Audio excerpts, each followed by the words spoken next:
thank you everyone. We are back in our workshop, Malware Reverse Engineering Day 2. So we have Muhammad Umair, Muhammad Irshad, and Syed Hassan with us. So I will hand over to Umair. He will give you an overview what we have done yesterday and what we will do today. So Umair, hand over to you. Thank you. Thank you so much, Ali. Assalamu alaikum, everyone. So welcome to the second day of the malware analysis workshop. So let's just go over an overview of what you guys went through yesterday. Yesterday, Irshad went over some basic static analysis. He went over some assembly language, and then he also went over debugger overview. Today, we are planning to, so the thing is that we are kind of behind schedule a lot. So we will have to be shifting gears a bit, and we'll try to speed up things. I'm going to try to cover all of my topics today. We're going to do some traffic interception, try to control a backdoor. We're going to look at some binary unpacking. We're also going to look at some binary patching. And then finally, we'll look at binary emulation and some of its use cases. And if we're able to, we'll try to get to, Irshad will try to get to some yara and snort in the detection engineering part. So I think we should just dig in. So the way I've set these topics up is that I've tried to pretty much remove most of the slides. So my part is for the most part, it's going to be just demo. I think only the first topic has a few extra slides. But other than that, we're going to try to do some fun stuff and try to go over some scenarios and some cool tools really quickly. So let's start. The first topic for today is traffic interception and controlling a backdoor. So what exactly will we be doing? So by the way, you'll notice that I'm looking to the side constantly. That's because my screen is there. So please bear with me. So the first thing that we're going to do is that we'll set up a network environment so we can interact with a backdoor. So we'll look at what that backdoor's network prerequisites are, what it's looking to do, what it's expecting, and we'll try to emulate all of that in our environment. And the second thing that we'll do is we'll also look at what the backdoor requires to get triggered and start its communication with what it thinks is the C2. And we'll do a man in the middle to intercept that traffic because it's going to be encrypted. So we'll try to decrypt that traffic on the fly. And finally, we'll try to exchange some commands with it and see if we can try to control the backdoor. So why will we be doing this? So the goal of this exercise is, the first thing is that I've structured this exercise so it's going to be strictly network stuff.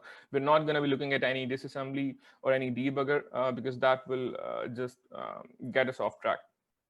The goal of this exercise is that you can kind of get a taste of what kind of scenarios you might face when you're dealing with malware, especially backdoors, because the way that they communicate with C2s can be sometimes really complex. And this is just one of those scenarios, right? So you cannot look at it like it's a sequence of steps that you can just do with every malware. You have to look at each specific malware's requirements, and then you have to build your setup according to that particular variant of the malware or family. So this is just going to be one of many countless potential scenarios that you can come across. And finally, yeah, obviously, we'll be using some tools. So we will get an introduction of them if you're not already aware of them. So that'd be a cool thing. And finally, you'll be able to set this all up yourself as well. So you learn by doing that. Always the best way to go about it. And yeah, so why exactly? So if a malware analyst is working on a backdoor, why exactly would he want to interact with it? Or why exactly would he want to pass commands to it? So the thing is that when you're writing a malware analysis report or reverse engineering report, you cannot say that, okay, so this, it looks like this is doing or this is trying to do this. You always have to be 100% sure about what you're writing in your malware report, right? And sometimes it can be hard just by static analysis to be 100% sure of what exactly this code is doing, because there can be a bunch of obfuscations that the malware author has put in there that make static analysis somewhat harder. Like one of my team leads used to say, by the way, that guy had been doing reverse engineering for about 15 years. So he constantly used to tell us that you live and die by your analysis.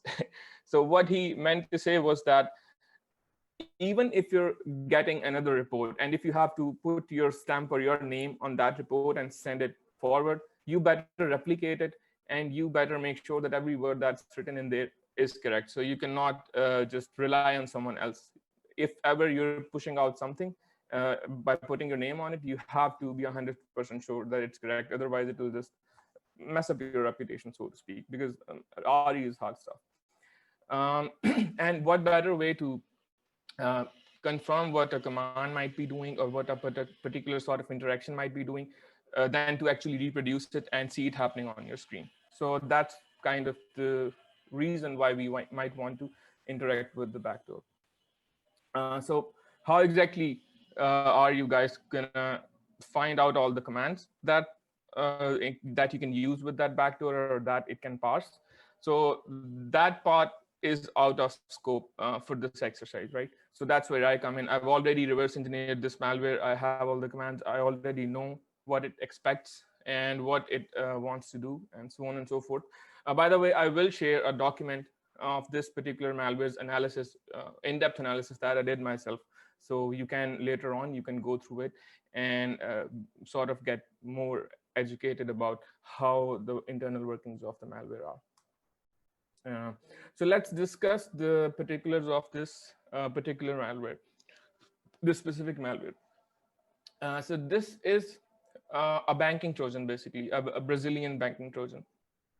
The way it works is that it tries to detect any sort of online banking activity on the victim's system, right? So whenever, for example, we'll take a local example. Let's say it was targeting Pakistan. So if you were the victim and you opened Standard Chartered or Habib Bank's website on your browser, it'll detect that this guy is trying to open this website, and then it'll try to spawn fake forms that correspond with that particular bank. So it can trick you into putting in sending sending C2 back some confidential information, like your passwords, like your PIN codes, so on and so forth. Since this is a Brazilian Trojan, this is going to be mainly targeting the Latin America region, Mexico, Brazil, and that's why you're going to be looking at a lot of Mexican language in the commands. And this the screenshot on the screen is basically of the bank that we use to try to trigger the malware's activity. How does this particular malware get loaded? If you look at, by the way, don't follow along when I do the walkthrough, because it'll get you confused. But these are the 3 files that will be in the archive that we distributed for this malware. The first file, ctfmon.exe, that's actually a legitimate binary. It's from Microsoft. The other 2, msctfmonitor.dll and msctfmonitor, those 2 are the actual malware binaries and malware code. So it uses a technique called DLL side loading. What DLL side loading is that it uses a legitimate piece of software to get itself loaded. The way this works is that whenever a binary executes and there is a DLL that's been dynamically linked to it, there is a sequence of, for example, it's trying to load, in this case, msctfmonitor.dll, which usually would be in the system32 folder. But in the way Windows works is that there is a sequence of directories that it's supposed to search. So the first directory that it searches is actually not the system directory. First, it will try to look in the local directory where the binary itself exists. So that way you can force a legitimate binary to, instead of loading an actual DLL from system32, to load another fake DLL that you've placed in its directory. So when you load up ctfmon.exe, what's going to happen is that it's going to search for msctfmonitor.dll, which should be in system32. But since it's also in the current directory, it will search for it there first, and that's how it will end up getting loaded. And the second file, msctf monitor, that's actually the encrypted final payload, which the loader decodes, and then the backdoor starts its activity. Okay. Let's quickly just glance over some tools. For traffic interception, there are a bunch of tools available. The most famous one is Burp Suite. You have Fiddler. Then there is MITM Proxy. So to be honest, personally, I prefer MITM Proxy for malware analysis. I know that Burp Suite has functionality that other proxies don't, but those are specific to pen testing. And when it comes to malware analysis, MITM Proxy is much better. And also it's a command line tool, so it's easier to deal with. By the way, we won't be using these tools. I just wanted to kind of mention MITM Proxy, so if someone doesn't know, they can go and look it up. So it's a really good tool. For network simulation, we have INetSim, which is a bit old, but for this exercise, we'll be using FakeNet-NG, which was developed by Farah's Flare team. And then we have Netcat. You guys, if you're not aware, it's basically, people call it network Swiss knife. So you can you can run it as a TCP server, UDP server, or you can connect you can also connect to a TCP server with it or a UDP server with it and do a bunch of other stuff. And then we're going to be using IO Ninja. You'll see that when we start the exercise. So some things to note before we get to the exercise about FakeNet. So the default behavior of FakeNet is that any sort of port that you've not told it to act on a specific way, it will just send back echo response to it. For example, if it's in case of HTTP traffic, it will send back an HTML page. But if you're sending a request to a packet to a random TCP port, it will, and whatever the packet contains, it will just send it back to the original sender. And the second thing that's important here is that the default setting of FakeNet is that it hijacks all the traffic. So regardless of which port the traffic is coming towards, it's going to hijack it. So for example, if you have legitimate programs running on your server, for example, you have SSH running, if you run FakeNet, it's not going to let any traffic pass through to SSH. Instead, it's just going to redirect it to itself and just deal with it depending on how you've configured it. Okay, so I'll quickly just go over the communication flow of the backdoor. This is so you can get an overview of what we're going to try to accomplish during the walkthrough. So the first thing the backdoor does is that it tries to connect to two UDP ports. I've mentioned the UDP ports here, but that's not really important. So that's the first communication that it sends out. It sends a message to UDP ports to its C2 server. And from there, it expects to receive configuration to create an SSH tunnel on. So what basically that means is that it will send back a port that it can connect to for SSH tunneling, and then another port that will be the termination point of the tunnel. Secondly, when it receives that, it will go ahead and actually create that tunnel with the C2. So now if you notice on the slides, let me just go into full screen. So if you notice on the slides, there are some lines, the first two rows of lines, they are straight lines, but the ones below are dotted. So what that means is that the communication that is taking place in phase 1 and 2, that is not on the inside the SSH tunnel, but after phase 2, any communication that takes place, the dotted lines, that is through that SSH tunnel. So once the tunnel is created, it will try to negotiate an encryption key with the C2. This will be a custom encryption that the backdoor has logic for inside it. And once the encryption key has been negotiated, it will send out a beacon, which will be encrypted. By beacon, it'll just send out some basic information about the host that it's running on. And once that's done, now the backdoor is ready to exchange encrypted commands and their responses through that tunnel. So there are basically the 5 phases of this network setup that we are going to try to replicate in our lab. Some information that I've shared here is a malware as such credential. So this user and this password is what is the ones that the malware tries to log in through in the C2.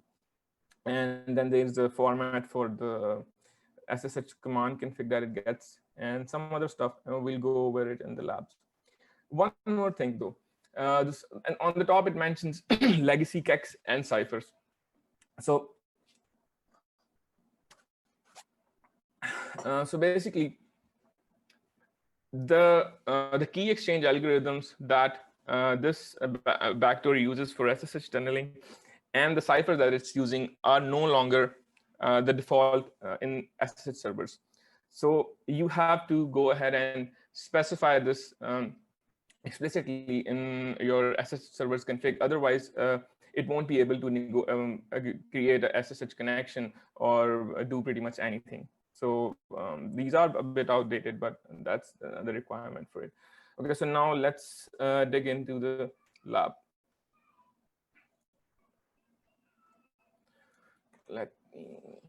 So we're gonna just start with baby steps here. So we're really gonna start from scratch. Right. Okay.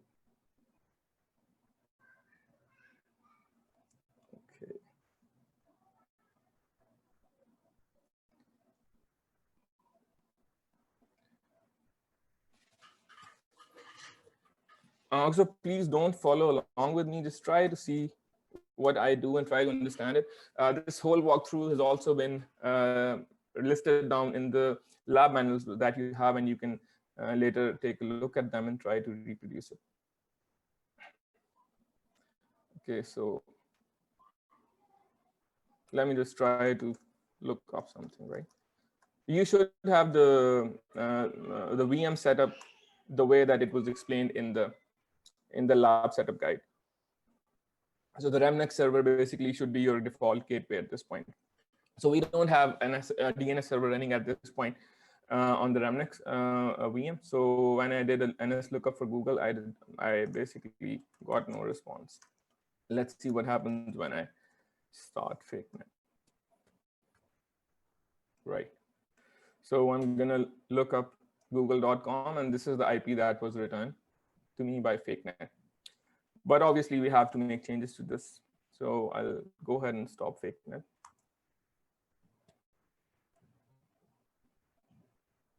Right. And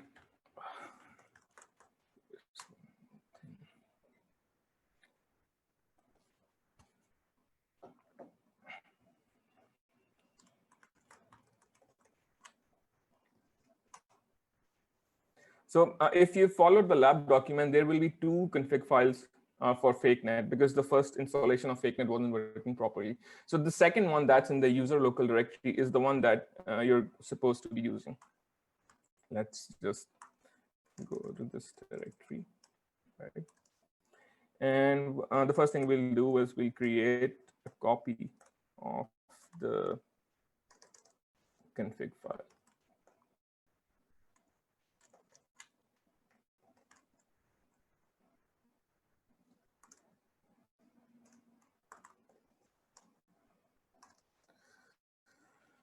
Right, and now we'll try and make some modifications to it.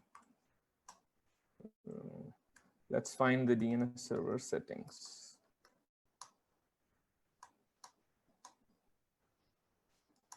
Okay, so this is the chunk for the DNS server settings. We'll just go ahead, and I'm gonna set this to the IP of my Remnex VM, but when you guys do this, just set up to whatever static IP you'd set, written down during the config of your VM. 172.168.218.203. That should be correct, I think. Yeah. So let's try FakeNet again.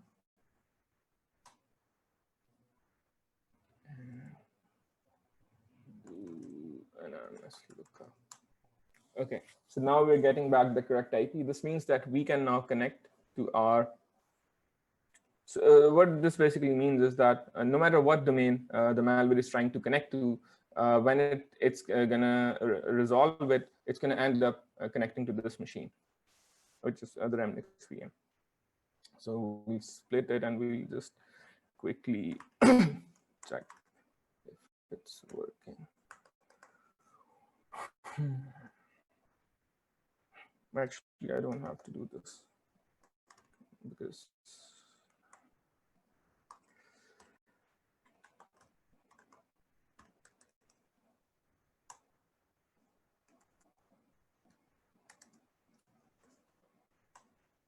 right. So we were able to get a connection from here. That means this is working. So we've done the DNS setup part.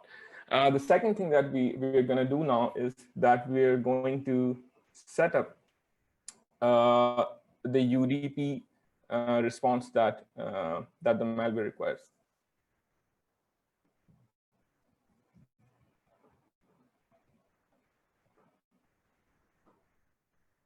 Actually, let me show you something.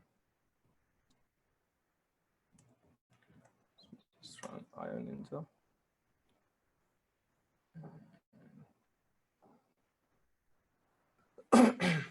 We'll try a UDP flow monitor. This is kind of like Wireshark functionality, but I'm just going to be listening for UDP. So I want you to see what the malware tries to do when we execute it. And we'll shut this down so we have more space. And start listening here. These are just some DNS queries that are coming through and some other traffic on UDP ports. We'll try to execute the malware now, just so you can see the first sort of activity that it spawns. Going to Backdoor. So like I said, that this malware only triggers when there are certain bank activities noticed on the victim's machine. So what we're going to do to fool the malware is we'll open this page up in Chrome,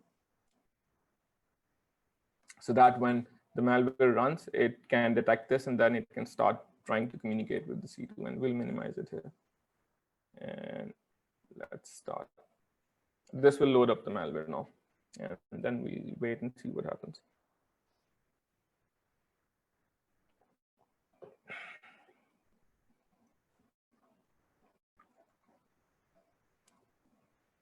Okay, so you can see a little bit of activity here. Let me see if I can filter this out.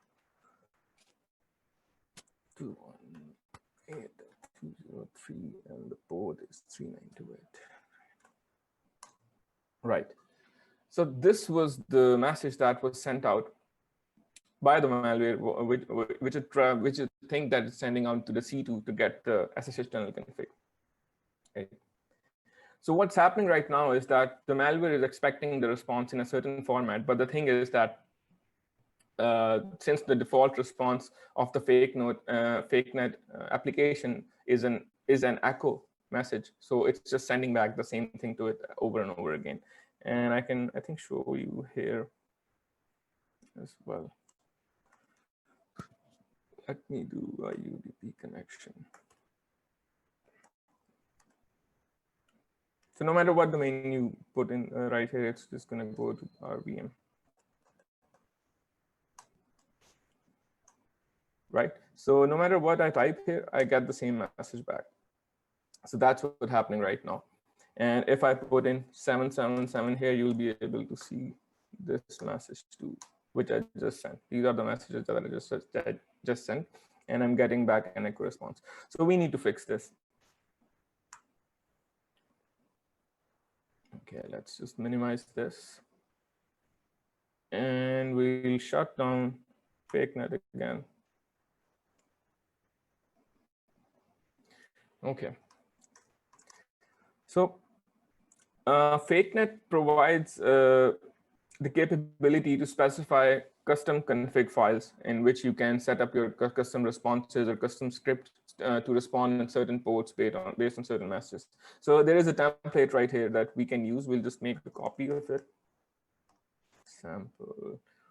And we'll just rename it to c2 response.ini. Okay. And we'll open it up. Okay.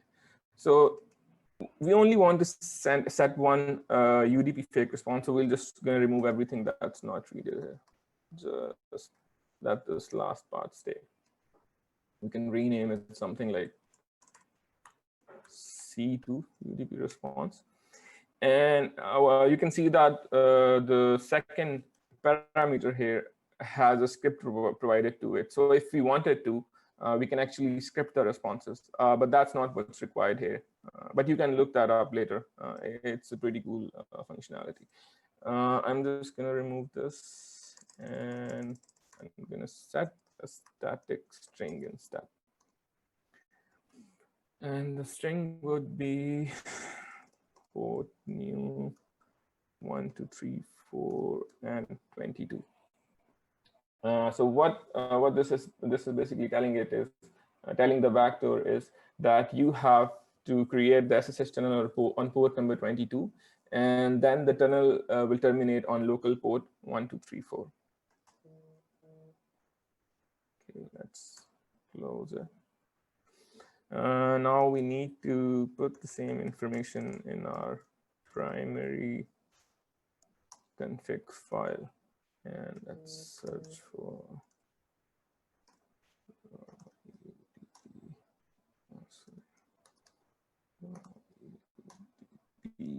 listener. This is the chunk that we're interested in this time. We'll add another entry to it, and we will just write the name of the file that we just created. Okay. Okay, so you'll notice that this config says that this is for port 1337, right? But the thing is that in default mode, FakeNet-ng takes care of any traffic at all. It redirects all the traffic. So you have to specifically disable it for this setting to matter. So it doesn't really matter in this case. Right. Now we'll start up FakeNet again. And let's see what happens this time around. Okay, I'll create the connection again. And I'll send it something random. And you can see that now I'm getting back the string that I set in there. So that sets the first phase of the network for us. Let's go and look at the slide. Yeah, so the phase 1, this is completed. Now we want to take care of the second phase, which is basically we need to set up the SSH server so that it can actually accept connections from the malware. Okay. So just stop. So first thing we need to do is we need to add these credentials. We need to add a user to our system, which is, let me just copy paste it. Name.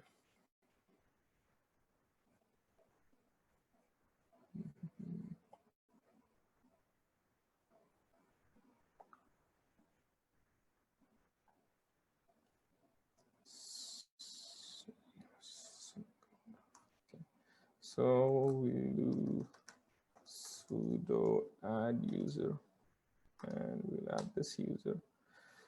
Let me copy the password. Okay.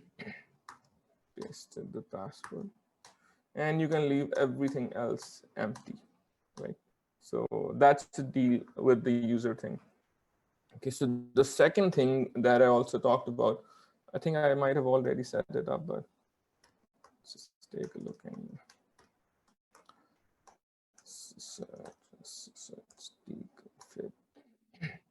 So I told you that it requires, I've added them already, but these key exchange algorithm ciphers will not be there by default. So you have to specifically add them so the connection can actually be established.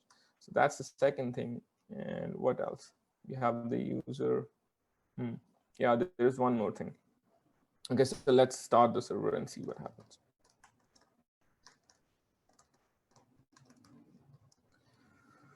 Right, let's try to SSH to it.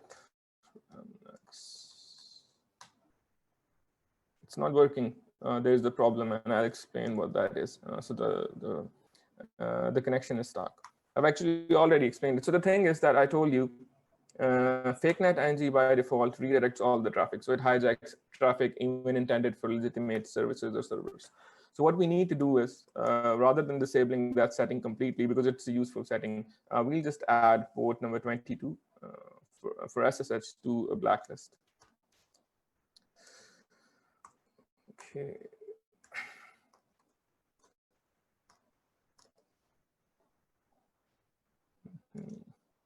Right here, the TCP blacklist. So I'll add port 22 here, and we'll start fakenet again. Let's see what happens now. See, now you can get the connection. There's no need to log in. You can get the connection. Okay. One more thing. So what I'll do is right here, I'll run a tail on auth.log, so we can see any var logs auth.log, right? So we try to keep an eye. Any connection that is made to the SSH server now will be displayed here. So for example, let me try to SSH again. So you can see that, oh, the malware is already running. I need to revert my VM so you don't get confused. So because the malware was already running, I'm going to revert the VM, and then we're going to execute it again. So one very important point is that whenever you do this exercise, or pretty much any exercise that has to do with any malware or something like that, please make sure that you have taken base snapshots where everything has been set up and everything is in a stable state, because any sort of malware, it's going to mess up your system. So you need to be able to revert to it quickly so that you don't end up wasting your time. And if you made an error or make an error or a mistake, you can go back to square one and start from there. Okay. So actually, so, it already executed. If I may stop you for a second. So we had a question from I think Ahmed on YouTube, that why is it that whatever input we provide through fakenet, the response is always the same? Oh yeah, that's because I've set it up that way. So the raw UDP listener chunk that we were dealing with, that's kind of a catch-all, right? There is capability in fakenet where you can specify different responses for different ports.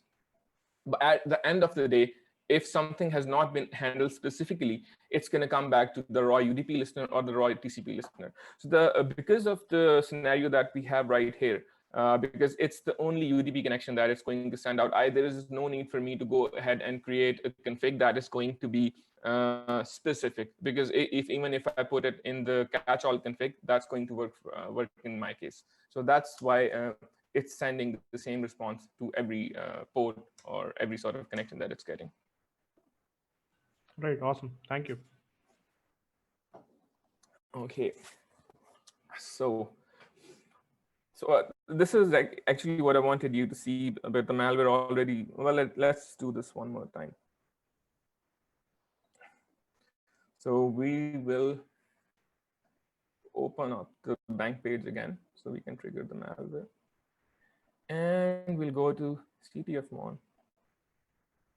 And you guys just keep an eye here, because the malware will try to, let me see on IONinja what's going on there.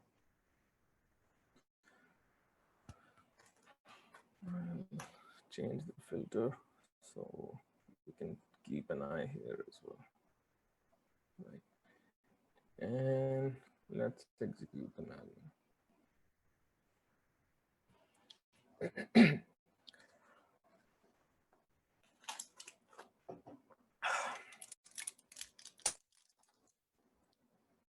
it should show up here when the activity starts.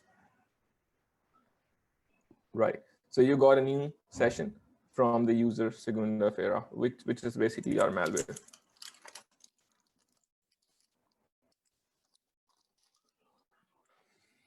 Okay, so we know that we've been able to at least let the malware attempt to create an SSH channel. But the thing is, there is one thing that is missing from this. Let me.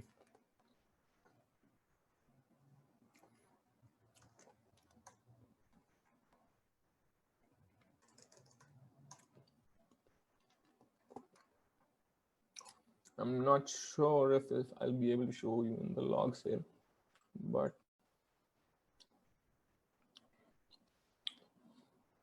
yeah, it's not going to be in the logs. So what's going to happen is that once an SSH connection has been created, you remember the port number 1234 that we mentioned in the command. So that's the tunnel termination point. That's going to be a local port. So even though that our SSH is set up, we don't have anything running on port number 1234. So that's the problem. What we need to do is, first we will shut down FakeNet again, so we can add port 1234 to the blacklist, so we can handle it independently.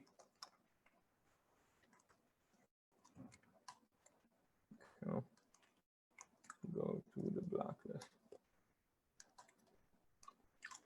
Actually, I'm going to add another port here also, so we don't have to keep coming back again and again. I'll explain the other port later. So we've added one port number 1234. I'll start. First, I'll revert my VM so we can again do this from scratch. That's, by the way, that's by design.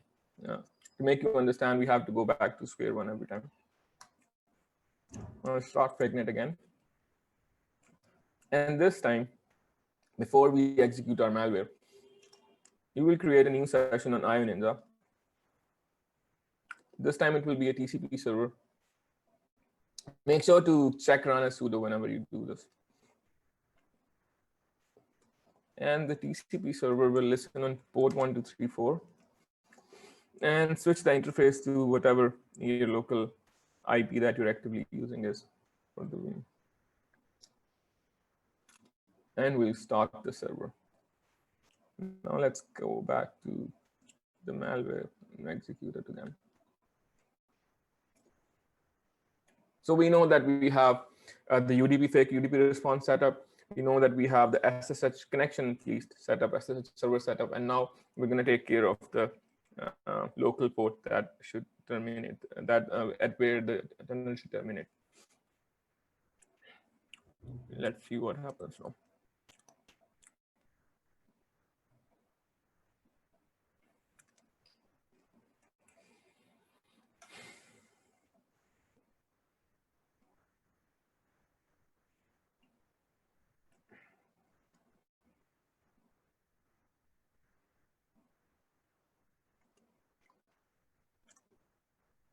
All right, so we got an SSH connection here, we got the port here, and now we've got a message from the malware. This is the first message that it sends out, and the purpose of this is to request a key negotiation for the encryption. So now we have a tunnel setup, and this message has come over us, come over the tunnel. So if anyone tries to listen to the SSH to any point between between this SSH traffic, he won't be able to see principal coming through. So now what I'm going to do is, I already know what the format of the message that it's requesting, that it's expecting is, because I've already analyzed it. Let's try sending it something.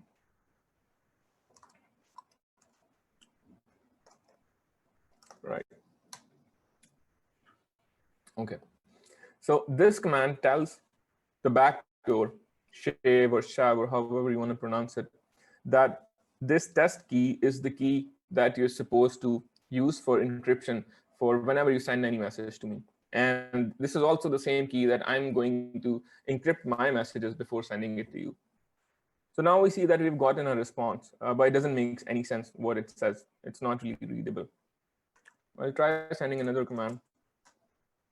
Nothing is happening. It's a legitimate command ping for the malware, but it's not responding back. The reason is that it expects the commands to be encrypted now. So what I'm going to do is, let's see what this pconnect really is.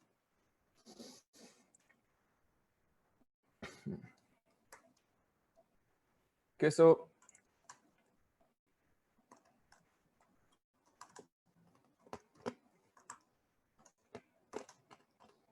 I already reverse engineered the malware, so I know what the encryption looks like. I've written scripts for it. So in the directory that we've shared with you guys, there will be two scripts, encode.py and decode.py. Let's take a look at that. It's a simple encryption. It's not too complicated. It's just a XOR-based cipher. And you can see that we've hard-coded test key here. So these scripts in this state can only work for the test key. If you change the encryption key, it's going to fail. And similarly for decode.py, right? This is the decode algorithm. What I'll try to do is I'll try to run this decode script and decode the beacon that we just received. Okay, so this is the beacon when you decrypt it. So Pong is the command, Santamex is the bank that it detected. Test name is the host name of my machine, of the victim machine. I can show you. Right, so this is the host name. 16, I don't remember what this was. WM player, that's the process in which the malware is currently running right now. And you can actually verify it. If you go here, the process hacker should be down below somewhere, right? This. So I don't have a Windows Media Player instance running. You can check, and the path is legitimate also. That's because what it does is it executes Windows Media Player in suspended mode, creates a process, and then it hollows it out and injects its own code into it. So now WM player is no longer WM player. It contains the code for the malware, the final payload. Okay. Let's see. So now the thing is that I want to interact with the malware, but it's obviously not responding to me. I already tried sending it ping, which is a legitimate command. That's because it's expecting the command to be encrypted also. So what I'm going to do is I'm going to go ahead and encrypt ping with the script that we have, encode.py, right? And this is the encrypted form of ping. What we'll do is we'll send it the encrypted version. Now you can see I actually got a response back from it. And I can try decode it again, but it's going to be the same thing, ping pong. That's kind of the echo message for the malware. Let's try to decode it. It's the same thing. Okay, so now the problem here is that we know now how the malware works. We have set up. So what have we done up till now? We've done the SSH config, the request on the UDP port. We've created the SSH tunnel. We've created a termination point for it. We've handled that. We've also handled the key negotiation part. And we're able to manually decode it also. But the problem is that if you want to interact with the malware and debug it along with it, it's going to be too much of a hassle to every time encrypt your commands manually and then decrypt them manually. And that's just going to waste a lot of your time. So what we want is we want this to be done on the fly so that we don't have to do the same thing over and over again. So what I'll do is I'll shut down FakeNet. Let me revert to VM also one more time. We will terminate the server that we had running on port 1234. We don't need this anymore. And we will, so I'll show you a script that we have. There is a TCP proxy in the files that we shared. I didn't write this proxy. This is by NCC group, but it's a really simple script and it works very well. So we can't use MITM proxy or Burp Suite for this. We want a raw TCP proxy. We don't want an HTTP proxy. We just want to specify a port to receive data on. We want to make modifications on that data, and then we want to send that back data forward. And we want to be able to do this in both directions. So a cool thing about this proxy, this TCP proxy, is that you can specify custom scripts to it that it can use to do transformations on the traffic that it's sending out or receiving. And I've written such a script. It's, what's the name? Encode, decode, right? This one. So this is the script, a filter script that I've written for the proxy. So it handles both the decoding of the traffic and the encoding of the traffic. And if you come down here, you can see that there is a specific check for the commands principal and shape. If the message that is being sent or received does not match these commands, only then will it attempt to encode or decode the traffic. The reason for this is kind of obvious, but I'll explain. Anyway, I've shut down the proxy. But if you remember, these commands were the ones that the malware used for key negotiation. So these commands were not encrypted. These were the only commands that were sent unencrypted, and after that, the encryption took place. So that's why we have an explicit. So sorry, Omar, we had a question. So if you're analyzing this malware for the very first time, how can we actually identify the response that we have to send to the malware in return for the port number and the port information it returns us? I guess principal and 3928. Yeah, so that's the hard part, right? So that's where you'll have to do the actual reverse engineering. So what all the fundamentals that you went over yesterday, you have to really polish them. There's no other way around it. I'll get to that at the end of it. I'll show you my analysis report, and I'll tell you why I included this in it. So this activity that we are doing right here, that this builds on top of, I think I wrote this in my slide as well, that this builds on top of proper old school or hardcore reverse engineering, right? You cannot just jump to this stage. There is quite a bit of analysis that is required. The first thing is that you saw that the malware was being sideloaded. The second thing was the malware, the final payload of the malware was actually encrypted as a blob on the disk. So you'll have to go through all those phases. You'll have to be able to decrypt the malware, then you'll have to be able to, if there is any sort of packing, you'll have to be able to unpack it. If it is being injected, like it was in this case, it was injected in WM player, that's the actual process where the final version of that malware is that you need to analyze. So that's where you'll dump it from. And then you'll open it up in IDA Pro, and then at the same time, you'll attach a debugger to wmplayer.exe, and then you'll analyze it side by side with a combination of static and dynamic analysis inside a debugger. So that's kind of where your skills for assembly, for debugging, and your experience comes in. So this is a later stage. But the thing is that the reason that I've set up the exercises this way is that I wanted to go through this at the end, but I'll say a few words about it. There is no way you can teach anyone malware analysis, let alone the concepts of reverse engineering, in 7 hours, 8 hours, or even 7 days, or maybe even 7 weeks. What we can do in such a workshop is take you through the fundamentals, which Irshad did a very good job on yesterday. The other thing which was in my mind was that because the fundamentals tend to be somewhat dry, right? People usually have interest in stuff like this. For example, interacting with the backdoor, doing encryption, decryption on the fly, some other topics that we're going to be getting into later, unpacking, binary emulation, patching, all of that stuff. So my goal is to kind of give you the baseline information, so at least you can understand what's going on here, right?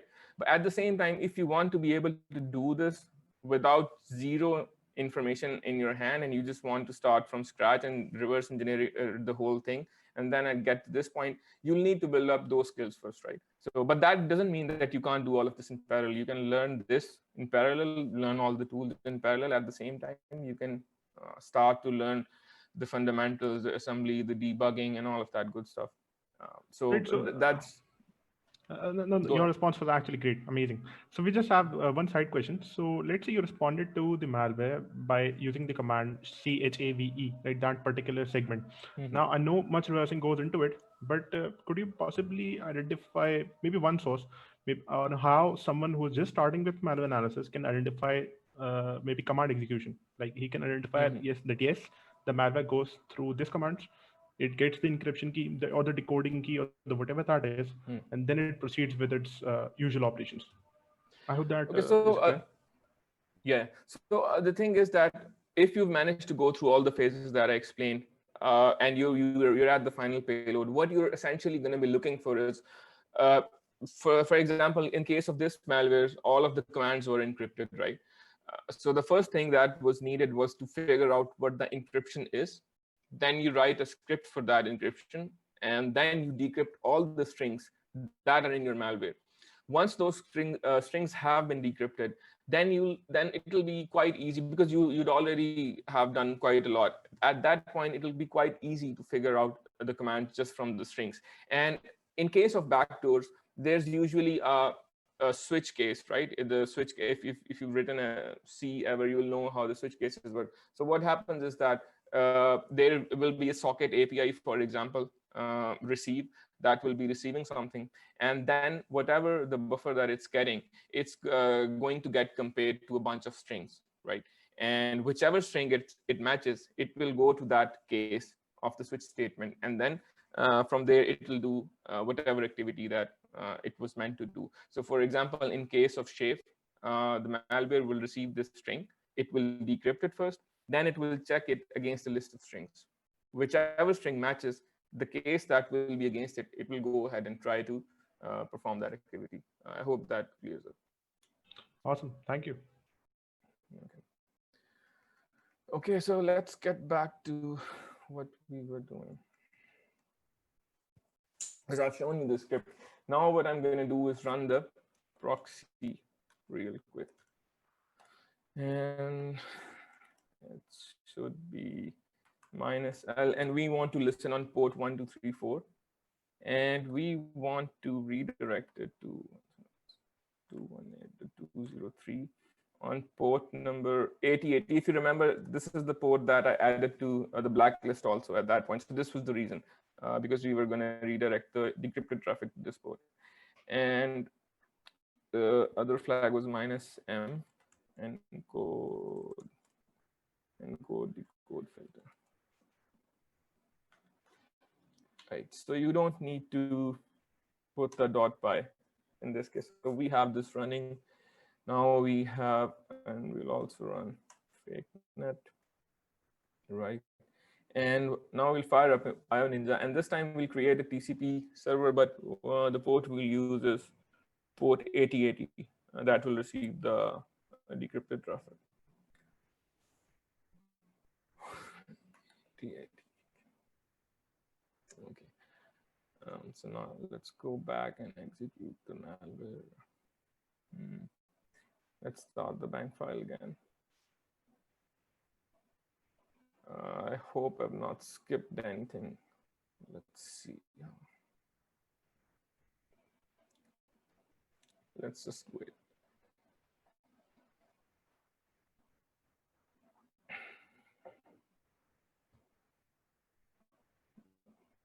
Did it not execute?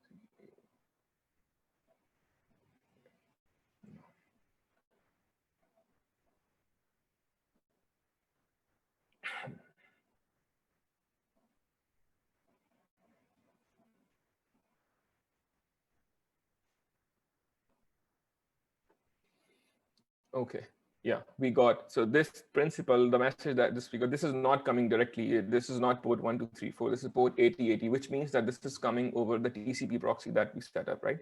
So let's try to negotiate our encryption key.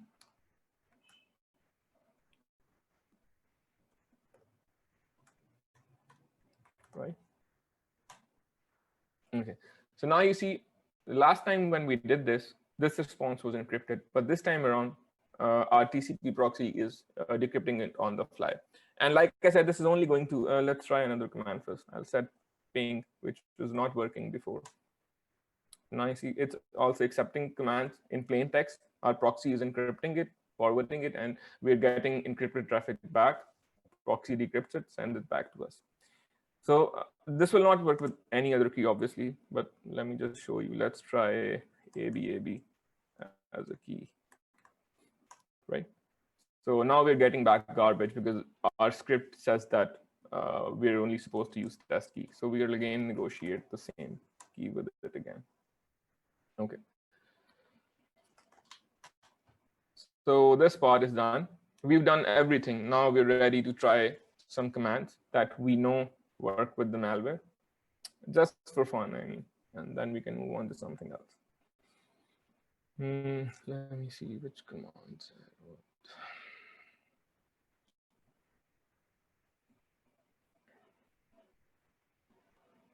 Okay, let's try and set up a fake form for the bank. So these commands are listed in the lab manual. Right, let's see what happens. Okay, so you see now it spawned up a fake form on the victim's machine, which says that Santander, and it says something in Mexican, I think. So it's basically trying to fool the user into thinking that the bank's application is loading, because these banks actually have applications standalone that can be installed on the system. Now let's see. Let's try another command. Get. There are a bunch of commands. I'm only going to go through a few, and then you can try the rest on your own. Right. So now it's asking the victim to send his secret PIN or whatever, and keep looking at these messages are going to be in Mexican, I think, or Brazilian or whatever this is, but you get the gist of it. So I send back the key. I wrote some random numbers, digits into it. I said continue, and it received the token that I entered. So that's how it tries to steal. And we can send the what was it? 1 second. Hide fake. So hide fake will hide the form, and we can use show fake to show it again. Okay, so let's see. We can try a few other commands. So one is you can use color text to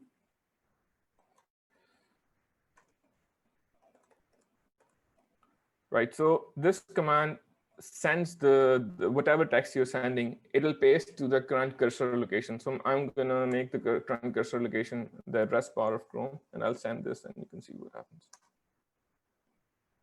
Right. So I sent this, and it ended up being pasted in the address bar.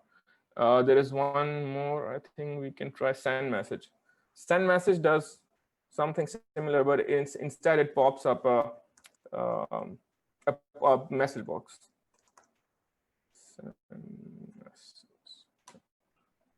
Okay, so it pops up the message box in the context of the current process. So if you look at the name, it says Google Chrome.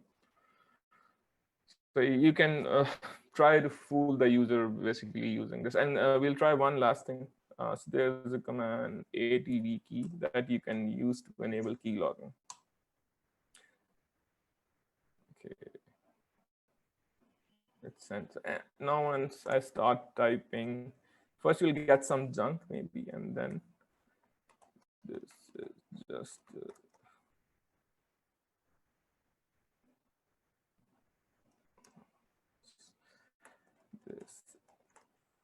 Right.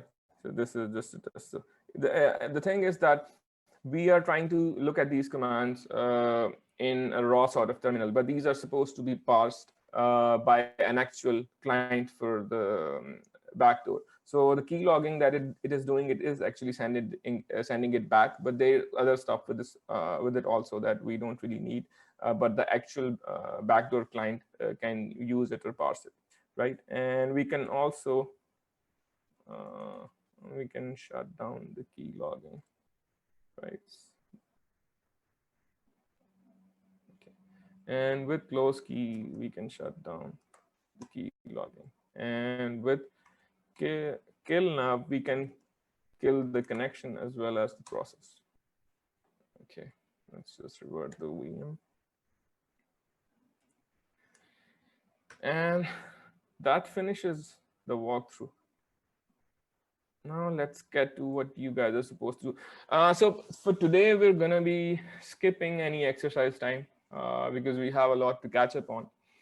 But you don't have to worry. Everything that I've done, I've actually listed this walkthrough in the lab manual.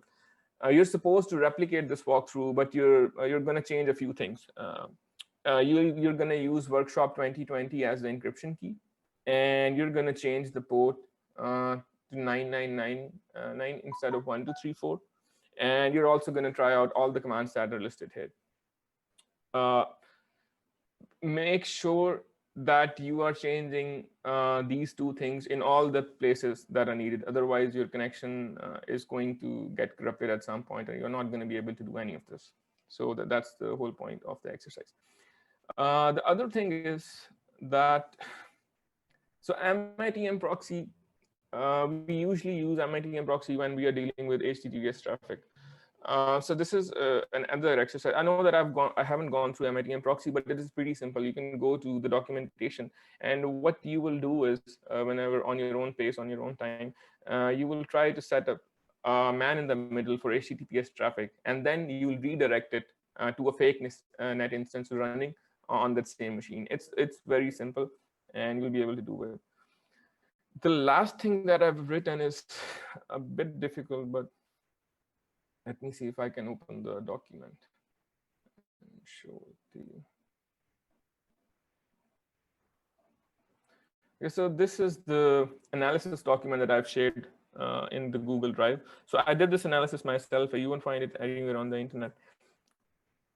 This includes all the details, even the ones that we haven't discussed, all technical details about the backdoor. And this will help you if you try to go back and reverse engineer it yourself, right? So and there are a lot more commands that we discussed, and those are all listed here. So the point of sharing this document with you, so there are 2 points. One is that you can actually take a look at what malware analysis report is supposed to look like, because these are mostly internal. The blogs are different from these type of reports.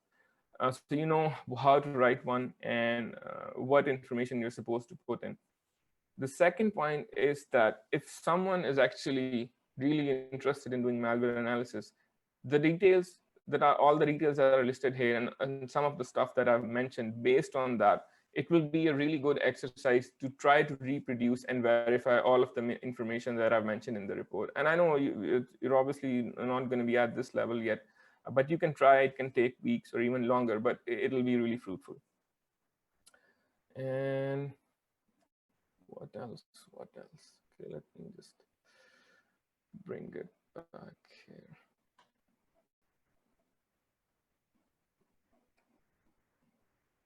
Yeah, so I've also written one more thing. So this malware is based in Delphi. Delphi is a rapid application development language, you can say. It's based on Pascal.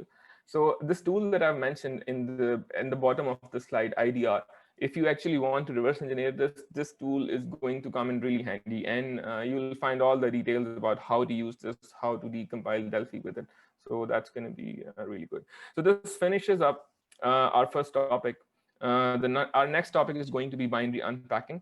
I'm not going to give you any time for exercises, but if there are any questions, we can take a few minutes to answer those. Otherwise, I'll start with the next topic. Omer, just before we begin the next question, the next phase. So there was one question. Is there any possibility that maybe we can brute force the response that we have to send back? For example, shave test key. Is there any possibility that maybe we can run a brute force? Yeah, of course, there is a possibility. Yeah, there is a possibility, but it's not feasible, right? Right. I mean, you have no idea how long the command is going to be. It's possible, right? It's just like brute forcing a password. The backdoor is stable enough that if you send it a wrong command, it's not going to crash. So you can you can set up a script And you can maybe, the thing is that the command is just not one keyword. There are going to be sub commands and parameters to those commands. So for example, there is one command, then hash, then sub command, then hash, then one parameter, two parameter, three parameter, four parameter. So it is possible, but unless you're working on quantum computers or something like that, it's not feasible. So there is no real easy way. You'll have to reverse engineer it. All right. I think that's it for the questions on this part. Okay.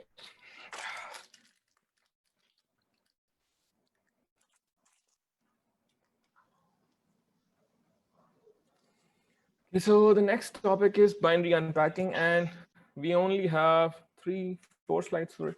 So I'll go through it quickly. Okay, so how to make a malware analyst's job harder.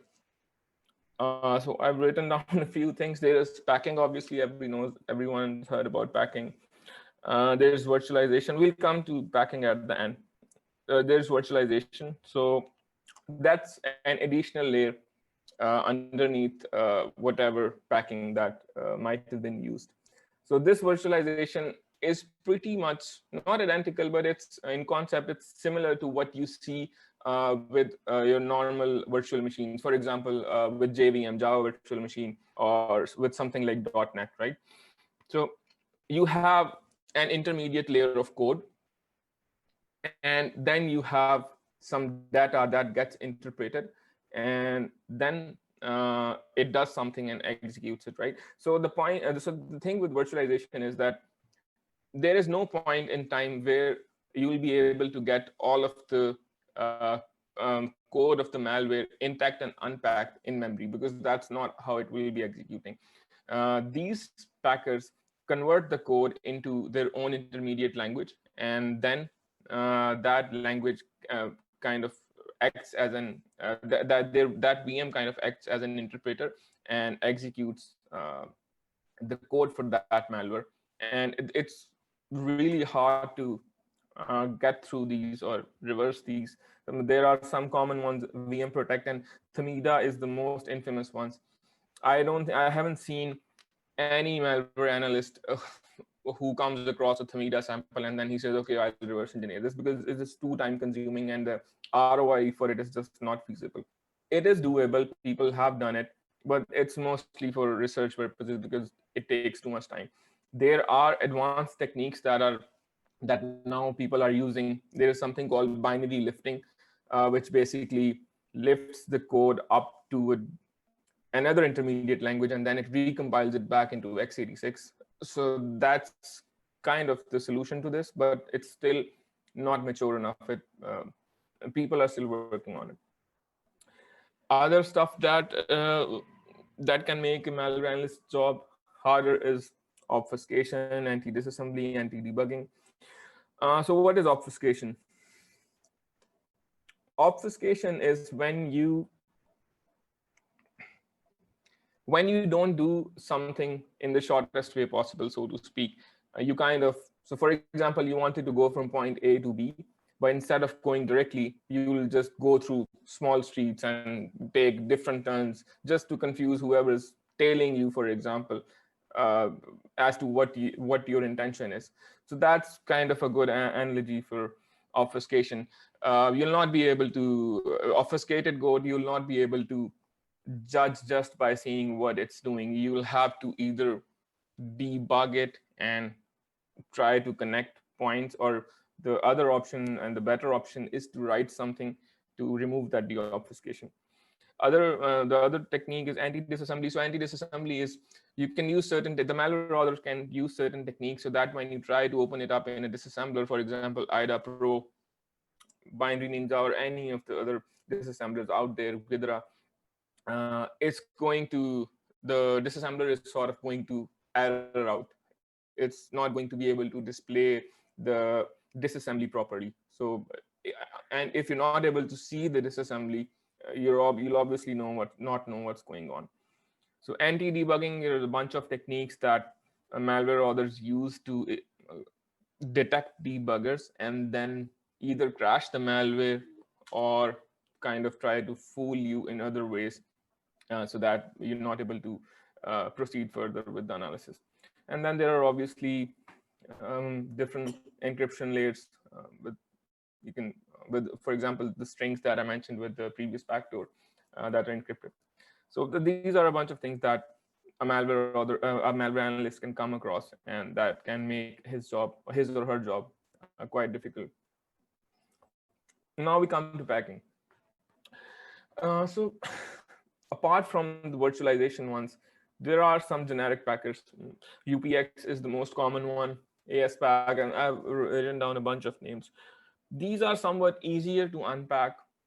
I mean, it takes time, but they're still relatively easier, especially UPX, ASPAC, they're really easy.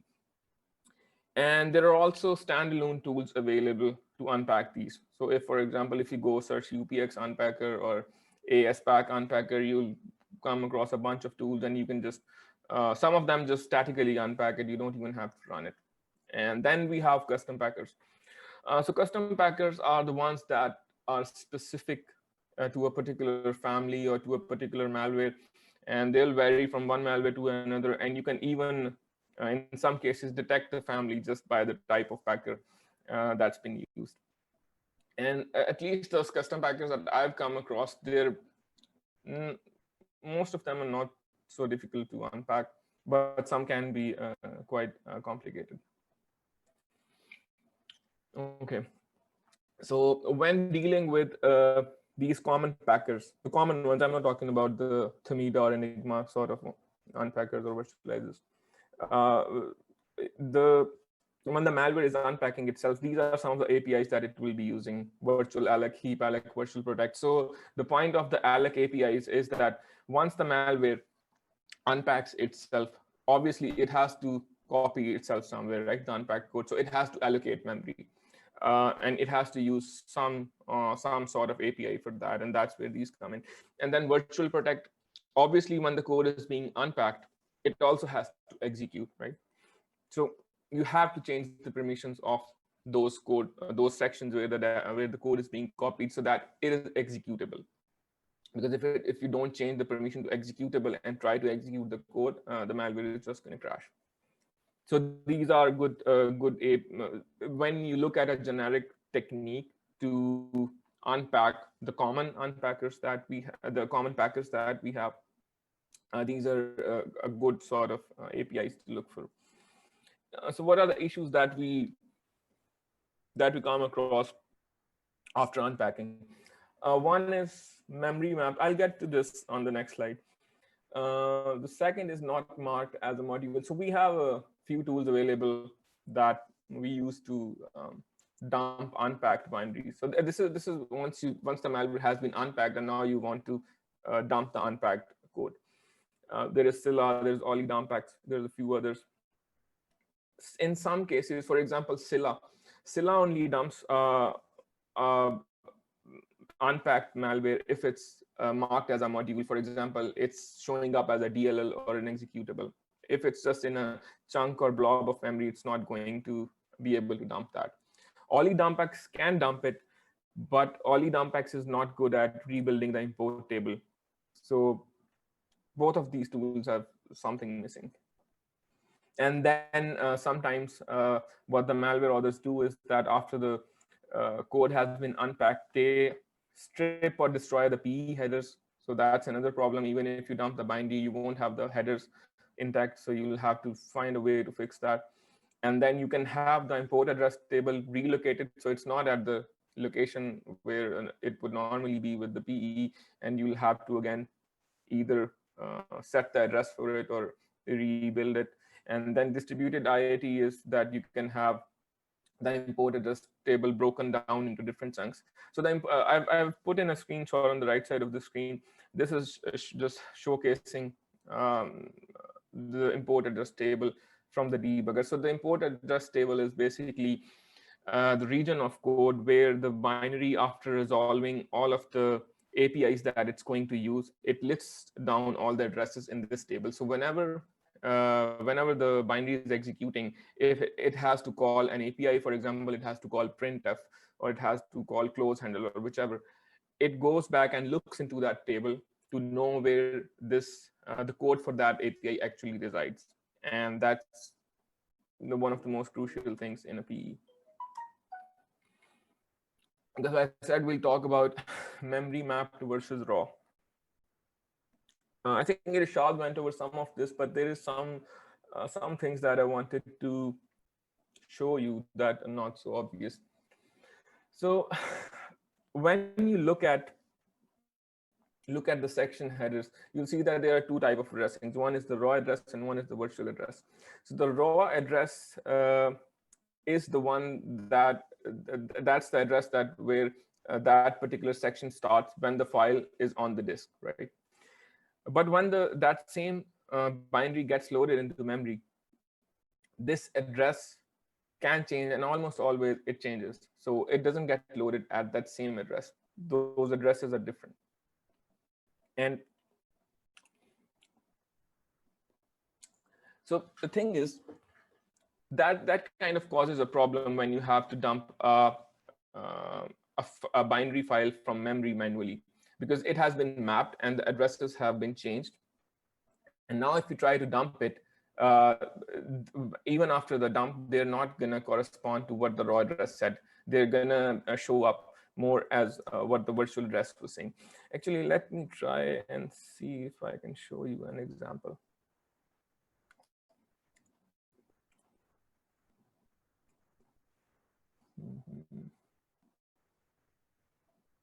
I think I can close this VM for now.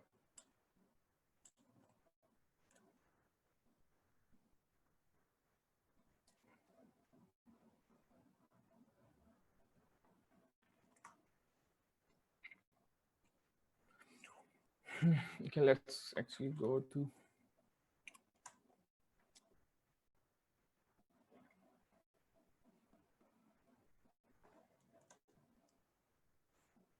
I should have this already.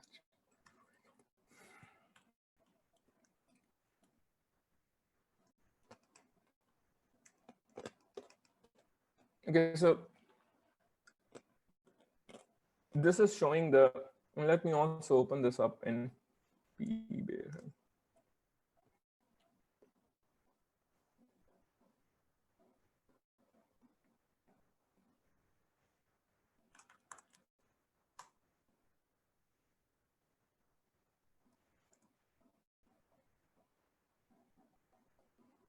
So this is what I was showing you, and raw address, virtual address for the text section.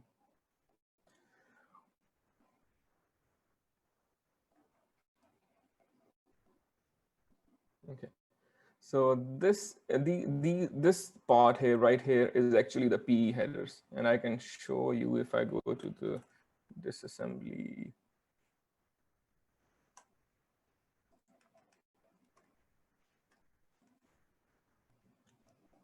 Okay, so from this 4,000 address, all this part are the PE headers, and this occupies about 400 hex bytes till right here, and then our next section starts. Now, if you look at this on the disk, right? If you open it up in a normal hex editor, this is exactly how it's going to look like, right? And there will be no gap, and it will be a contiguous chunk of data, obviously.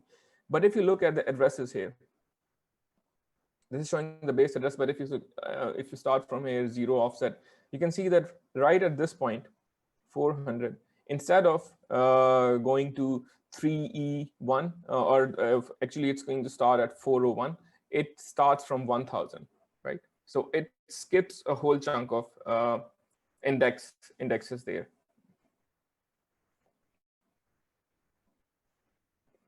Okay, let me do one more thing.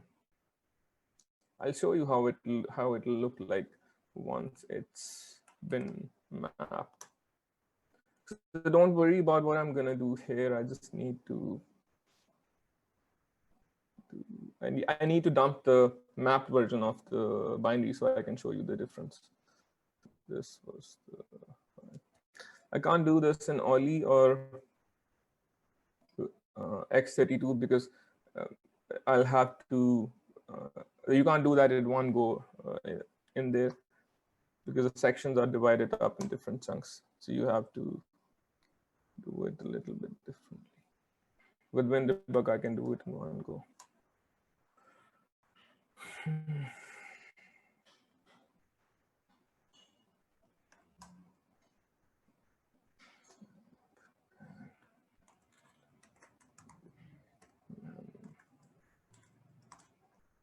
It's okay if you're not able to read the text. I'm just going to dump it real quick and show you.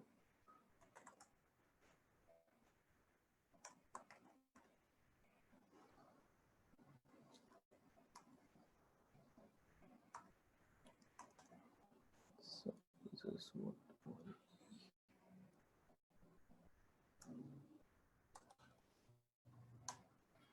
it should be done. I'll copy this back 1 second.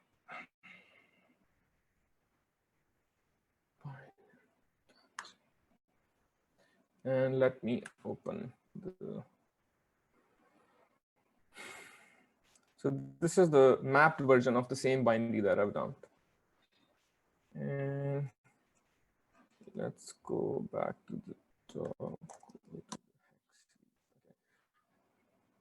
So now when I tab and switch between these two, you can see that the upper part of this is identical, right? The P section part. But the difference is that the file that is not mapped, basically the file that is on disk, right after the text section, right after the PE headers, it starts with the next section. This is the text section actually. But if you look at the memory file, the PE file that I dumped from memory, the code does not start from here. There are just a bunch of zeros, and this will continue on.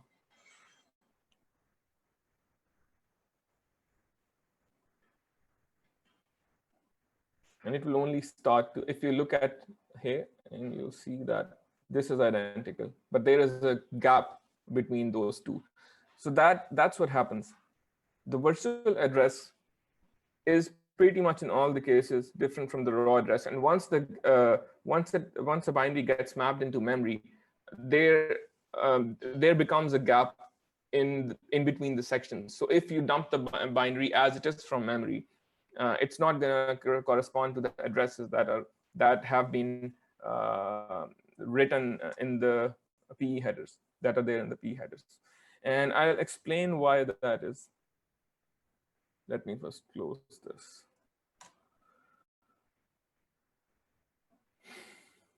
And PEBA. So the reason this happens has to do with how a Windows memory paging works. So a memory page in Windows is the smallest unit of memory that you can allocate. And the minimum size, actually the size of the page on x86 and is 4 KB, the minimum size. And that's true for x64 also, but I think you can have pages that are bigger than 4 KB on x64 as well. I think so. So the thing is that means that these, one thing is that all these sections, memory for all these sections has to be allocated individually. So because these sections are different entities, so that the Windows loader or that Windows can handle the memory for this individually. So it cannot all be in one page. It has to be different pages, right? And we just talked about now that the minimum size for a page on Windows is 4 KB. And if you convert 4 KB to hex, actually, it's going to become this 1000. So 4 KB is 4096. And if you convert it, that's going to be 1000 bytes. So that's the reason that even when you have data that is less than 4 KB, it still has to occupy. So that has to be the alignment, basically. Even if it's less than 4 KB, it has to be in chunks of 4 KB. So when it's on the disk, there is no such restriction. But when it gets mapped into the memory, you start to have this restriction of 4 KB. And that is why the memory sections, when they are in the RAM, they are on different addresses from when they are on your disk. So I hope I've been able to explain it, because I've known people who've even been analyzing malware for quite a while, but they're still quite confused about this part. Okay. Let me close this. Save. And let's go back to the slides. And now we'll go through a walkthrough. Now we'll do a walkthrough of unpacking. First, we'll pack something with UPX, and then we'll try to unpack it. And we'll try to do that manually. So with UPX, the way it works is that it does self-injection, and I'll explain what that is. So let's just do something first. Right. What we'll do is we'll copy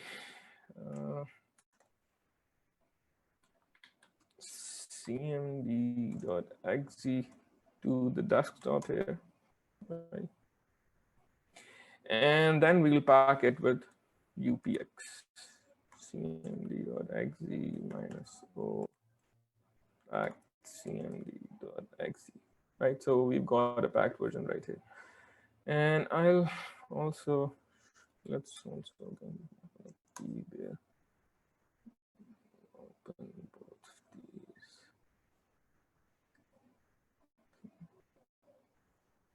And let's just take a look at both the sections. So this is going to be the unpacked version. Everything is how it's supposed to be. And then we'll take a look at the packed version. Right. And you can see that the sections have completely changed. It's UPX, and it's going to be compressed, encrypted, all of that stuff.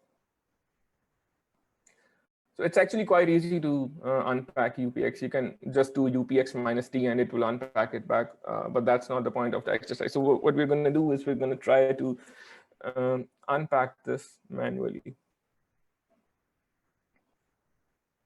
Okay, let's open this up in X32.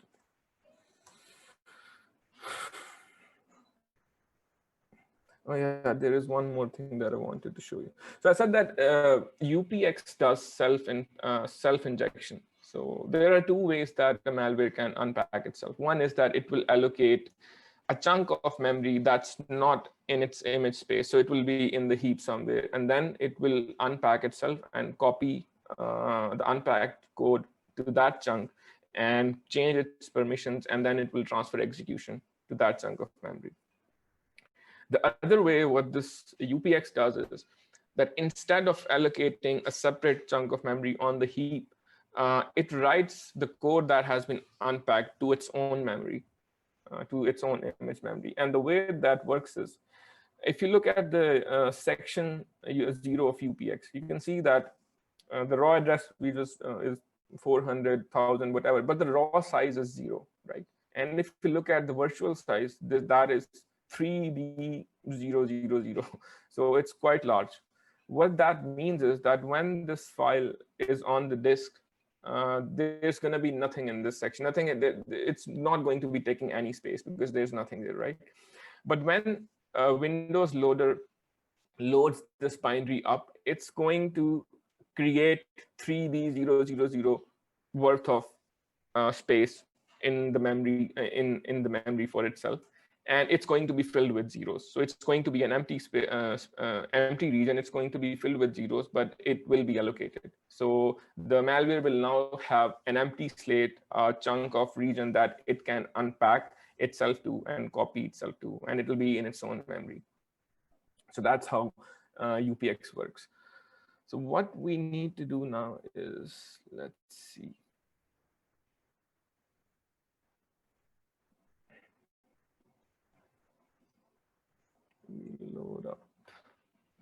We load up the packed version.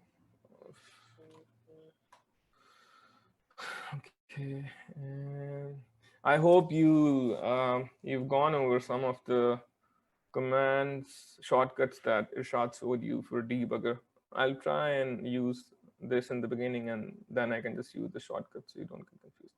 So once it's loaded, we'll go to the entry point. We have to do F9 for this. So this is the entry point of the binary. Let's see what region this is loaded at, what address this is loaded at. It's loaded at 498 something. Right. And what was the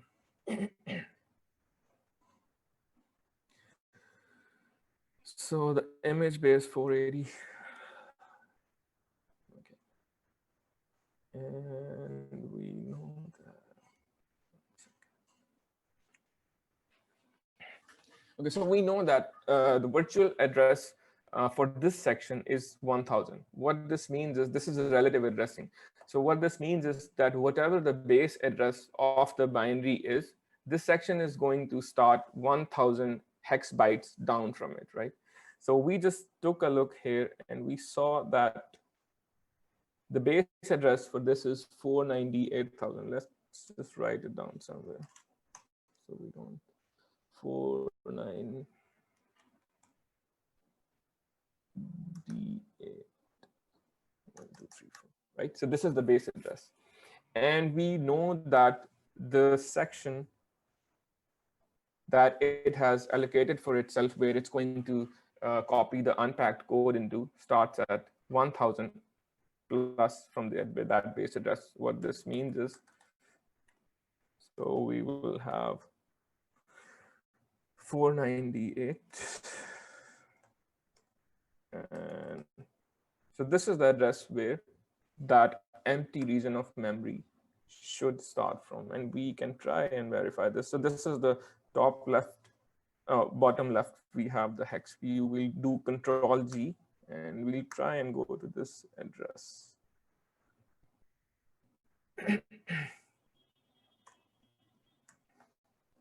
Sorry, one extra zero.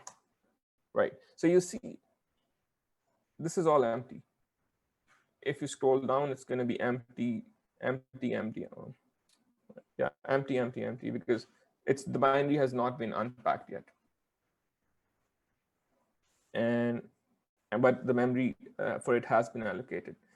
So in the case of UPX, when we want to unpack UPX, it's the simplest unpacker. This technique is not going to work on other unpackers, so please be aware. But in case of this, we can try a very simple trick. What we can do is, we don't want to get bogged down in the details of how it is being unpacked, because it's going to be decryption, decompression algorithms, maybe some sort of decryption as well. We're not really interested in it. We're not going to be able to understand it. It's going to be complex mathematical stuff or something like that, right? So we just want to skip ahead. We know that once all of the code has been unpacked, we know that UPX is going to, the unpacker is going to copy this into this particular region of memory, right? The one that we just calculated here. So what we're going to do is, we're going to try to look for a jump. And once it's been copied and once the permissions have been fixed, which I think are already fixed in this case, then it will have to jump to some place in this region of memory to be able to execute, start executing the original entry point for it, right? So inevitably, it has to jump into this section. So what we can try to do is try to look for a jump that is close, that is after this section, right? So it has to be close to the start of the section, which is 498 something. We'll just try to scroll down and read all the addresses. So one thing is that it will be a non-conditional jump. It will be JMP. It will not be a conditional jump like JNE or JE or based on some condition. So it has to be JMP, and it has to be start in 498.1 and onwards from that. So this is too large. These all are 490 C. That's too far, right? So we'll just keep scrolling down. Still C. Okay, this one. This is also C. This one looks quite similar. So what address we had? We had 498.1.000, and it goes up to plus 3B000 bytes, right? So 498.829A is after this section, and it's this boundary, and it's within this section, and there is nothing after it, right? So that's a quite good indicator in case of UPX that this is going to jump into our actual binary and to the original entry point. So what we're going to do is, we're going to put a breakpoint here. We're going to press F2. It's going to turn red, which means that we now have set a breakpoint. The other thing we can do is, I'm going to execute it. I'm going to resume it so that it's running again. And you can look at this section here. while I do that, it's going to get filled up, which means the packer is going to unpack this binary, and then it's going to copy here. So this is no longer going to be zeros. So I'm going to press F9 and take a look at what happens. Right? It got filled up. So this is the unpacked code, and this is now going to jump to our original entry point. I'm going to do F8. Right. So this is actually where the unpacked code resides and where the actual execution starts. So this is the perfect point to dump this binary and basically have ourselves an unpacked version for cmd.exe. So we're going to use Scylla for it. And like I said, like I told you, that it does self-injection. So you don't have to look into any other process and any other chunk of memory. We'll just look into the current process that we're running, which is packed cmd.exe, right? The other thing we need to do is, let me just show the addresses. So I'll try and do an IIT auto search. It tries to find the import address table here. So the important thing to note here is that you have to change its original entry point, OEP, to match this address. Otherwise, it's the dump binary is not going to work. Sometimes, I'm not sure why, but sometimes Scylla is able to properly fetch the OEP, but sometimes it doesn't work. So you have to change it yourself. So it's going to become 49D88, 49D88298. Okay. IIT auto search, and we get the imports. So Scylla has the capability to rebuild the imports. So we do get imports so that it can do that as well. First, we'll do a basic dump of it. Right here should be fine. So now it has been dumped and it has been unmapped. So the thing that I was showing you, the difference between raw and virtual and mapped PE and unmapped PE, this already fixes it. So it has fixed this. But the thing is that it still hasn't fixed the import address table for it. So we'll do fix dump, and we'll give it the binary that we've just dumped. And you see import rebuild success. It has rebuilt the imports. So it should work now, right? We've done everything. We've dumped it. We've rebuilt the imports. Let's see what happens. This is the one. Oh, it doesn't look like it's working. And it's actually not going to work, and it's going to crash. And there is a reason for that. So ideally, it should have been showing command prompt, but instead it spawned up a debugger, right? So that's a problem, and now we have to identify the problem and fix it. So I'll quickly tell you what the issue is. So first, I'm going to fix it, and then I'm going to tell you why exactly I did that. Let me copy this utility. So this is a neat little utility set DLL characteristics that you can use to turn off ASLR on any binary. So if you don't know what ASLR is address space layout randomization, which is a fancy word for basically what it means is that a binary on which ASLR is enabled, every time you run it, its base address is going to change. So for example, first time it loaded at 100000. Second time it might load at 300000 or something, and it's going to keep changing every time. So what we want to do is we want to disable ASLR on this particular binary. I'm going to delete the dumps that we just made so we don't get confused. And set DLL characteristics -t, and we're going to disable it. What? Oh, I already have it open in my debugger, so I have to close that first. Okay. We'll run. Okay, so it's showing that the original characteristics, dynamic base was 1. Dynamic base is basically ASLR. And it has now turned it off. So dynamic base is now 0. And now I'm going to quickly run through everything that I did early on. Right. CMD.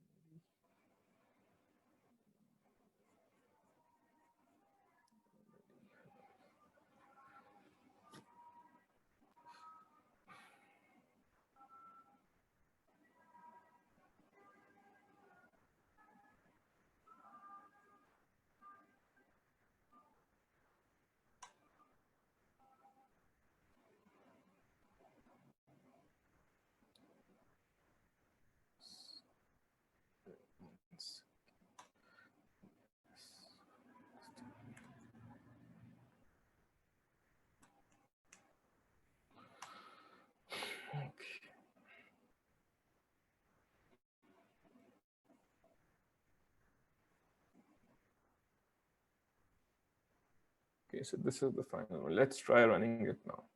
And now it's running fine. That means we've finally been able to unpack it successfully. Now I'll explain what the problem was and why we had to turn off ASLR. Let's close everything. And let's open this. Oh, sorry. Let's open this one. And the second one that we want to open is the actual packed one. Okay, so let's take a look at the headers, the sections for the packed one. Sections. So the section names are UPX0, UPX1, because we packed it with UPX, obviously. Now we'll take a look at what the section names. Let me see if I can run another instance of P here. It will be easier to show.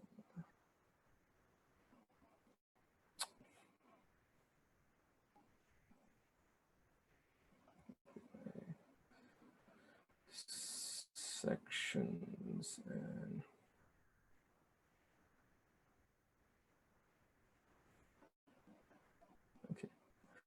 okay. So you can see that on the right we have the packed version, and on the left we have the unpacked version. Okay, so the primary difference here is that SCY has been added. We're not going to go into the details of that. Resource section, everything else is already there. The main difference that is of the note of here is that the raw size is no longer 0, right? Because the file on disk is now no longer empty. This section on disk is no longer empty. It has the actual final payload, final code that we just unpacked. That's a good thing. Now let me show you the original cmd.exe without any packing, how it looks like.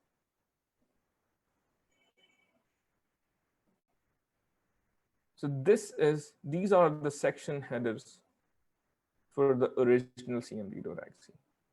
You'll notice here that it's fine. I mean, the name of the sections, it can be important, but let's not get into that for now. But the thing is that it's fine if the name is .text section or not, .data section or not, .resource section or not, they do contain the same data. But the original binary has one additional section, .reloc section, and our unpacked version does not have that. So what exactly is a .reloc section? So a .reloc section actually contains information about any patching that needs to be done within the binary's code when the base address changes.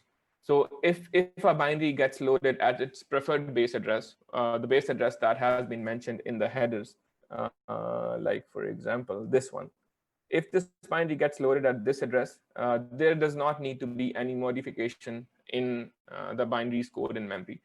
But if this address changes, which it does in case of ASLR, if you have dynamic base, then this is the section that provides information as to which parts of code need to be patched in memory for that change to not corrupt everything, right? And I'll give you an example of what sort of data might need to be patched. So I've increased the font size. It kind of looks a bit ugly, but I hope you're able to see. So for example, so there are two types of call instructions. Let me see. Oh, we already have one, but let me do another one. So there are two types of calls. One is one starts with E8, and this other 4 bytes are relative to its to the current position of that call instruction. So even if the base address changes, this call is not going to be affected. It's going to function the same way. But there is another type of call that starts with FF15, which was this. But I'll try and write another one just so you can see it here. It's called an indirect call, and the addresses which it's supposed to call into are hard-coded. So for example, let me do this FF15, and I'll put in some address from BC82 0C. Sorry, BC.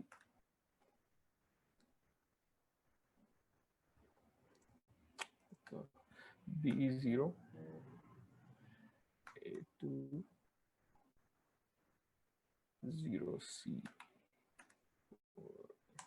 right? So this has been converted into this. So this address is now hard-coded. The problem is that if the base address changes from something other than, for example, base address in this case is something like, the base address starts from 4AC. That's why the address looks like that. But if this was starting from 5 something, for example, and you take a look at this address, it's still going to say 4A something, but the base has changed. So that means this address needs to be patched. But the thing is that our original binary cmd.exe, it had the information to patch all these addresses. But the ones that version that we dumped after unpacking from UPX, it does not contain that section anymore. The reason for that is that UPX takes care of that itself. Whenever it loads up the unpacked binary, it already knows which parts to pack, which locations to patch in the code. So it patches them itself. But once you dump it and it becomes a standalone binary, and UPX is no longer there to patch it, and we also don't have the section relocation section anymore, then it's going to be problematic whenever the base address changes. And whenever you run the binary, it's going to be at a different base address. These addresses will become invalid. And there are similar jumps that have hard-coded addresses. So those need to be patched as well. And it's just going to crash. So in order to avoid this, we have to turn ASLR off on the binaries, the ones that we are dumping from UPX. This is not true for the binaries that don't do self-injection. It's only, and there might be some packers in which you can dump the resource relocation section intact. But in case of UPX, that's not true. So that's the reason that it was crashing. Okay. So this walkthrough, that finishes this walkthrough, and we'll see what's next. Let me close down the unnecessary stuff here first. Okay. So UPX walkthrough is done, and we're going to do one more unpacking, just a quick one. This is going to be the unpacking of an actual malware. So when you do this, please be careful to not execute it outside your VM. All right, so remember, before we move on to the next malware samples, there was a question. For example, more advanced APT malware, what they do is they try to pack the same malware sample maybe twice, maybe thrice. So what would be your preferred approach to dump the actual binary from that packed malware? I didn't understand. Tag that? You mean there are multiple layers of packing? Yeah, exactly. Yeah, so in any case, you have to get to the final payload, right? So you have to take the shortest way possible through all the stages of packing, obfuscation, whatever that is. Whenever you're dealing with any malware, the goal is to spend all of your time on the actual final payload. You cannot, for example, it would have been really stupid of me if I ended up looking into the UPX's unpacking code, because that's just not relevant. And there can be multiple layers, and actually there are multiple layers in a lot of the cases. So you have to one by one unpack all of them, and then you have to get to the final payload and dump it. So it's basically, you have to drill down and do it. There is no shortcut. Actually, the one that I'm gonna unpack now, it has one extra stage. We're not going to look at it. We're just going to skip it.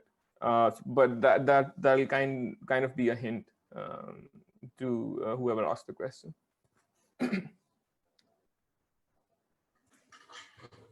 All right. So there was one other question.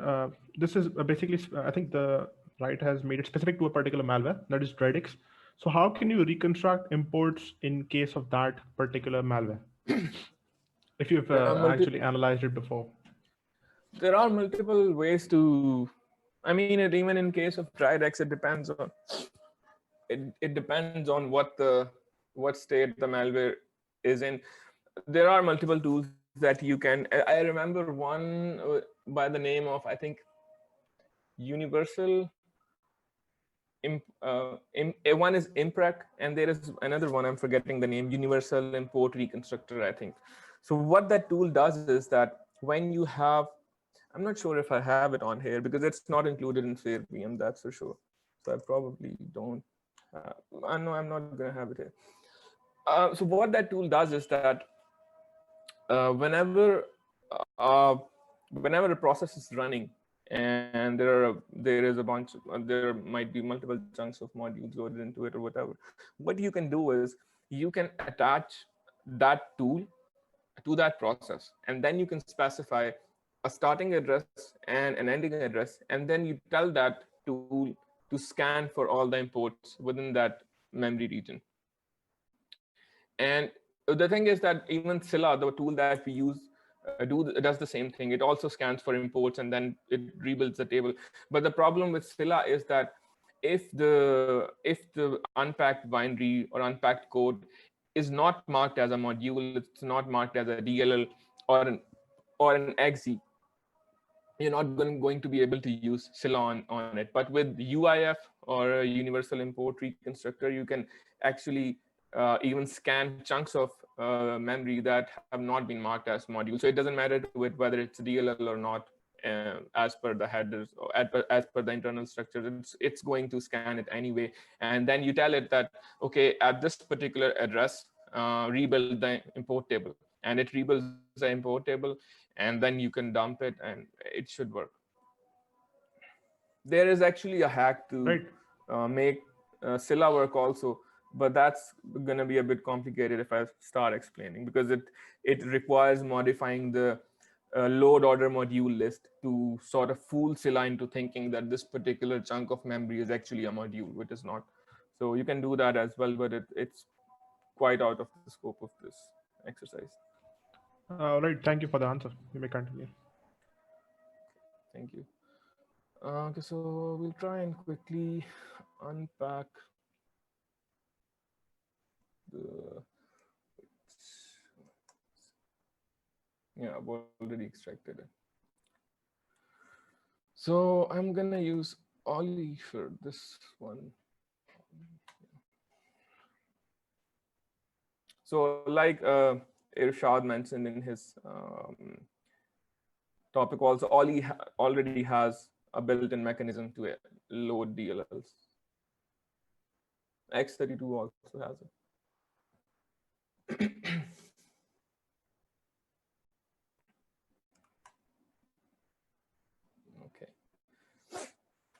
Okay, so again, now I know that this malware is packed, and I'm not interested in how it's packed.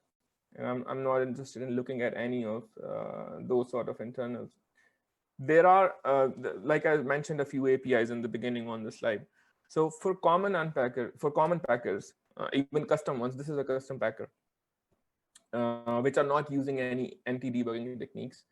You can follow a certain sequence of breakpoints to try to get to the final payload. And that's what we're going to do now. So what I'm going to do right now is I'm going to set a breakpoint on virtual.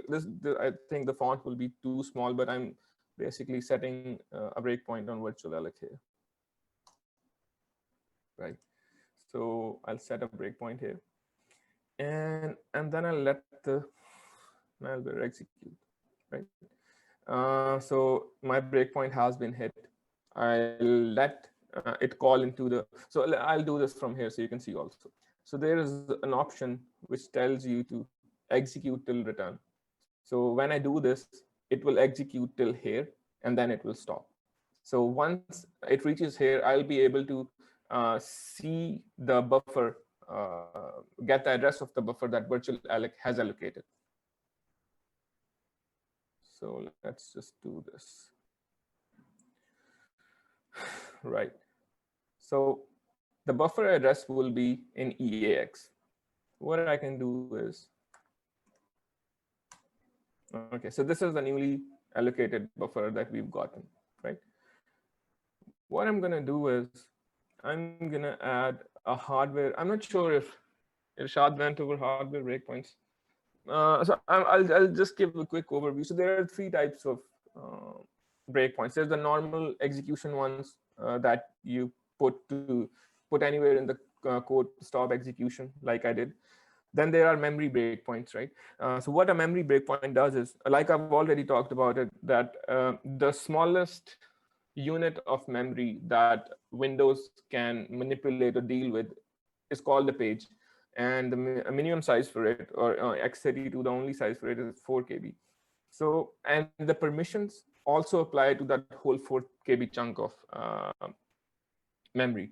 So with a memory page, with a memory breakpoint, what the debugger does is that it changes the permission of that memory page. So for example, you wanted to break on whenever something was written inside that memory page, you will remove the write permission from it. When the write permission has been removed, when anything will be attempted to be written into that page, an exception will be generated. And the debugger will handle that exception and break at that code.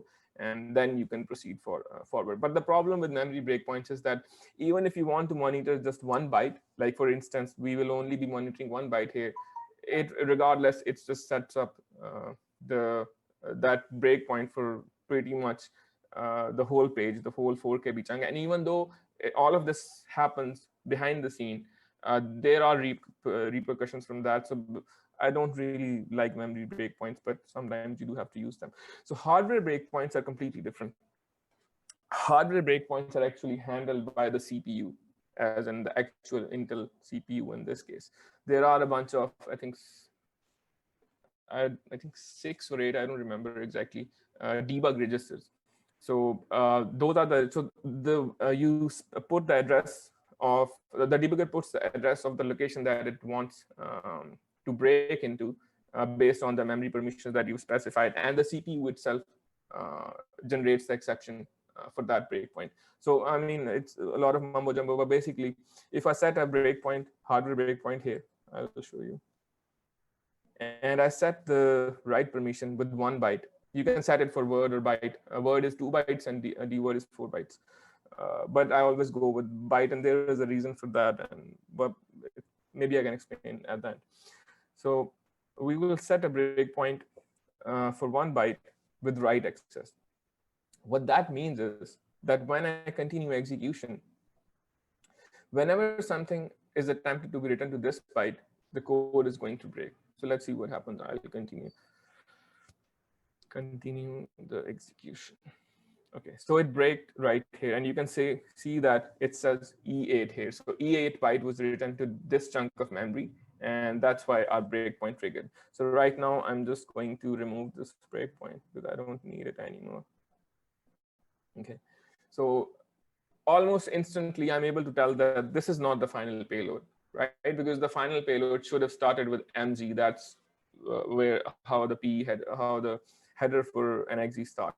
So E8 is actually the opcode for call. So it seems like it's unpacking an intermediate stage of, you can call it shellcode, or it's not exactly shellcode, but you can call it shellcode for the purpose of this exercise. So that's what the earlier question was about, that what if there are multiple layers? So in this case, there are at the very least 2 layers. This is the first one, and we're not really interested in it, but let's see.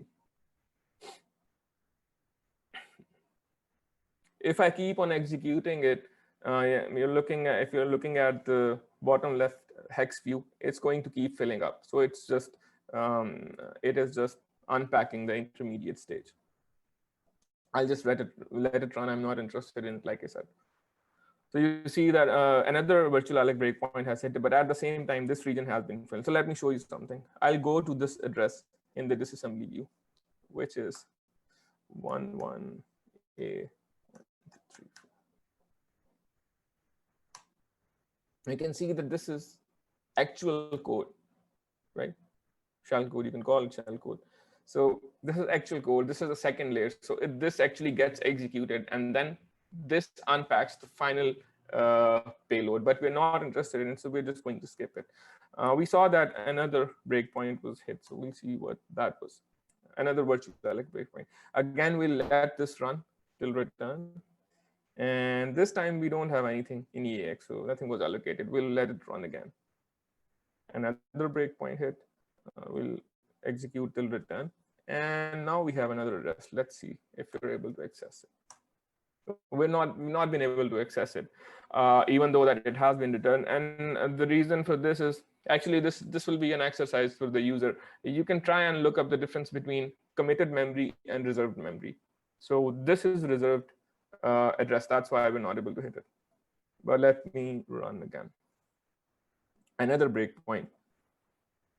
And this time we have the same address, but now if we try to go it, we will be able to access it because it has now been committed.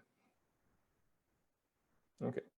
So what I'm going to do is I'm going to repeat what I did earlier on. And let's first remove the virtual alec breakpoint because I know we don't need it anymore. We'll set up a hardware breakpoint again, write access, and let it run. Right.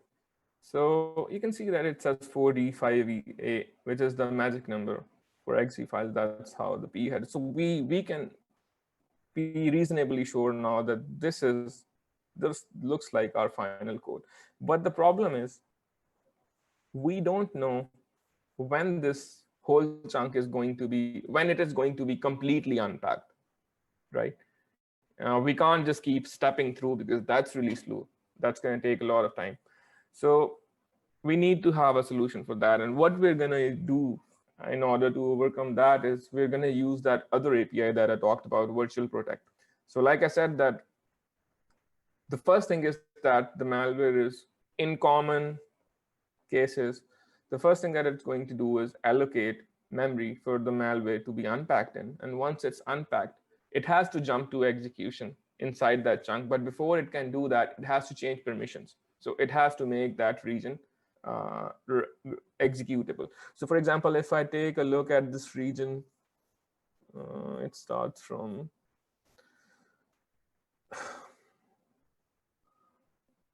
one to E4 zeros. The font is too small, but I was basically going to show you that this section is not yet executable, but the font is too small, so we'll just go over it. So what I'm going to do is I'll remove this hardware breakpoint. We don't need it anymore, and I'll set a breakpoint on Virtual Protect right here. Let's see what happens.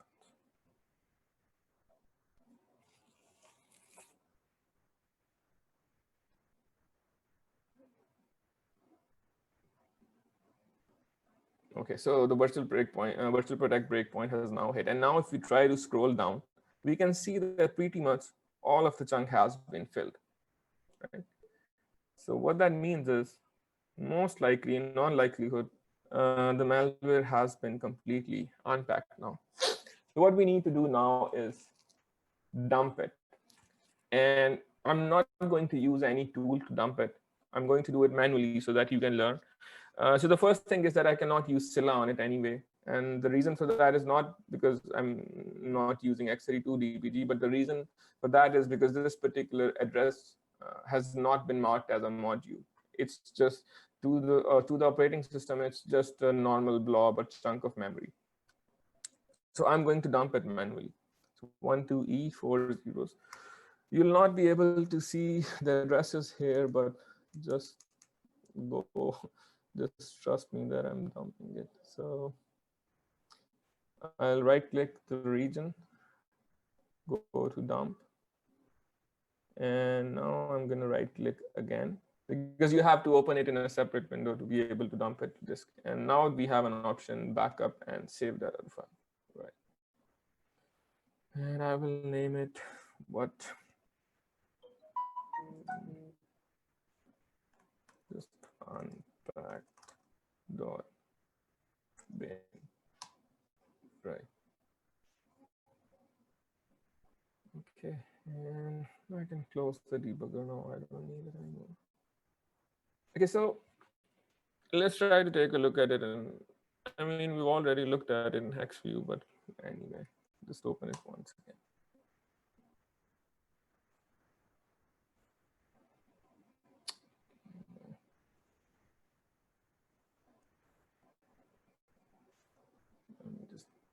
I'm having issues with my touchpad. Okay, and so if someone was looking at it, even if a malware analyst was looking at it, this is a perfect executable. This is the PE header, right? DAWs header, all of that stuff. These are the section headers, everything is there, and then we start. But the problem is, if you try to open this up, and you can even rename it to, let's say, DLL, just so you don't get confused. The extensions don't matter, but you can rename it, right? Let's try and open it in IDA. This is the IDA disassembler. Unpack.yara. Right off the bat, we've started getting errors, so it's not able to properly open it. But let's see what happens.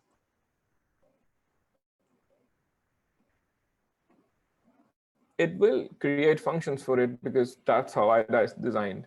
It's designed to find code within chunks of memory, and it does have headers, so there is some indication. But if you go to the imports section, imports table, there is nothing there.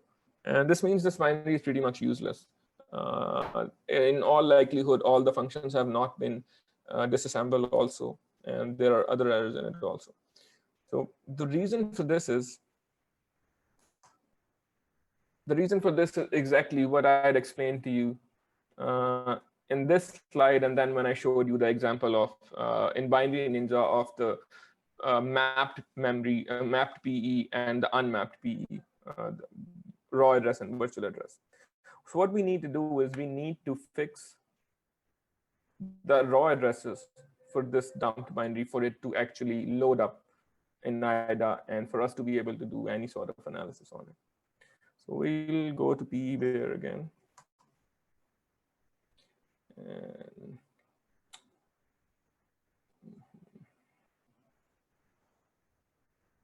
right. Okay, let's go to the section headers. Okay, so I think I've given you enough background. So I'm not going to go over it again. If you're still confused, you can maybe try rewinding the video of the stream. And you'll understand it once you go over it again. But the way to fix this is to match up the virtual addresses with the raw addresses. Because in the memory, the virtual address column was the one that was accurate when the file was mapped in memory. And even though we have dumped it to disk, we have dumped it to disk in a raw format. So this column is still true. The raw address format is column is no longer valid. So what we'll do is we'll modify these addresses to match up the virtual address.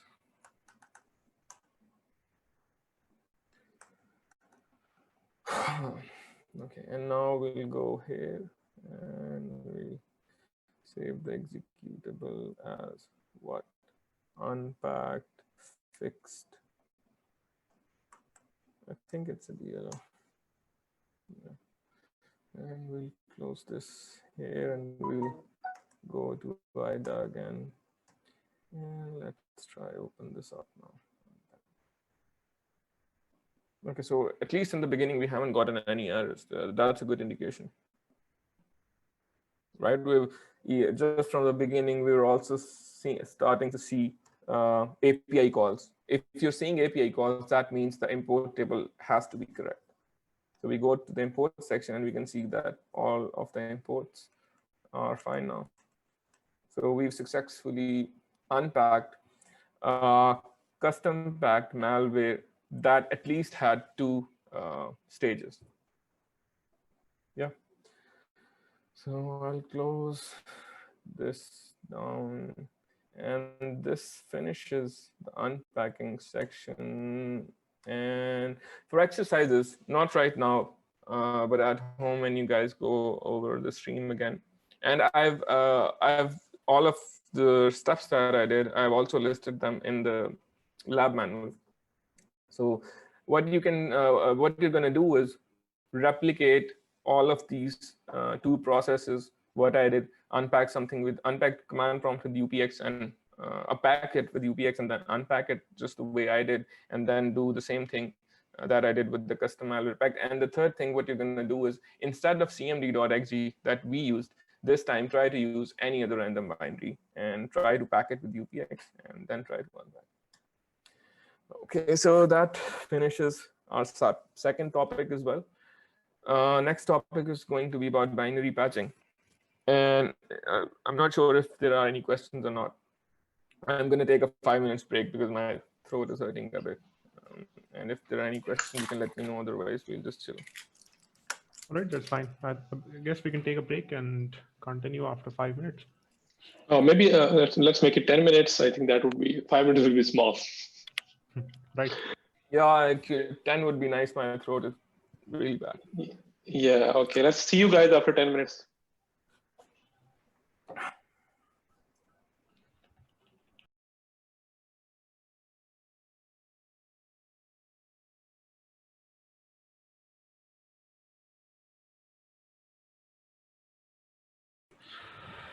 Okay, guys, we are live. Okay, everyone. So now we're gonna start off with binary patching, and we're gonna try to speed it up even more because there's still a lot of stuff to go through, even with Rashad. Okay, so sorry, Umad, before we begin with binary patching, so there was a question before the break. Like, for example, for custom packets, if you talk about them, how can you identify crypto or compression algorithms which malware or maybe adversaries often use? And are there any good static analysis tools which you normally use in your normal workflow to identify these algorithms? So please do some shed some light on that. There are a few tools, the plugins actually. The one that I use is FindCrypt. I think it's FindCrypt V2, and there was another one, Search.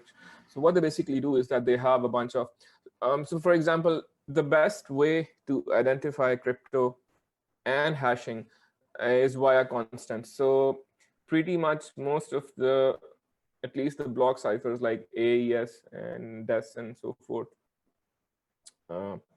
they use some constant in their encryption mechanism. So that's usually how those tools like FindCrypt V2 and Search, they identify them. And the other thing is that, like one sort of trick is that whenever you see a constant, a D word or something in disassembly, just Google it, right? And if it's an encryption, you'll end up finding the code for it. And that's, I mean, even for FindCrypt and the other plugin that I mentioned, Search, they don't have constants for all the encryptions that are available.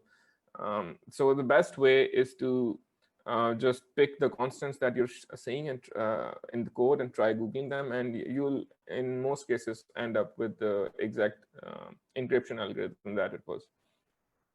And the other thing is that some cryptos you can identify just through experience. Like, for example, RC4 is really easy to identify, and that's probably one of the most common ciphers that are used. It's relatively simple. It's a stream cipher.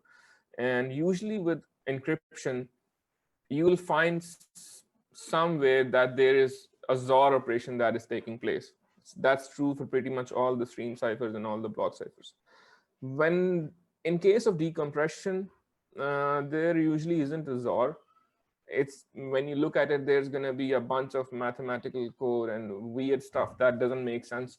But at the same time, it'll be taking an input and it'll be giving you an output, and the size of the input will be smaller than the size of the output. That's a good indication that this is an compression algorithm. And then I don't think that it's easy to identify compression through constants, but then again, it's somewhat experience based. And there are also, I think, SIG and search, I think, does identify some compression algorithms. So compression, exact type of compression is relatively a little bit trickier than identifying the encryption. But the good thing is that if you come across compression, it will be something like LZNT1, or like there are a very limited number of compression techniques that are used. On the other hand, anyone can create an encryption, if custom Zor encryption, or there are a bunch of ciphers out there. So that's how it goes. Awesome, thank you. Okay, so now we'll start with binary patching. And luckily, we only have 2 slides for it, and then we'll jump into the walkthrough. So there's basically 2 types of patching. One is hot patching, one is static patching. Hot patching is when you modify the behavior of a program while it is running inside a debugger. Static patching is when you patch something statically and that is permanent, right? So that gets written to the disk, so that behavior modification stays permanently. Hot patching is it's useful for when you want to, when you're debugging a malware, and malwares often have certain checks in them. And instead of providing the exact conditions that the malware needs, sometimes you just bypass those checks. And for that, you use hot patching. For example, in some cases, maybe the malware is sleeping for a few minutes. You don't want it to let it sleep. You'll modify the argument to turn it, change it to 0. It won't sleep anymore. If it's reaching out to a URL, maybe you want to modify the URL. In some cases, it's maybe making a callback in HTTPS, for example, using Win HTTP APIs. And what you can do is you can just modify a flag and a port, and the HTTPS communication will turn into HTTP, plain HTTP. So that's some of the use cases for hot patching. Static patching, there are scenarios, it's not as common as hot patching, but there are scenarios where static patching can come in quite handy. And I'll actually go through one before the walkthrough. But one of the places where static patching is quite common, but it's for malicious purposes, of course, is with pirated software. So any patches that you get to run a pirated software so that it doesn't ask for a key or doesn't like limit you or have any restrictions, that's basically static patching. Okay, so let's just jump right into before the walkthrough. This is not exactly a walkthrough, but I want to show you a sort of semi-real life example of when static patching came handy for me recently. So there was a program that I was analyzing. It was one of the flareon challenges, but it was a Linux binary. So what it does was that it created a child process, and after the child process was created, the child process would go back and debug its parent process. So it would attach a debugger with it. And the problem with that is, on pretty much all the operating systems, you can only have one instance of a debugger attached to a program. You cannot have more than one instance. Now, it seems simple enough that you can maybe just kill the child process, and then the parent process would be free, and then you can attach your own debugger to it.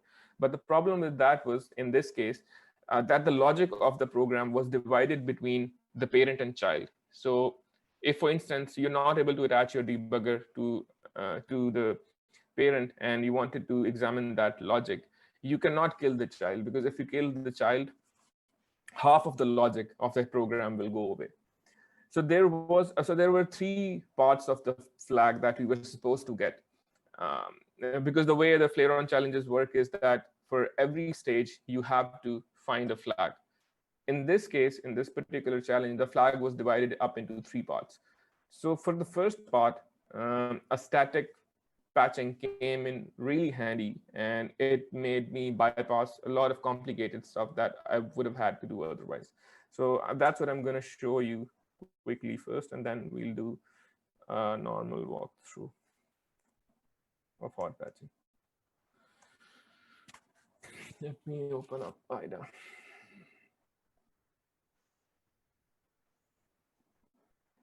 This is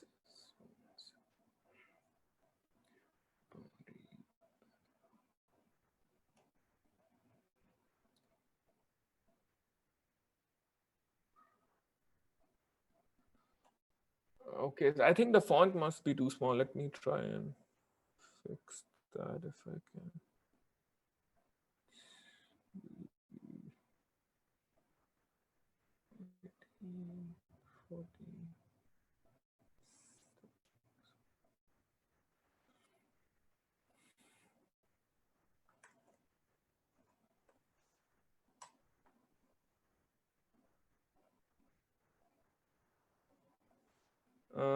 Hassan, is the font readable now? If you Yes, see I can my read it. Okay, that's good. Okay, so I'm not going to explain or go through the binary. I'm just quickly going to jump directly to the region that I'm looking for, and then I'm going to explain a few things to you. Oh, by the way, I'm not going to go through an IDA overview, and Rishad might not have time for this as well, but we have a cheat sheet for IDA Pro shortcuts that we included in the Google repository that all of you have. Or maybe I'll try and give a short overview at the end, but for now, let's just go through this. Okay. So I've straight jumped to the code that is relevant. I'm going to rename a few functions. So this function is a decryption function. It's, I think, AES, if I remember correctly, but I'm just going to rename it to decrypt. This is the start of the data that we are interested in, first part of flag.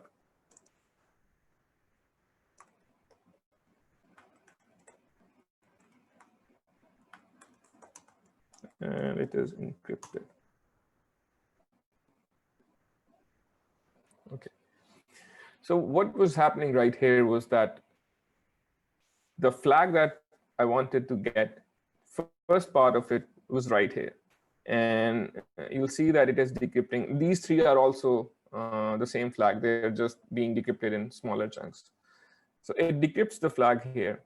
And then there's a mem compression, which is a memory compare call.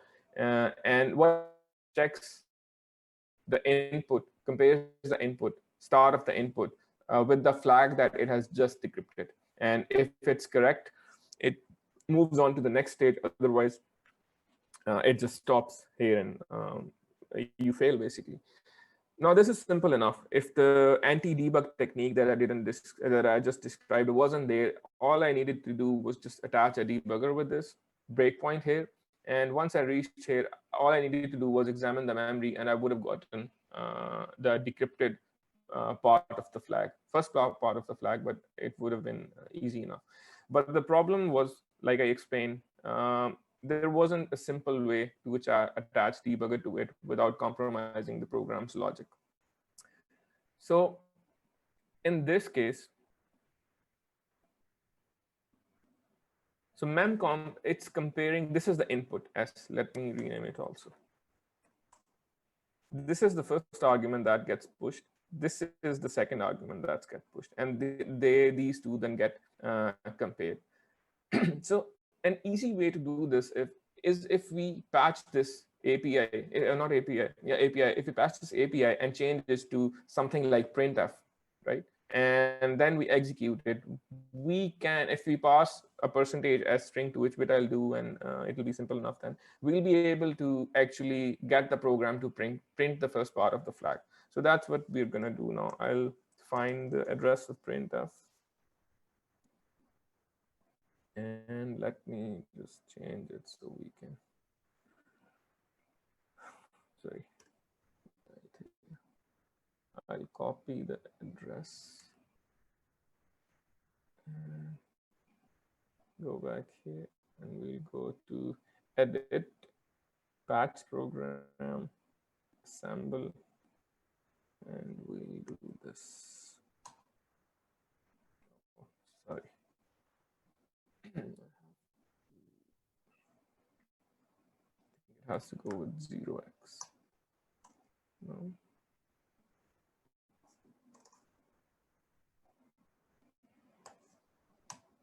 Okay, yeah. So it's gotten changed to printf. Now what's going to happen is the input that I gave to the program, that's going to be the first parameter to printf. And the flag itself is going to be the second parameter. So you're not going to have a decompiler on your IDA versions, but just to make it clear so you don't get confused. This is how it will look like: printf, and then the input, the first argument, and then the decrypted flag. So what I'm going to do is, okay, let me first try to show you without the patch.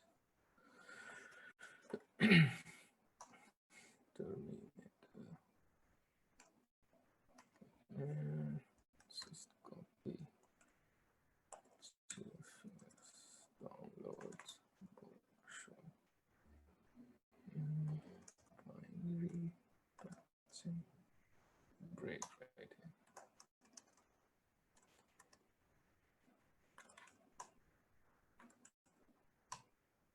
Right, and if I pass anything to it, it's not gonna work because it's not been patched yet. Even if I pass %s to it, it's not gonna work.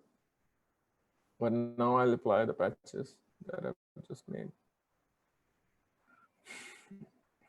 Create backup. Now I'm going to copy it again.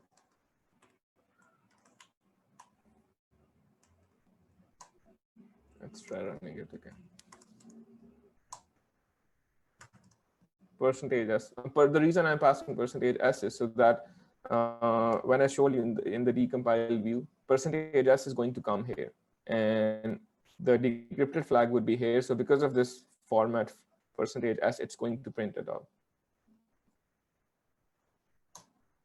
And this right here was the first part of the flag. So that was just a quick overview of sort of a real pseudo real world example that where static patching came in handy. And now we'll move to, by the way, there are many, I mean, I did a lot of complex patching with this program as well. So the patching can be much more complicated than just what I did here. But I'm not going to get into that, but just you can do a lot of stuff just with static patching, a lot of modification. Let's close this now and get to our actual walkthrough. So for this, I'm not going to show you how to change jump condition, the parameters, all of that. I think you've gone through that before as well, maybe in Irshad's topics or exercises. The point that I wanted to get across with this exercise is that when you're debugging a program, you pretty much have complete control over it. So you can make it do anything at all that you want. And that's going to be the point of this whole exercise. It's not going to be so practical, but when you repeat it yourself, you will be training yourself, one, how to write assembly or how to understand assembly better. And second, you'll realize that you actually can do anything when you have a debugger attached to the program. So let's open up cmd.exe from system32.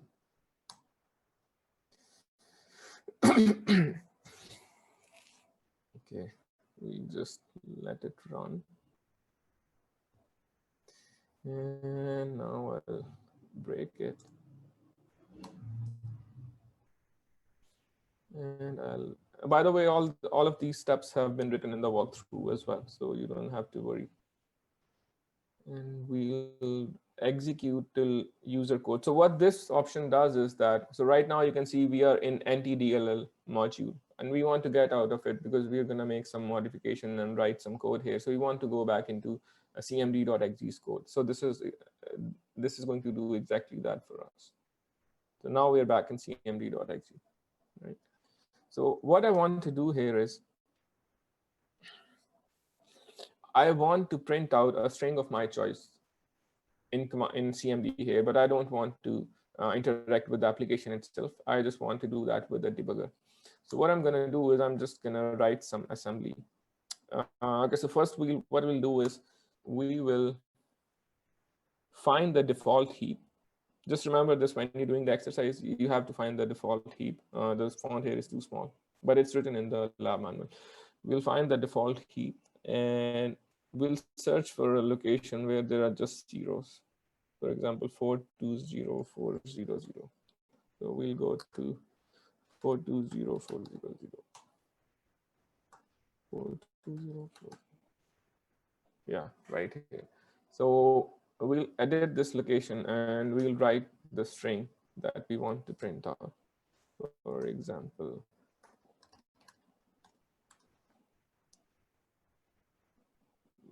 right. So this is a string that we want to print out on cmd.exe. Now we need to write some assembly instructions here to make it do that. Let's just start editing where our EIP currently is. The first thing that we need to do is push an argument. We're going to use printf for this. And we need to push this string that we just wrote in memory as an argument. So what we'll do is push and the address 420400, right? And now we need to call printf. Okay. And the third thing that we need to do after printf is that we need the parameter that we just pushed onto the stack. We need to reclaim that space. If you want to know details about this, you can read the topics of calling conventions, C calling convention versus std calling convention. This is C calling convention. I think Irshad went over it also yesterday. So to reclaim that space, we have to add into stack because it grows downwards. So we have to add it when we want to take it back down. And we will add 4 to ESP because that was the number of bytes that we just pushed, right? Now let's just try to execute this. So this is our CMD. And you can see that there's no string right here, printed here. Let's check now. So we just successfully were able to modify the program's behavior to print. This is cool here. This is not really a practical example, but this is more to showcase the capability and also to give you some practice of assembly. Now what we're going to do is we just printed this string one time. What we want to do now is print it 10 times in a loop. So we'll clear this up to how it was earlier. And we'll start editing it again.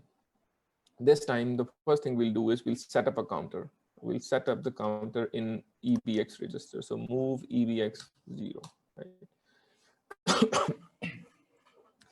Second thing we'll do is we'll again push the argument that we pushed before, 420400. And we'll again call printf. And we will again reclaim the space from the stack at ESP4, right? And now what we need to do is we have printed, this means that this will print out the string one time. And now we need to increase our counter. So we will add 1 to EBX, add EBX1. Now what we're going to do is we're going to compare EBX to see whether it has reached. So what we want to do is we want to print it 10 times. So we have to compare it with 10. So what we're going to do is EBX, CMP EBX with 0A, which is hex for 10. And then we're going to use a jump condition, J and Z. And we're going to jump back to where our original argument was being pushed if it's not equal. J and Z, and the address would be 4 is this will be the address that I'm going to be pushing, 4A0T4. 4A0 4A0D4 and 24B. Okay. So let's just verify that we've made the correct jump, right? Because we don't want to reset it back to 0 again. So we need to jump here so that we can push the argument again and print it again. So what we're going to do is now we're going to right click here. This is the other thing that I'm going to do here. No matter where you are, you can change the position of the EIP and start executing code from there and then. So what I'm going to do is I'm going to set the new region to this location again. So the EIP changes to this. So this also answers one of the questions that someone asked yesterday. Another way to call exports. For example, in X30, if you're working in X32DBG and there is no plugin there that can aid you in calling the exports, if you're able to figure out what the parameters for those exports are, you can just jump your EIP to that location, like I did here from set new region. Where did it go? Yeah, it's already there, so we have to click someplace different. Yes, a new region here. X32DBG has the same option. And once you've done that, you need to set up the parameters according to what it is expecting. And then you'll be able to call your export without having to use any plugin. The last thing we're going to do is we're going to set a breakpoint below the jump condition so that the execution stops once it's been printed 10 times. So let's take a look at cmd.exe and I'll let it run. And you can see that if you count it, other than the first one, it's going to be 10 times, right? So we've been able to successfully modify the behavior command prompt, and we've been able to print it 10 times. And now this is going to corrupt the program if you let it run, because we've messed with the code. If you wanted the program to not crash, then you would have had to be more careful doing this sort of an exercise. But the whole point of this exercise was to make you aware of the capability of a debugger, at the same time give you some practice for assembly. So you will do an exercise like this, but I'll get to that at the end. I want to show you something else now. Let me restart cmd.exe. Now I want to make a change by hot patching that is a bit more permanent, right? So what I'm going to do is, first I'm going to let it run. Place a breakpoint again. Let's set up a breakpoint on the API call write console. So this is the API call that is used to print any data at all on command prompt. So we've set our API and let it run. And okay, so let's run a command, dir command here, right? And it breaks into the debugger. And if you see, it's showing you the string volume and C drive. That's basically the first string that it was going to print as a result of this command. And if I continue here, you can see that it gets printed. What I want to do is, let me just go back a little. I'll go to the actual call of write console. I'm going to set a breakpoint here.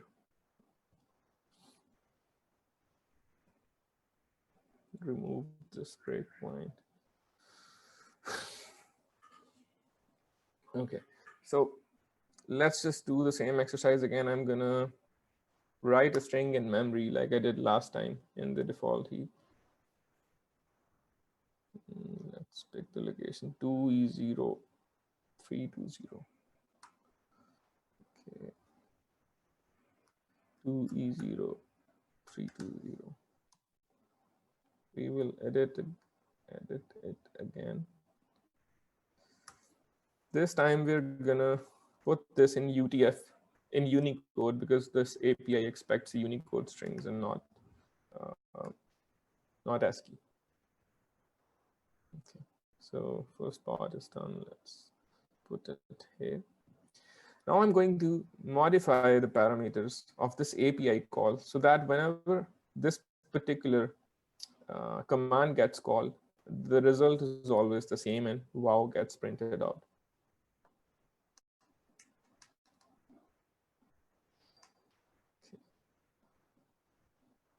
Okay, so in order to be able to understand this, I'm going to just do this, and it's going to be recorded in the stream, and you can go over it later. I'm not going to explain every single instruction because there's not enough time. But in order to be able to understand this, you need to do two things. One is that you need to go to MSDN, and you need to take a look at what the parameters of write console W are, right? And the second thing you need to do while you're doing that is watch this part of the stream again, maybe a few times, and you will be able to figure it out. If not, you can reach out to me, and I can help you in understanding what exactly I did. Okay, so let's just need to move the LIA operation upwards because this is important. EBP -4. Okay. Then we need to push EAX, push 5. These are the arguments that are required by the write console. Some are required by the call previous to that as well, but once you take a look at it, you'll understand. And then we push the address of the string that we just put in memory. That would be 2E0 320. Right. Okay. Push 5, push address, and then we need to push 1, and the last one is going to become a knob. Okay. So now we've hard-coded the arguments, right?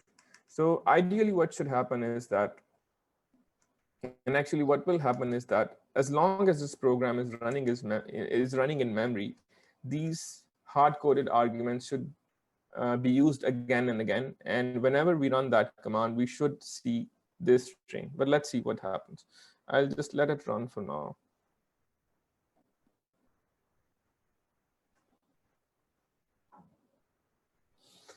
We ran into an exception. Wait, let me think. I'm just going to repeat it real quick. I think I made a mistake somewhere. Okay, F9.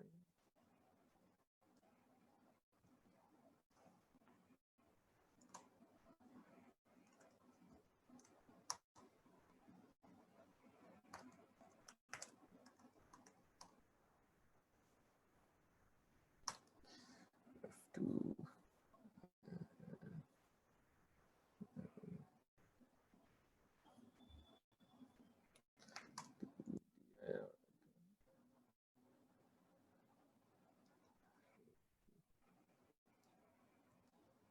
I'm just repeating the same steps that I explained to you. I'm just going to go over them a bit quickly.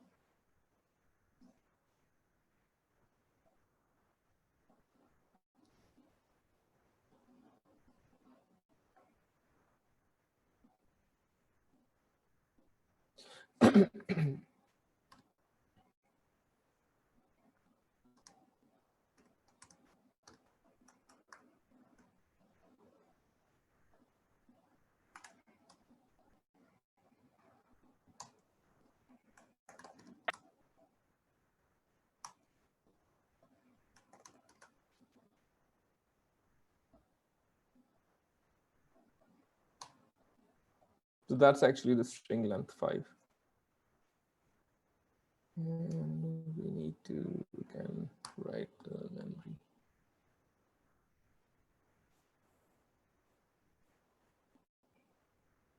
Two 70470.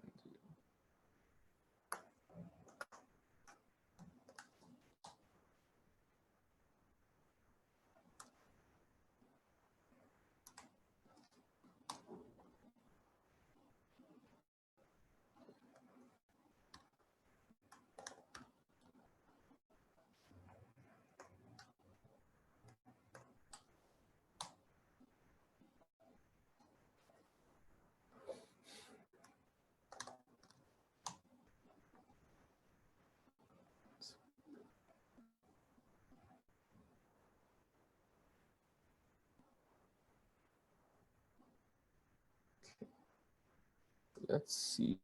Okay, so it got printed, but it should be resident in memory as long as the program is running. Let's try that on. Okay, so let's try running the dir command now. So every time I'm running the dir command, instead of displaying the directory contents, it's going to keep on printing out wow. And even if I detach the debugger, that's going to stay that way. Yeah, I'll close the debugger. And the behavior is the same. As long as that string does not get overwritten in the memory, which will probably not, this is going to stay same.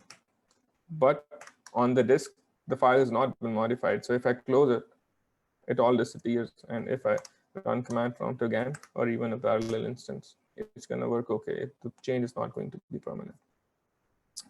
Okay, so that was the walkthrough for hot patching. And for exercise, when you do it at home, I think I have the lab manual in front of me. Yeah, so the exercise, I've written it, but one of the things that you're going to do for hot patching is you're going to repeat the printf exercise that we did, walkthrough that we did, but this time you're going to modify the arguments in such a way that along with the string, it also prints out the index of the strings. So if it is printing out something like this, let me just, so we were printing this is cool 10 times, right? Something like this. But what you have to do in the exercises at home, it has to print out something like this, 1 and then 2 and 3 and 4 and so on and so forth. Okay. Now we'll try and quickly go over the static patching walkthrough, and then we move on to the final topic. Right. So, Umar, we had one last side question. So, is there a list of maybe API calls that you would normally monitor or that you normally look for while analyzing a malware? While analyzing a malware, yeah. Oh, yeah. I mean, there are telltale API calls. For example, in case of a downloader, it's going to be URL download to file in HTTP, something like that, right? And even in case of a backdoor, for example, for the backdoors that use HTTP or HTTPS to do communication with C2, they are always going to be there. In some cases, malwares, when malware authors choose not to use WinHTTP APIs, they're going to end up using something like libcurl, and then you're going to end up having a socket API instead. That's a low-level API, but you'll have to backtrack from it, and you will instead put a breakpoint on something like receive or send. So these are, because pretty much any type of final payload that you have in, I mean, other than maybe a ransomware, because the whole point is disruption there, but any other sort of payload, a backdoor, a downloader, it has to call back, even an info stealer. So it has to do some sort of network communication. So that is, I think, one of the first things that at least I look for, because what that makes easier for the analyst is to then backtrack from those particular API calls and be in a location of the code where things are actually happening, and not be bogged down or stuck on the sections of code where there's just stuff going on that might not be so relevant. Right. So, do you normally maybe have a cheat sheet or something of these such API calls that an analyst should look for on the first instance? I look at a sample. I would like to answer this question. So please. I would like to add. So if you go to the Appendix A of the Practical Malware Analysis book, so you remember I shared a book yesterday, Practical Malware Analysis. So at the it has an Appendix A. So it lists all of the APIs that are usually used by the malware. So you can just go there, and if you see any of those APIs in malware, that's usually give you very good telltale signs. And it also gives you a 1 to 2 sentence description of what this API means and how it is used, and what type of behavior you can expect if this API is present. So please go to Practical Malware Analysis Appendix A, and There's a very good cheat sheet there. Awesome. That is great. That'll be quite helpful. But I mean, to be honest, it's like Irshad said, it's very helpful, but you cannot really determine that something is a malware just based on the API. There are more things that you have to look at. Maybe one of the APIs that is probably the most suspicious is crypt decrypt, right? In case of ransomwares, because other than ransomwares, very few programs require some sort of encryption. I mean, you have to take a look at flags also. Maybe it's just doing some sort of hashing, because that also uses the same API. But other than that, you cannot just go based on the API calls. You have to kind of piece together multiple things. You have to look at a bit of logic, a bit of APIs, like Irshad said, and yeah. Okay, so Awesome. Thank you. now we'll move on to static patching, and I'll try to make this quick. Okay, wait, let me see the exercise for this. Yeah, so this is the exercise that I'm just gonna copy it outside, so to make it easier. Right. We'll try and run it and see. So it says that give me the flag as an argument. This is a binary that I just wrote for this. And if you give it an argument, let's see what happens. A random argument, that was lame. Nothing really happened. So we need to solve this binary via static patching. So that means that we need to load it up in IDA-Pro basically. Maybe I can just, let me just load it outside.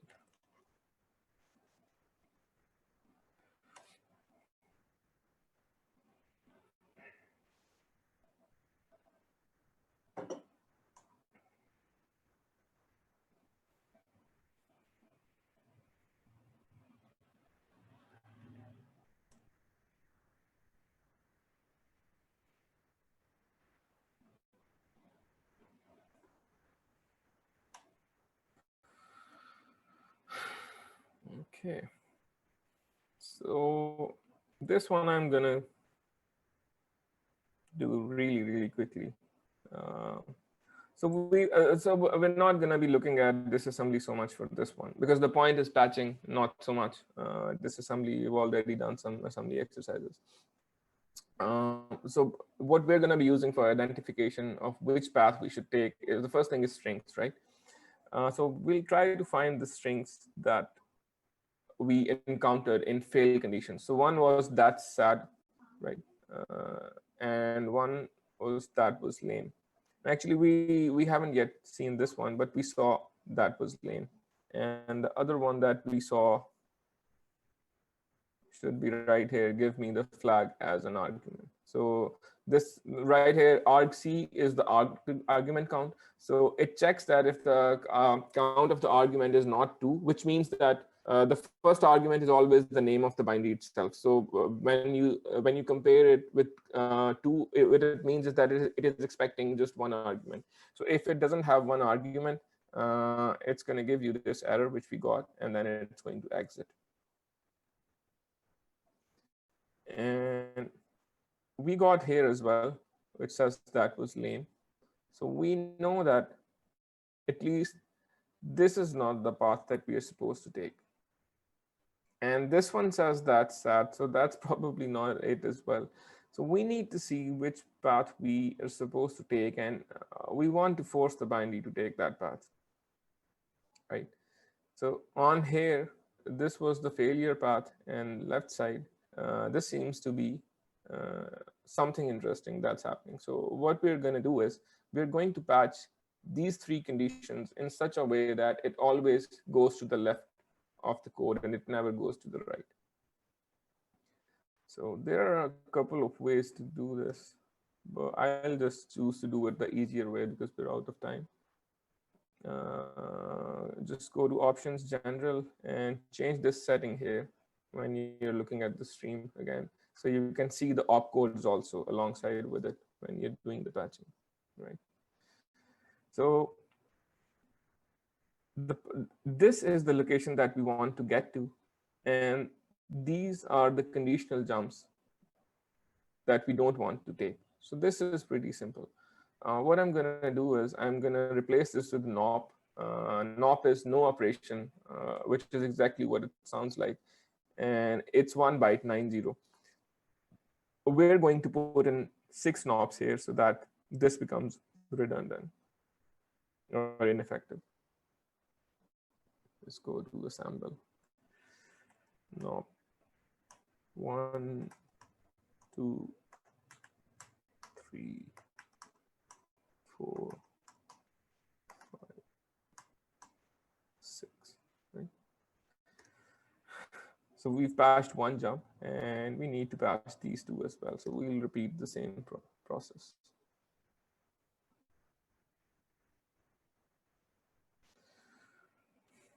Actually, I'll also show you how to do it in the hex view. So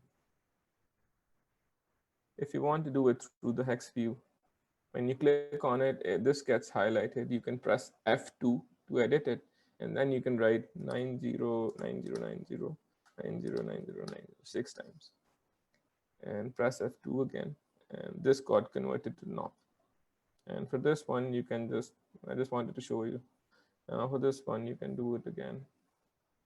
Dispatch program, because it's more descriptive, I guess. 2, 3, 4, 5, 6. Let's see.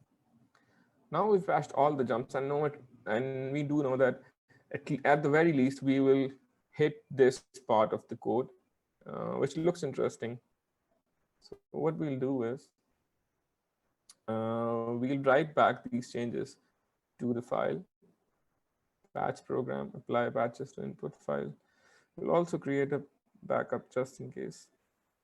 And okay, so let me copy this back into my VM.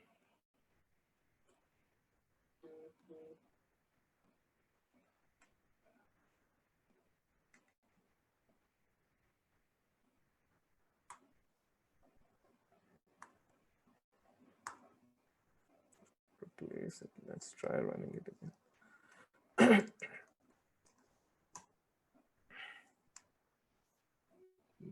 sec. I copied the wrong file. 1 sec. Binary patch.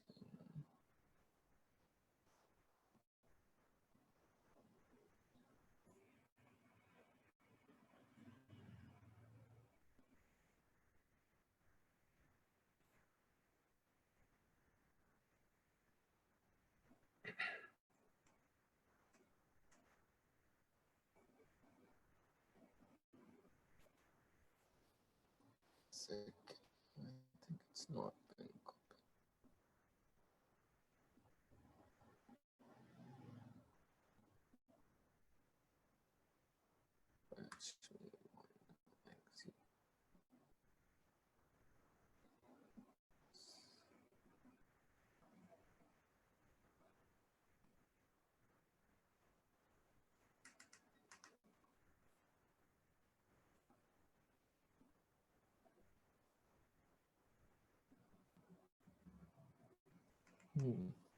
I think there's some problem. I'll just edit it inside the VM, so I don't have the copy issue.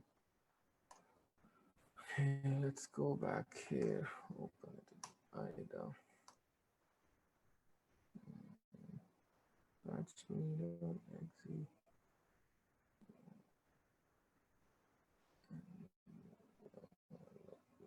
Increase the font size.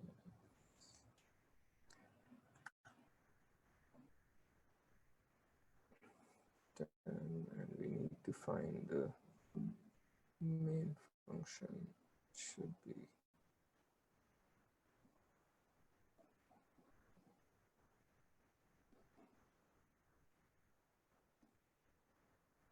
this one.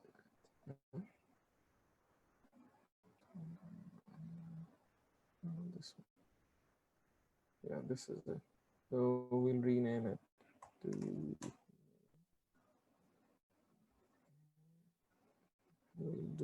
patching really quick. That's that was the... So these were the jumps that we were patching. Options, channel.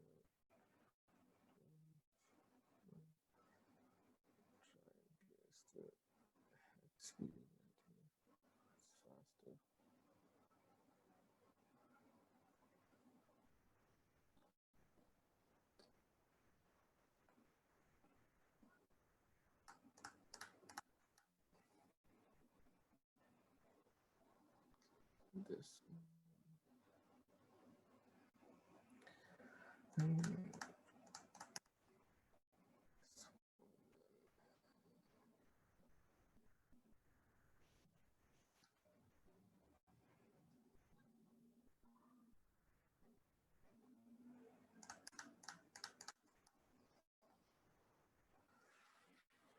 Okay. So it should work now. Let's try and apply patches to input file, create backup. Okay. Let's try and execute. Right. So we've now reached that second section of the code that initially we were unable to reach. So we know that at least we've bypassed some of the checks just through static patching. What we want to do now is that it says, let's one more patch. Let's try one more patch. Let's just do that exactly. So we know that this doesn't look right. That's obviously through the strings. So we need to try to execute this part of the code. And how will we get here? Let's see. Through this, there's no condition here. It's just going straight up, straight up, straight up, right?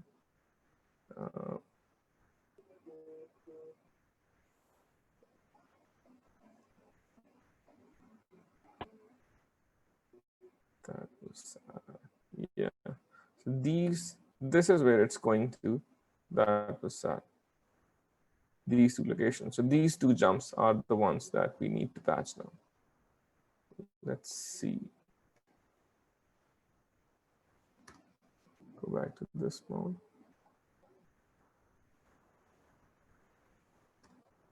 What's J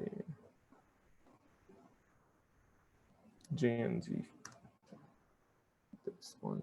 This time it's only 2 bytes because it's a short jump, which means it's closer to its own location. Go here, F2 again, not F2.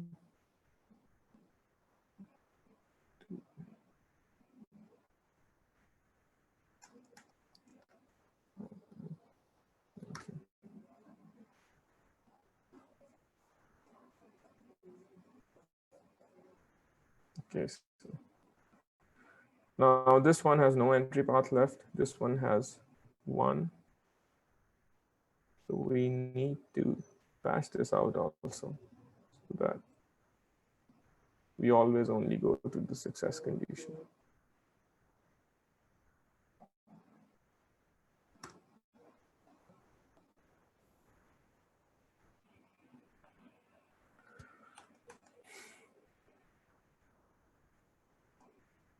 Right. Now there's no way to get to the failure path. There's just one path and it should be the success one. So we'll try and apply the input. Okay, let's see. There you go. So that was the flag, which gets decrypted and printed out. So before I finish this topic, just real quick, I need to find another John 0. So right now what we did was we changed these two knobs so that the execution flow would continue as it was going. But what if we wanted to change it so that it would always take the jump instead of going down straight. So in that case, what you can do is change this to a non-conditional jump like this. Go to sample and just change it to JMP, right? And now it will always take the jump. So it depends on which condition, which path you want to follow, and either you can knob it out or otherwise you can change the jump to a non-conditional one, and that's how you do it. Okay, so later today I'll upload a binary to the Google Drive that you can do as an exercise. So first you'll repeat this as an exercise for static patching, and then you can do that other binary as well, which will be somewhat similar to this one. Okay, let's just close all of this. And now there's just one topic left, binary emulation. Okay, so what is emulation?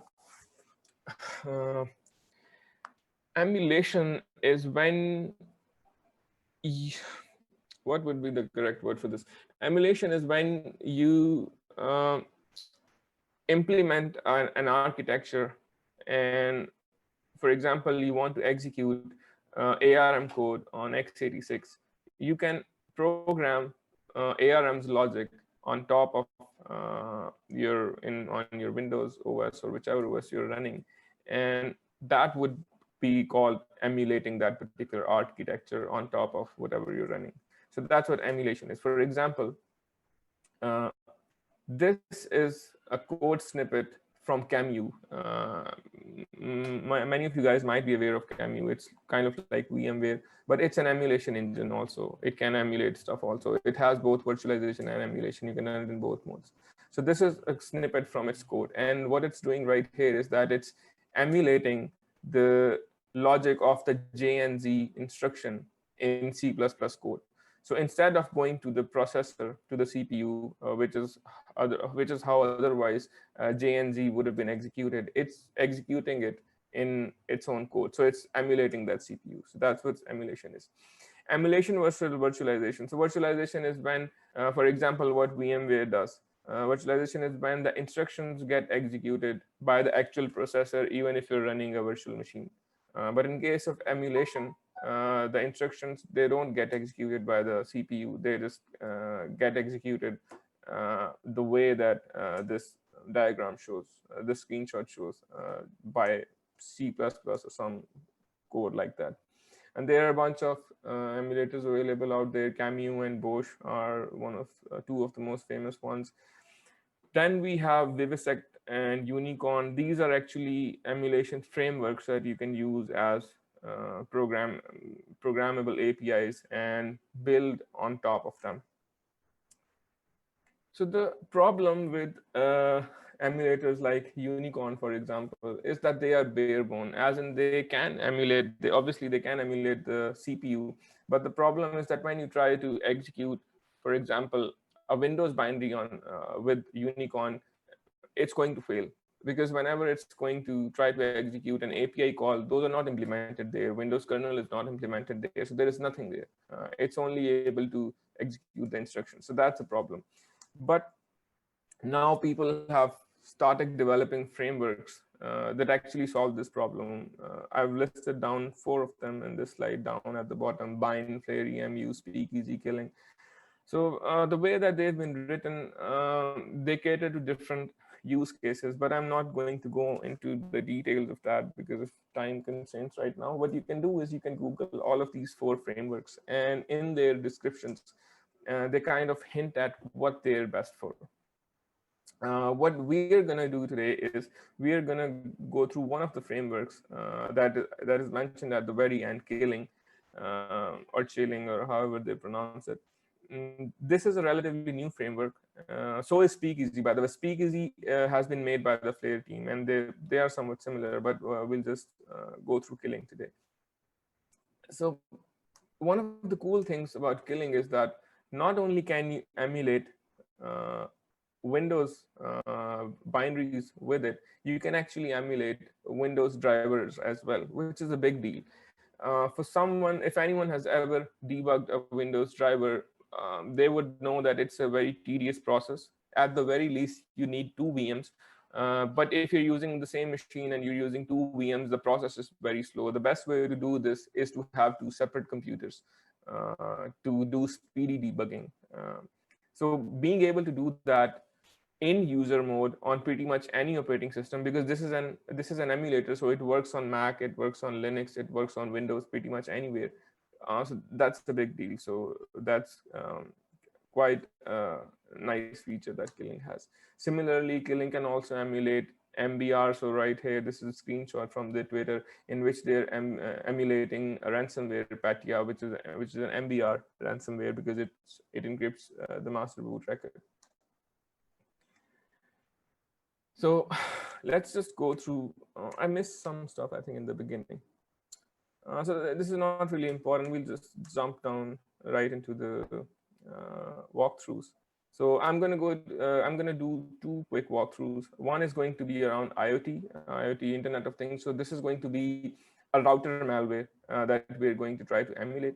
The second walkthrough is going to be around string decryption, which is going to be as a use case of emulation. Okay, let's go back and let me find the directory for emulation.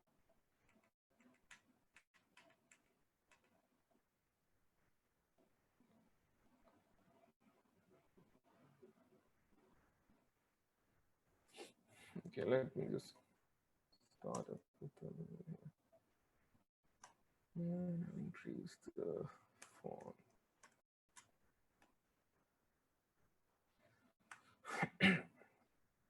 We need one more thing. Python.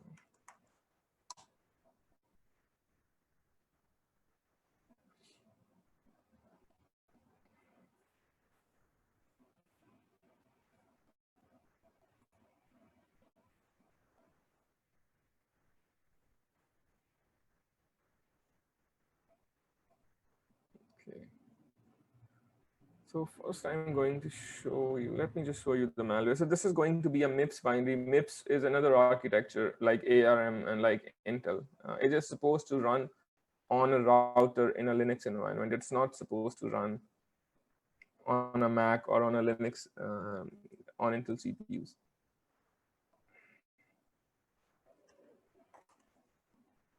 I'll quickly show you what it does.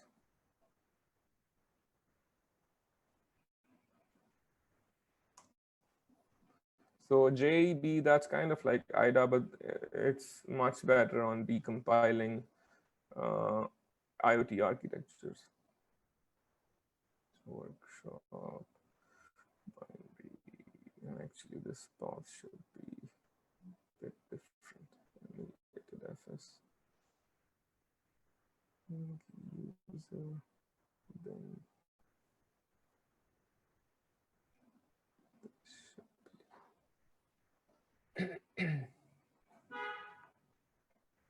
so this is what MIPS assembly looks like, but we're not interested in. We just jump to the decompilation of this. So this is a very small downloader. It's an actual malware. So what it does is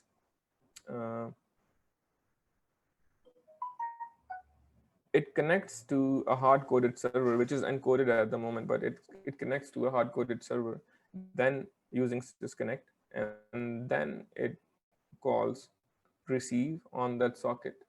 And once it has been downloaded, it writes it to the disk, and finally it executes it with sysexecv. So the point of this exercise is to show you that you can emulate a completely different architecture and a completely different OS using this framework. So first, I'm just going to. This is pretty simple. Right now, I've commented out everything, so nothing is going on. Actually, we don't even need these 3. So just so no one gets confused, I'll remove it completely. Right. So all it is doing is that it is initializing the emulation framework, and we're passing it the binary that we want to emulate, and it requires a dummy argument. It's not relevant, so we just pass. You can pass it anything, and then we are passing it this emulated fs directory, which I'll really quickly show you is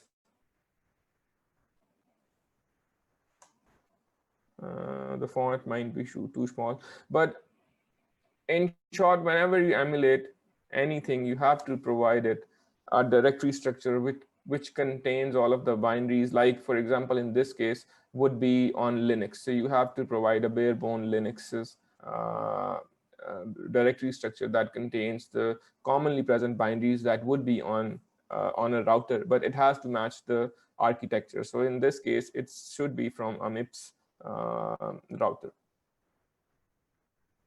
Okay, so I'm just going to really quickly execute this.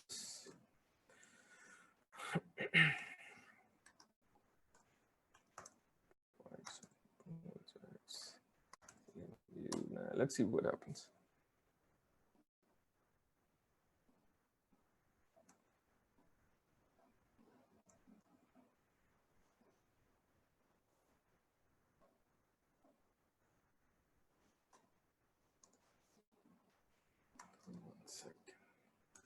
Need to delete this file.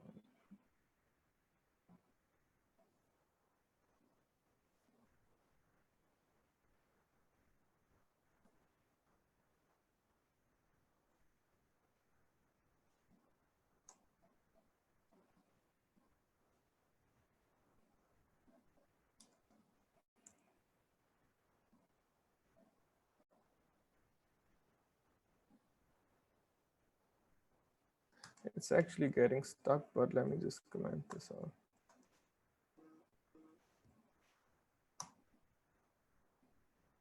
Right.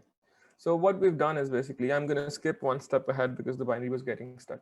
What we're going to do is the call that I showed you right here in the decompile view, that it was attempting to connect to a server, that then it was attempting to download something from there, write it to disk, and execute.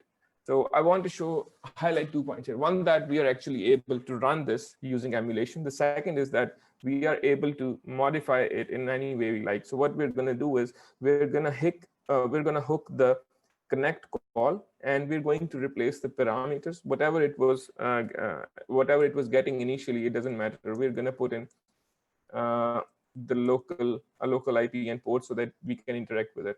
So I've put in 127.0.0.1 localhost and 47 port. So if so once I executed it, you can see the log here. It created a socket, and then it opened a file on the disk that which it meant to write the downloaded malware to, because it's a downloader. And then it attempted to connect to this port and host, but we had nothing running here, so that's why it failed. So I'll quickly run a netcat instance. Right, and then I'll run the emulation again. And now you see that we got a connection. And I can try send something random data, and it's going to write it to disk. So right now, this malware is executing, and it's executing perfectly, even though it's a completely different architecture, completely different OS. I'm going to terminate the connection right here. And it's going to dump it to this path, and then it's going to try to execute it. But the execution failed. I'll show you. The reason the execution fails is, oh wait, I sent the interrupt to the long location. 1 second. Delete this.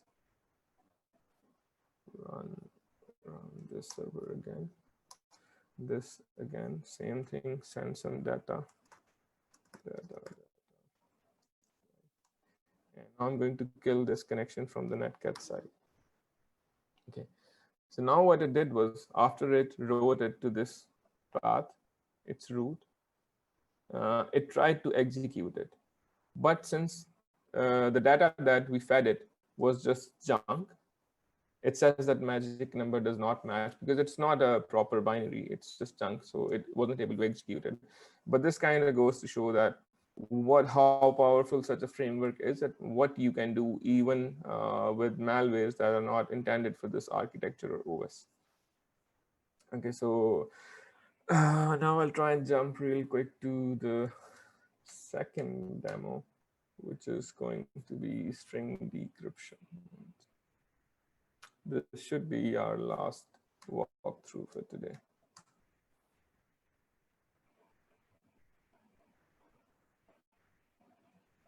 So as an exercise for the first part, you can try and you might run into some issues when you're trying to replicate this, because I haven't put in instructions in the lab manual for this particular walkthrough. But you can reach out to me if you're really interested. I'll let you know the exact steps to prepare for it.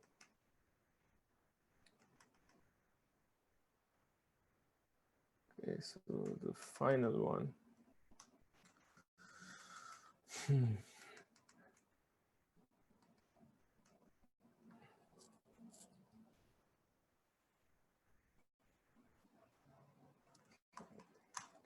Just go back to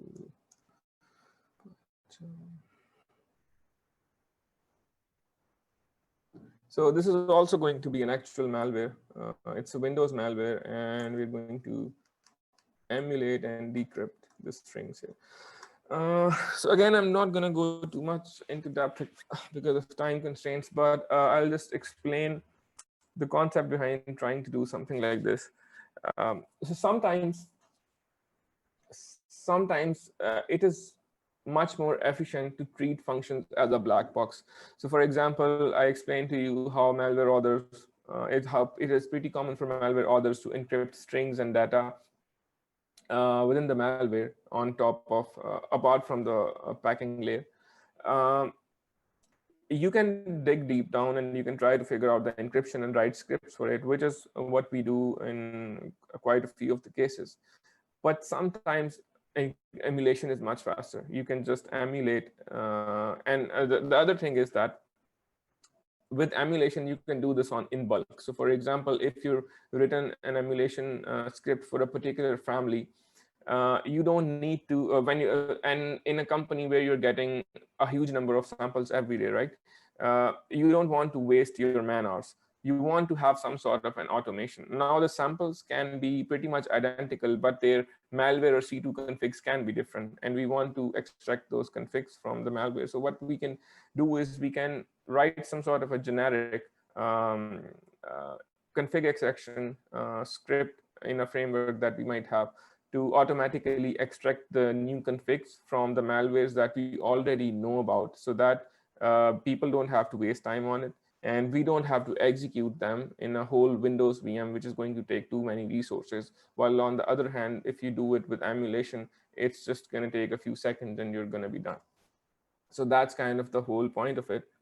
Now I'll load up this sample in IDA so I can quickly walk you through what we are doing.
So this sample is also a downloader. So I'm quickly going to jump into the import section to find a win HTTP call, so I can just jump to the relevant section.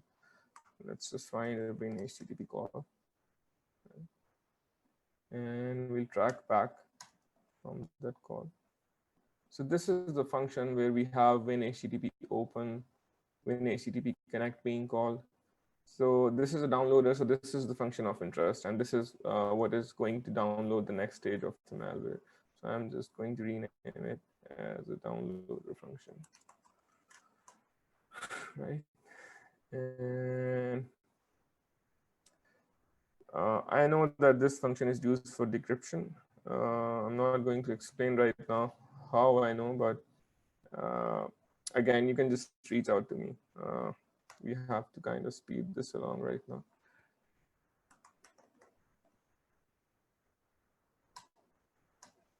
Okay, so this function is being called for a total of 4 times, right? What we want to do is let me show you what it is inside. If you go inside it, it's doing a bunch of stuff, and it's obviously going to take some time to figure out what it's doing, and we don't want to do that. We know that we have an emulation solution that if we use, we can just skip all that and we can get the decryption strings without even having executed it. And then we can automate it further so that whenever this family comes along, we can automatically decode this new config, new C2 config, and without having to waste any man hours. So real quickly, the first argument that gets passed to the decrypt function is actually the encrypted string. So here the encrypted server name is being passed. If you look at the second call, here's something else that is encrypted that is being passed. If you go down, here's the object name and finally, those are the headers, HTTP headers most likely, a user agent, I think, that's being passed in encrypted. So the first thing is that it gets passed as the first argument, and the second thing is that it makes modification to the same buffer. So this same buffer, because it's being, if you go up, you can see that once it gets passed to decrypt, that same buffer again is being used for this HTTP connect call. So that means that it's not allocating a new buffer for the decrypted string, it's using the same buffer over again. Based on that,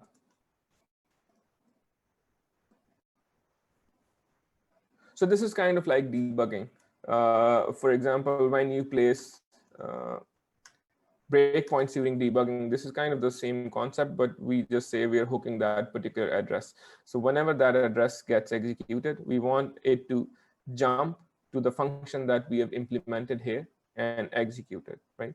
So the first thing, even before this, what we're going to do is we are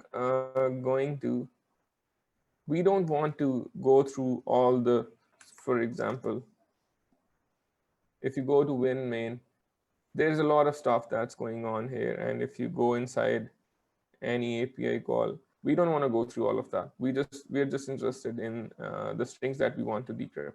So what we can do is, even in the very beginning of the malware's execution, we can change the EVIP or change the EIP counter to point to this function, so that we skip all of the stupid stuff that we're not interested in, and we just start executing from here, and then we just decrypt our strings and we exit.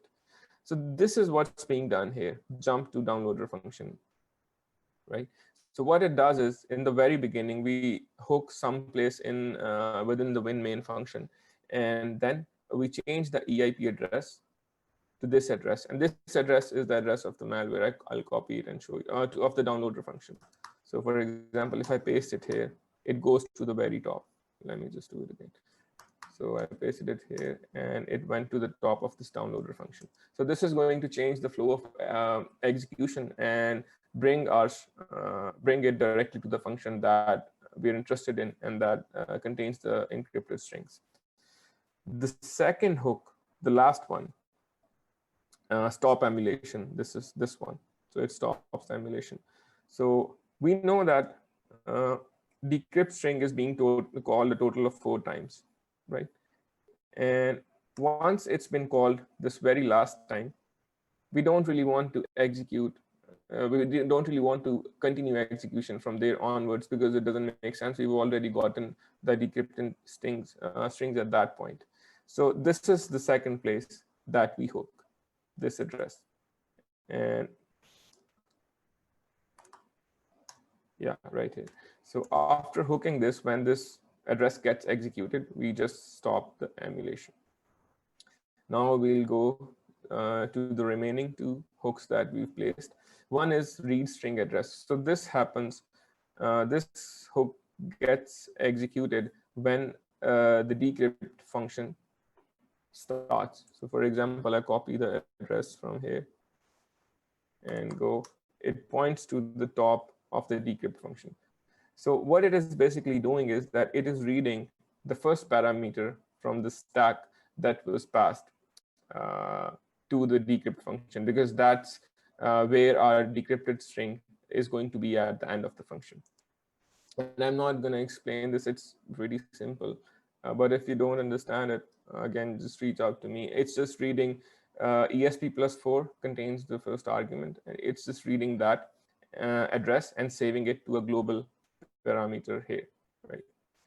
So the second hook, read decrypted string, that's at the very end of this function. So if I paste it, because we know that when this decrypt function is exiting, that's the point where the string has been decrypted for sure. So we want to stop here and read the decrypted string from the buffer address that we had saved earlier here, right? So this is again doing some stuff. I mean, it's reading the address 4 bytes, and then it's converting it to it's fixing the endianness, because we know that in memory for x86 case, the addresses are in little endian format, so they are in reverse. So we will have to change it back. That's the way that they've made the framework. They're not fixing it themselves. We have to do it our own self. So this just fixes the endianness. We have the address again, and then we read the string from here, and then we print it out with this statement.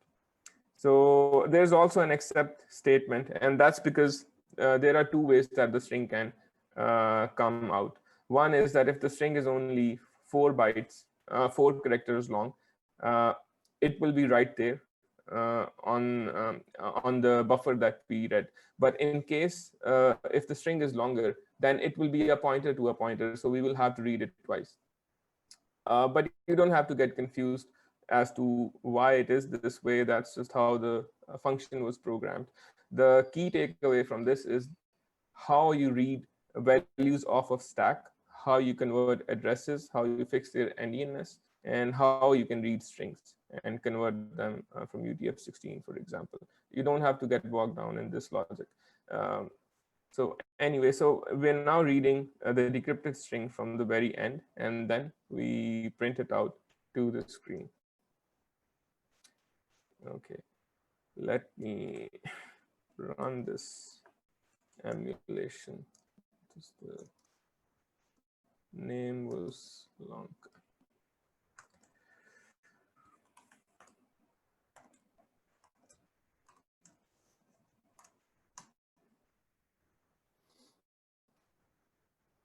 Target not found. Oh, I have the wrong path. Let me fix that. Binary emulation.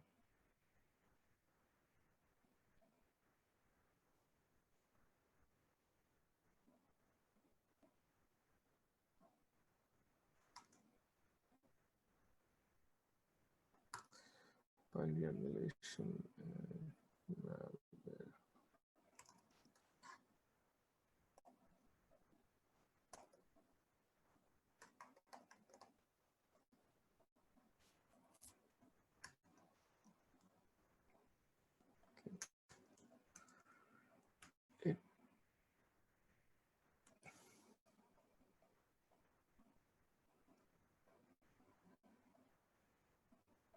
Root FS. should work now. So it is running. Okay, actually, let me show you another output before we do this. So I'll remove this from here because this disables the debug output. So I just want to show you how it's setting up everything, and then we can move on. So you can see it's emulating a whole Windows environment. It's emulating TB, which is the thread execution block, then P, which is the process execution block. This is the P's entry point. So right now it's running on a Mac machine, and it's emulating a full-fledged Windows environment. So let me just stop it right here because we need to disable the debug output. And now we'll run again. And it should print out the decrypted strings.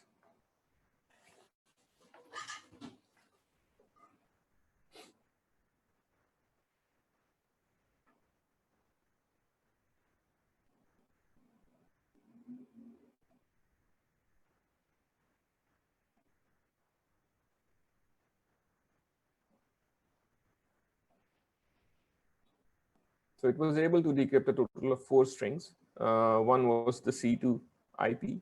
The other was post because it was making a post request. This is the URI. And this is the user agent that the malware was going to use. Okay, so the reason that I've showed you on the terminal here is because in your IDA versions, you won't be able to run Python scripts. But ideally, the way that we do it, because the primary reason for at least us is to aid in static analysis. So the way we do it is that we integrate this in IDA Python scripts, and then we can have this information right here on our IDA instances. For example, I'll try and run the IDA version of the script just so I can give you an example. Just keep looking at the decrypt function, for example. And let me find the script.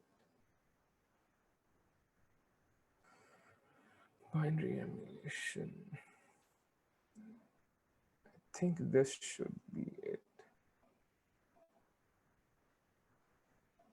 Okay, just keep looking here and you can see how it can be helpful.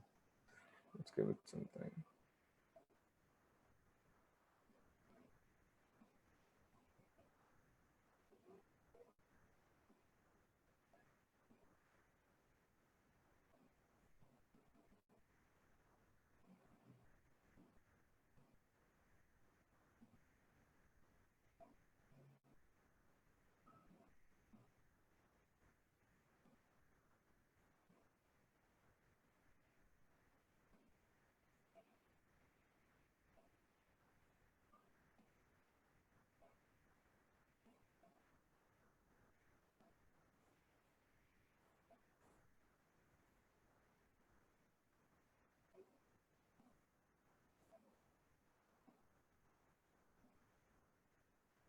It should have finished by now.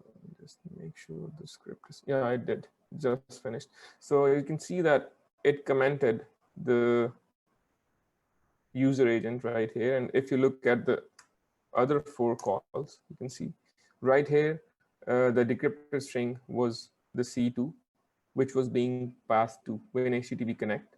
And then if you look at the second, this was the post string that was being passed down here to WinHTTP open request. So you tell WinHTTP open request whether it is going to be post or get. In this case, it was post. And similarly, the URI was also being passed to WinHTTP open request. And finally, the user agent. So yeah, that's how it can help you. So for example, if for a malware analyst who has to deal with a lot of binaries on a daily basis, if you have these sort of scripts written with you, all you need to do when you come across this same sample again or an identical one, or if you write a more generic script then from the same family, but it can be a bit different. So you can just run this script and you'll have all the decrypted strings right here. You won't need to run it in a VM or debug it, and you can statically tell a lot about what it is doing. And these are just C2 strings. But for example, in the case of the backdoor that we interacted with in the first exercise, pretty much all the commands were encrypted. So we had to write a script for it. And anytime we come across a variant of that, somewhat similar variant of that backdoor, we can just run that script again, and we will end up with the decrypted strings, and we could easily statically analyze it.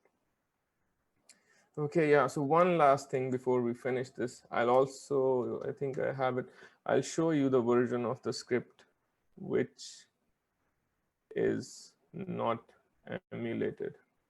I'll explain one second.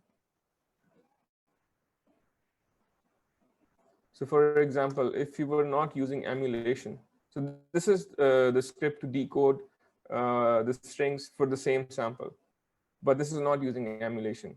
So for this one, I had to figure out what the encryption was, or obfuscation in this case, and then I had to write code to deobfuscate or decrypt it, and it took time, obviously. So that's the advantage of emulation over not treating something as a black box and trying to understand the whole algorithm and then trying to replicate it in something like Python so you can decrypt it. So emulation can save you a lot of time. Okay, guys, so I think that's about it. So we weren't really planning for it to go this way. I mean, a lot of information got crammed up. For my exercise, for my topics, we weren't even able to get time for exercises. But I'm hoping that when you guys go over it again, maybe someone will find it helpful. There's a lot of useful information in here. If someone is really interested and you guys do get stuck at some place, please do feel free to reach out to me. You already have my Twitter handle. So I'll be more than happy to help you out, given that you've done your best to figure it out and you're still stuck, and you're more than welcome. Okay, so I'll stop sharing my screen.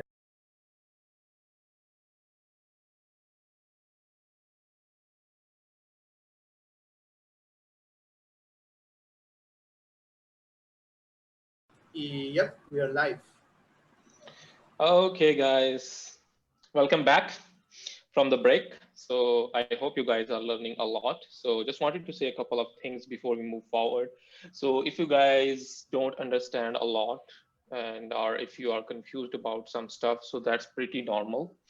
And we just wanted to give you a taste of some of the advanced topics that we cover, some of the advanced topics from the malware analysis field. So just so you know, like you can set your expectations. Okay, this is the level we want to achieve. And Umair did a really good job going through some of those advanced topics. If you feel stuck, that is normal. That was by the plan. So don't feel bad and try your best. And if you still stay stuck, please reach out to me or Umair. We will be really happy to help you guys. And second thing, I just wanted to say, you might have been realizing now at this moment why malware analysts get such a high salaries. So stay with us, and rest of the there are 2 more topics that should take less than 30 minutes. I will try my best to cover them in 30 minutes. And I will just give you an overview of the shellcode and the detection technique like snort and yara. So, but I think first Hassan have a couple of questions from the chat. Let's go through. Yes. So while we were on the break, we have received 2 questions. First is, can you go over the APIs used in a ransomware? I believe Umair has already covered this part. And possibly, how can you backtrack and decrypt a ransomware?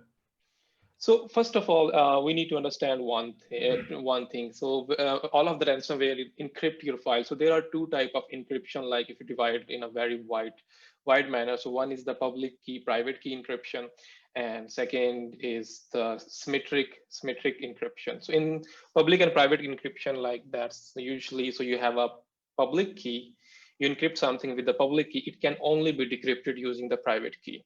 So, and second thing, symmetric key, in the symmetric key, so second, so you use both in order to encrypt and decrypt, you use the same key.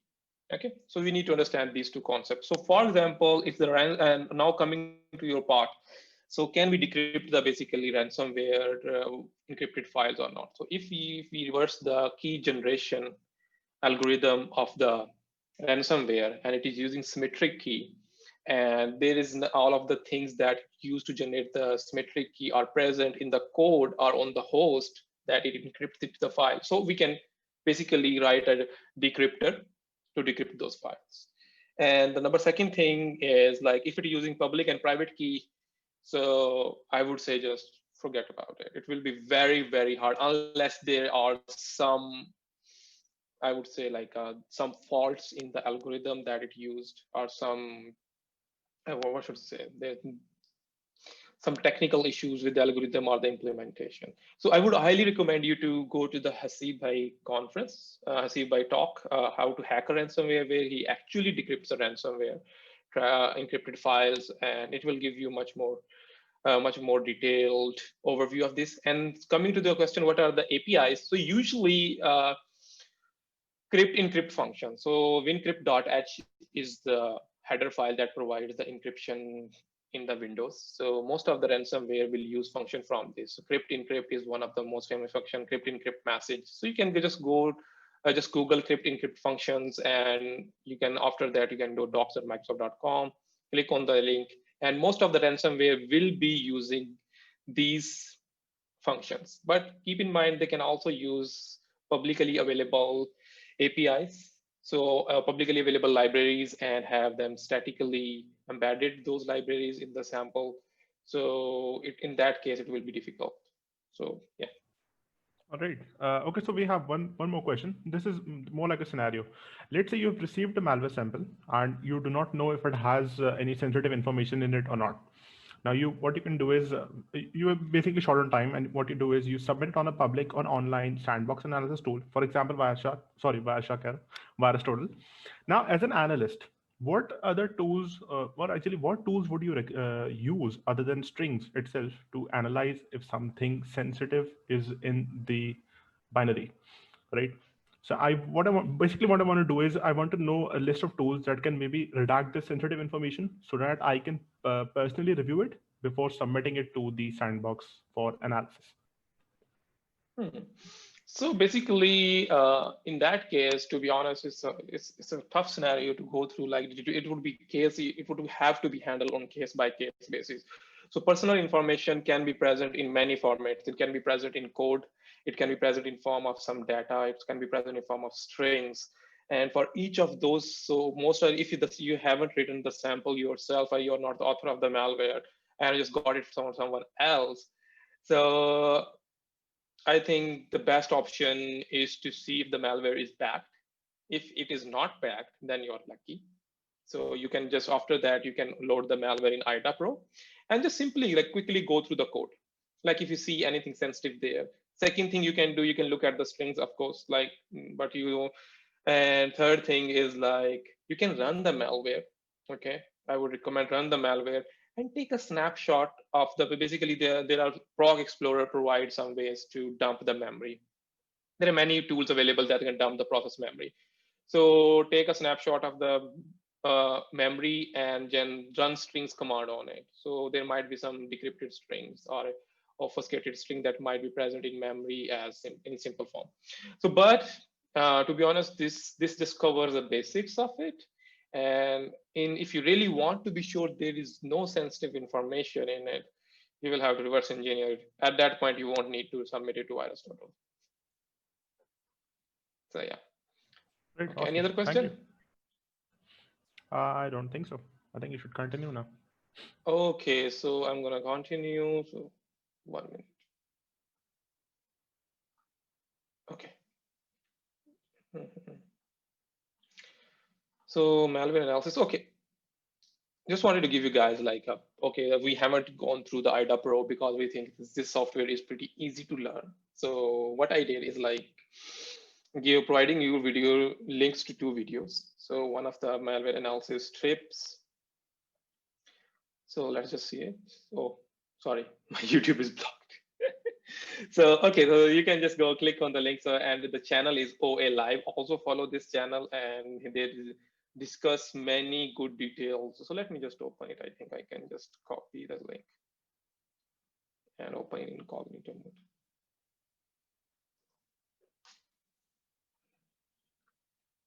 So do go through this. So this is 1 hour and 38 minutes, and also go through some of the other videos of this channel. So he covers some of the really advanced stuff, and will provide you a very good understanding of the malware analysis, and also help you deal with some of the packers. Okay. So just wanted to share this. And so the second thing I wanted to do, if you are like, this is another video that you can go through, and it's 1 hour. I think it's 2 or 3 hour long video, but he uses the IDA Pro to do some of the reversing. So it will be assembly heavy, but if you go through, at least watch this and go through it, you will have a good understanding of how the IDA works and how can you modify the instructions to do the crack means. So it's more CTF based.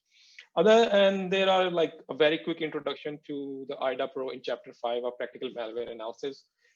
So whenever you see the PMA, it means the practical malware analysis. So you can quickly go through it. But if you go through these two videos, you don't need to go through the chapter 5 of practical malware analysis. Okay. Okay, debugger demo, it's already done. So we need to, first the next topic, shellcode analysis. Okay, the shellcode analysis. So here I'm just gonna guys give you a very brief overview what the shellcode is and how can you analyze it. Shellcode, I think most of guys, you must be already aware that it's a small piece of code that is used in exploit to deliver the main payload. The whole purpose of it to deliver the main payload, and after whenever the exploit runs, so it transfers the control to shellcode, and shellcode then loads the main payload. And so why it is called a shellcode? Because typically in the past, it used to give you a command shell like bash or cmd.exe. So shellcode is commonly used by malware. So to inject payload into the running processes, okay, the PE file. So both of these are advanced topic, but reflective loading and how to inject payload. So I won't go into details, but details of it are in, I think you can just Google it, how the shellcode is used to inject payload or the reflective loading. You will come across a lot of videos. So one thing you need in the shellcode is position independent code. What do I mean by position independent? It's like it won't have any hard-coded address, okay? So there won't be any hard-coded address. Well, everything that it will be accessing will be relative to something. Either it will be relative to some position that it has marked in the library, that is marked at the start, or relative to the current code instruction that it is executing. Okay, so one thing, okay, almost all of the shell codes need access to Windows API. If they are running on Windows, if they are running on Linux, they need access to Linux API. So almost every shell code will need access to load library and get proc address. So we discussed these two. These are used to load library is used to load a DL and get proc address, then find the address of the function that it need to execute. So how that it does, okay, I won't go into detail because the time is short. So thread environment, but these are pretty Windows internal concepts. But just wanted to show one thing I think you guys need to remember that. Remember these offsets. If you understand anything, if you want to learn more detail, I will provide you the link. And so 0xc, 0x1c, okay, 0x18, and 0x10. Okay, remember these offsets. Whenever you see these offsets 30, 30C, 1C, 18 in a shell code, so most likely it is trying to find the kernel 32 address. So that will help you or do some quick analysis. And here that is how it looks in the in assembly language. So 30, 0C, 1C, 8. Okay, if you see offset in this order and all of them, so and you're analyzing a shell code, so most likely that is like finding the kernel 32 base. And so here is again 19.4. If you want to read more about it, you can head over to 19.4. It will discuss in great detail what are these offset means and what actually present there. Okay. The second offset that I wanted to discuss, the second part, it will give this shellcode, this shellcode or this piece of the code will find the address of the kernel 32 DLL. So, now you have the first parameter of the get proc address. Get proc address takes two parameters. First, the H module. So we have found the H module using this code. Now we need proc name. So proc name we already have. Now we need the address of that thing. So how it does is like it will go simply parse the PE file. It's a PE file, and it's a very common thing that is done. So go to 19.2 if you want to read more, but here I just want you to remember these offset sequence. So 181C, 0x20, 0x24. So if you see these offset, most likely it is trying to find the function address. So just remember these offsets for this workshop. If you want to learn more in detail, you can head over to this link. Okay, here is like the actually how it will look. Okay, find the kernel 32 address, and after that we move to, you see, like 1C14H number of exported. This is how actually it will, when it all come together, it will look like this. Okay. Okay, another thing is like, I want to tell you most of the stack strings, most of the shell code will be using stack string because they don't have a separate section for data. It's just a one continuous memory which contains both data and code. So how they then, how can they basically come up with a way to use strings, because they need strings for a lot of functionality. So they usually, stack string is one of the most common way in the shell code so far. There are other ways, but this is the most basic. And so what it does, like it will prepare the things. You see all of these, like six, there's the four difference of 4, F8, FC, and 600. Okay. And if you know ASCII to the decimal, so these are basically hexadecimal integer that represent ABC, small ABC and capital letter, small letters and the capital letters. Here I have converted them to the original. So if you see get GET PROC ARRESS get proc address. So that is what it is basically preparing the string. So it is preparing the get proc string in the stack. Okay, so there are a couple of tools that are available for the shell code analysis. So I will quickly go through it due to the shortage of time. Okay. I have already demo prepared, shellcode demo.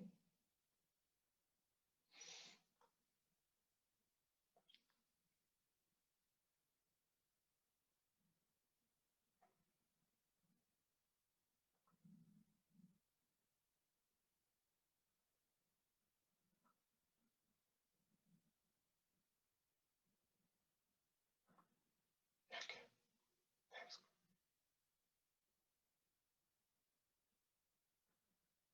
Hassan is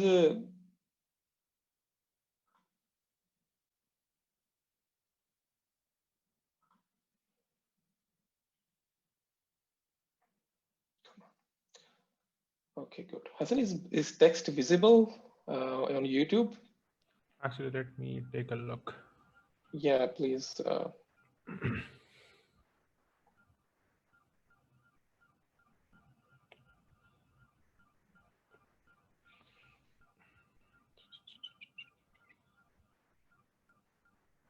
All right, I think this is good.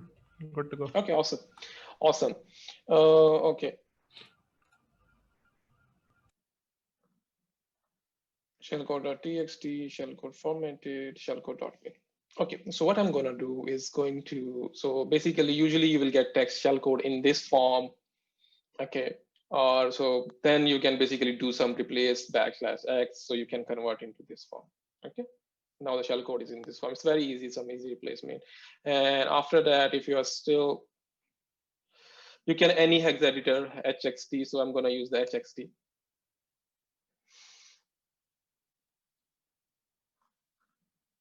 So basically, then you basically right click, after copy it, right click and paste right.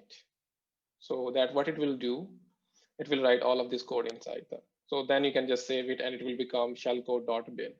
So I am just saved it. I've already done this step, so I'm not really going through. So shellcode.bin, so that's your binary. And now it's kind of in a good form, and we can convert it to the next thing that we are going to do is to convert it to executable. Okay.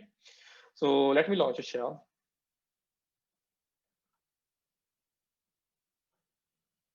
Okay. Let's launch it to desktop. Okay.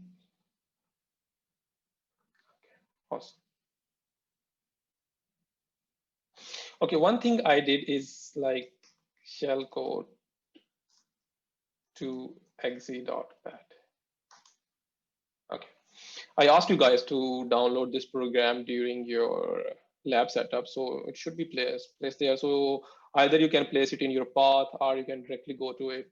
And so there's one question that I think that you will be wondering. So 32-bit or 64-bit, how to know if the code is 32-bit and 64-bit? The easiest way for you to know that is to be honest, load the program in any of the disassembler.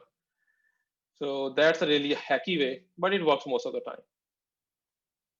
Oh, sorry, cancel. I'm not loading the shellcode.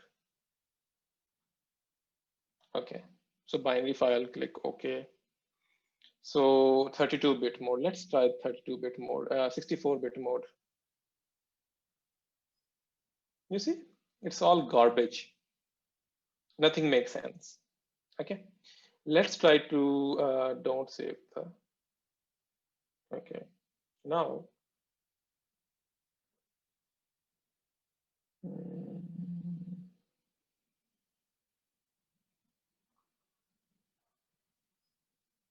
Oh, sorry.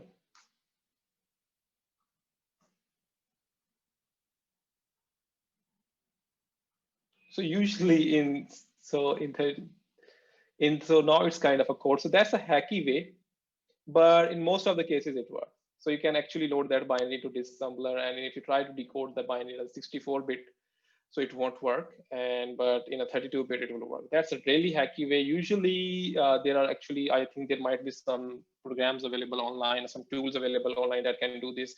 Otherwise, the good way is to know the opcode and how basically they correspond. And then basically you can basically figure it out. A person who is good at assembly and opcodes or shellcode writing will be able to figure it out. But for now, I think you can use this way. Okay. So now we have the executable and how we need to analyze it. I think I am in the. Okay, let's go ahead. I have a new snapshot. Don't.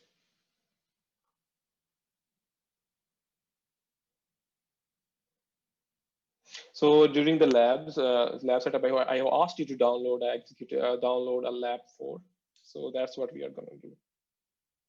So Shellcode lab 4, most likely that was the name of it. Okay, we are here. So you will see this binary. So all this is exe. So the first thing that you need to do is so you can convert into the line. Let's me convert quickly again.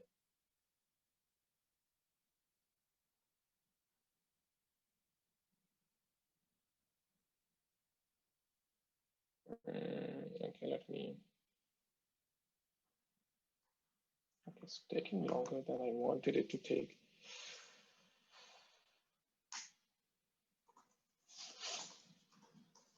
Go to exe.bat. Okay, 32. Shellcode blob, shellcode.bin, shellcode.2.exe. Okay, it says it's generated. So now the shellcode.2.exe. So the easiest way, so one of the key things that we need to notice from the shellcode, the functionality is to find out what APIs that it calls. So we ask you to install a tool run with bin. So in the lab setup, we explained how to set up. So you just double click on it. You just click on it and it'll run. Okay.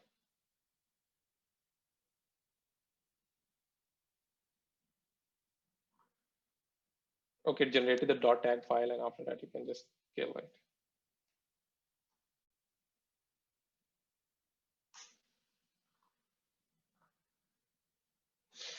So if you're familiar with the networking API, so we see the load library and get every shellcode. So this is like famously calling load library, get proc address, and WSS startup bind. So this is also a part of your lab. So bind, socket, get ADR info. So bind is usually used for listening. So but it's trying to listen on some port. And after that, you can do the basically rest of the analysis. And second thing you can do, you can load this file into the IDA Pro. Let's load this shellcode.exe into the IDA Pro.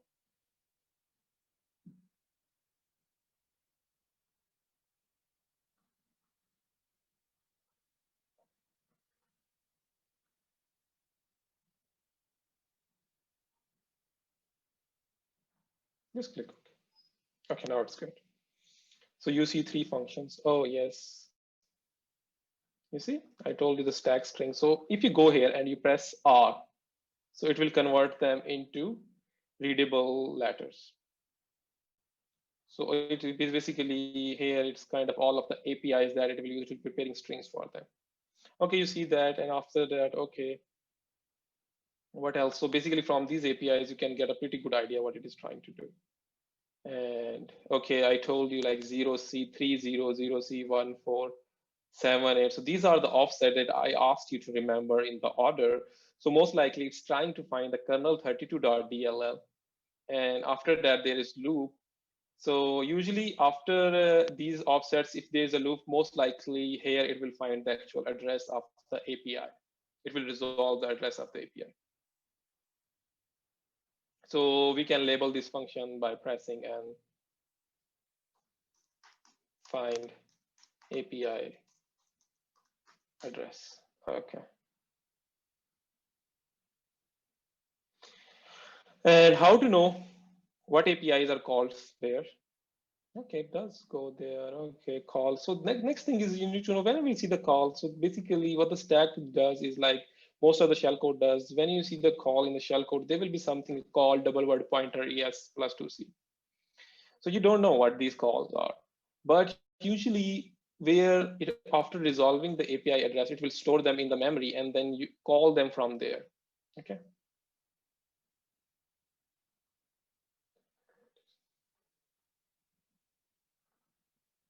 Yep, you see ESI plus 4. So most likely ESI points to the what should I say? Points to the base of the array, and which contains all of the addresses for the shellcode. So let me quickly load into the debugger, and for that I will go to the other exercise. I think that would be better for me to go there.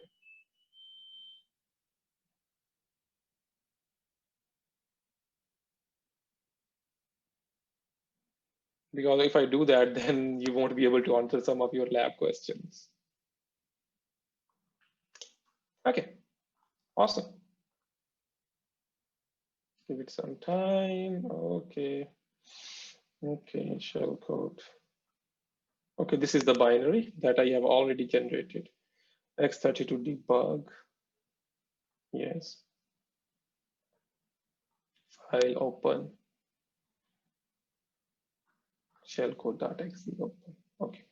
So as I think you need to press F9 to reach the entry point. Okay, one thing you want to do in shellcode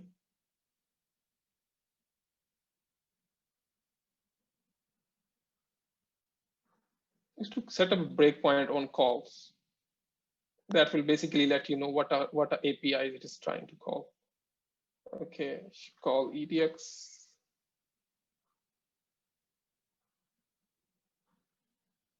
Okay.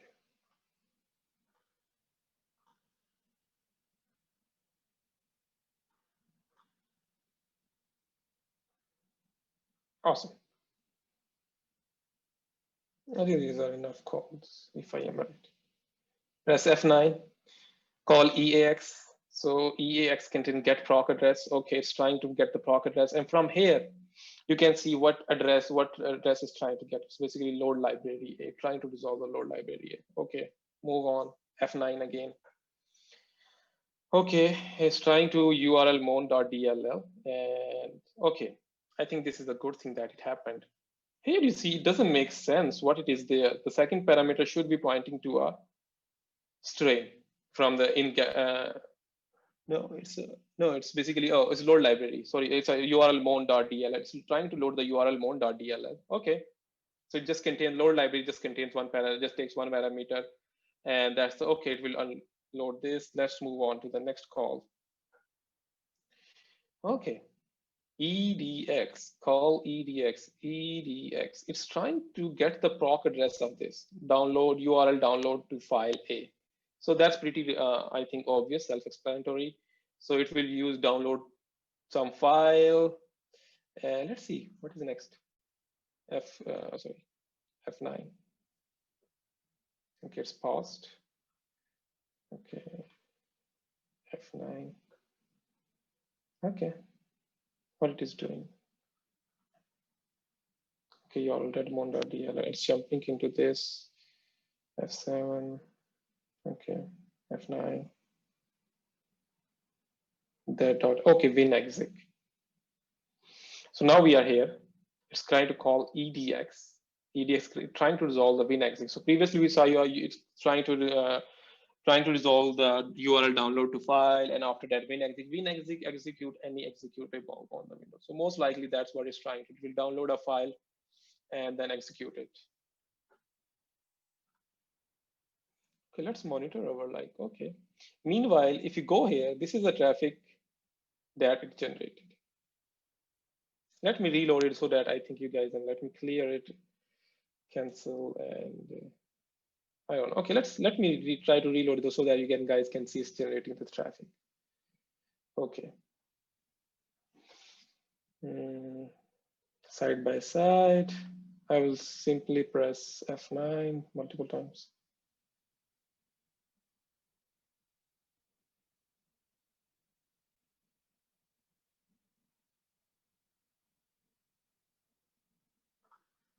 You see, the same traffic has been generated again, and FakeNet mini program has run. So whenever so FakeNet automatically serves the exe if the program asks for an exe. So malware asks for an exe, it will automatically serve a dummy program. So this is a FakeNet mini program. So it basically confirms our suspicion that it downloads the file and run it. Okay, that was all about shellcode. And one more thing, I think this is more than enough for you guys at this stage. And there is a lab in there, so you can do it at your free time. And let's move on to our next topic. So we're pretty sure, oh my God, we are already over time. Okay, I will quickly go through the detection signature. And so yara is basically used for malware hunting, family detections or hunting. So usually whenever you need to create a detection for a static detection, like, so that will be in yara, and we'll come across this. So that is how the yara rule looks. So there are three main parts: metadata. So metadata is usually basically, it doesn't basically participate in the logic of the rule, but it provides the context, what you are trying to detect, who is the author, when the rule was written. So it's optional, but I always recommend please use the metadata. And strings are basically the strings that you're trying to detect in the malware. Okay, and here is the condition. So this is pretty okay. So these three parts. Let's move on. So good yara rule name. So I have written some points for the good yara rule name. So what should it indicate and what should it not? I think you can go through it. And I have also provided some links here, so you can go, and some of them have very good names. So in metadata, what should you include? And optional, so it's always good to include these things. Okay. Strings. It's basically string types. Now we are coming to this part. So basically which are actually the strings that you will detect, that you think can identify this malware piece of the malware uniquely. So string types. So name. So name starts with $, right? Okay, after that you provide the name. So it can be anything, just like a variable. Double quotes, full word mean. So it should basically should be a full string. So it should end on a period, like the full word. In Control F, you type the full word, so it will only match the full word. It's the same thing in you Control F or replace, you use it. It mean exactly the same thing, or the whole word. ASCII and wide. Wide is the Unicode, and the ASCII is the singular double byte. I think you should understand, you should know the difference between ASCII and wide. ASCII are the Unicode. So wide is the Unicode, ASCII is the ASCII. Okay, if you need to put some hexadecimal values or the hexadecimal numbers, so you can use \x, so \r, \n. So these are the same as they are in the programming. So if you want to, if there are some characters like double quotes, you need to escape them. Okay, these are the hex string. For example, you want to detect some of the hexadecimal data. So that is how you put it in. So you inside the curly brackets, and just write the hexadecimal data, but make sure there's a space in between. So if you want to skip some data, so for example, you don't know if this byte can change in different samples, so you can just put a question mark. It also provides you to only a nibble. Nibble is basically half of the byte, or the 4 bytes. And if you want to skip a number of bytes, for example, F2 to these two hexadecimal number appear, and after that it skips 4 to 6 byte. It will skip 4 to 6 byte, and after that these two appear. Okay. Also, there's an OR operation. Okay, And this is, there are some like these are advanced strings. I will leave them up to you if you want to read there. And this is the link where you can read about this string more. So we have covered the string part, and now come to the condition part. So condition is basically how we are going to use these strings in detection.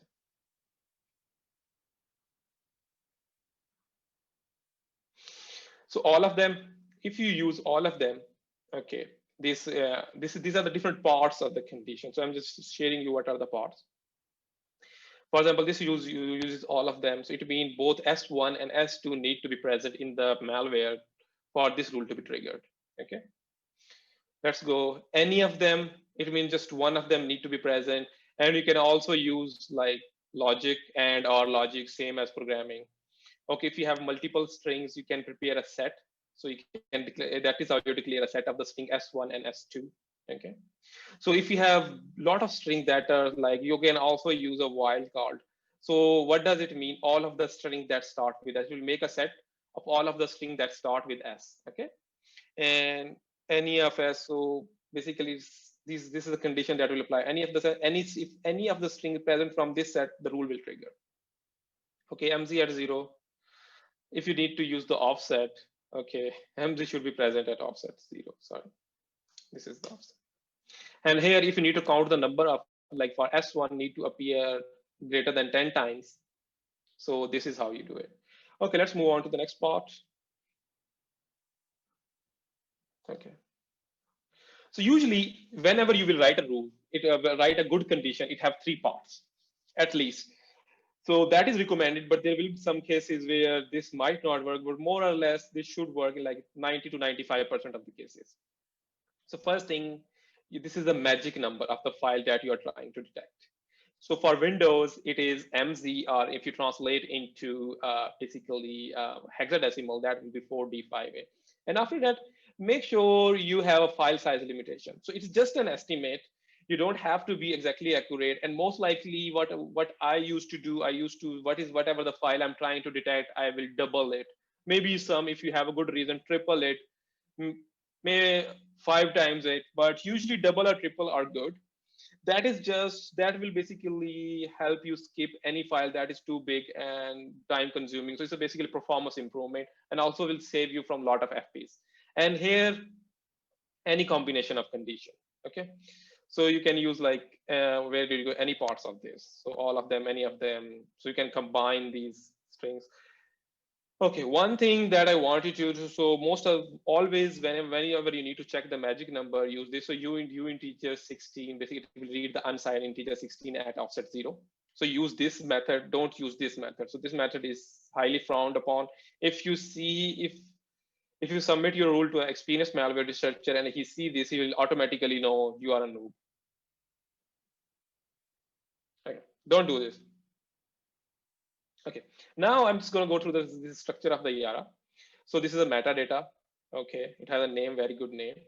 And lockdown service, single line. Okay, this is the comment. So I write some strings, and after that, I am checking the magic number.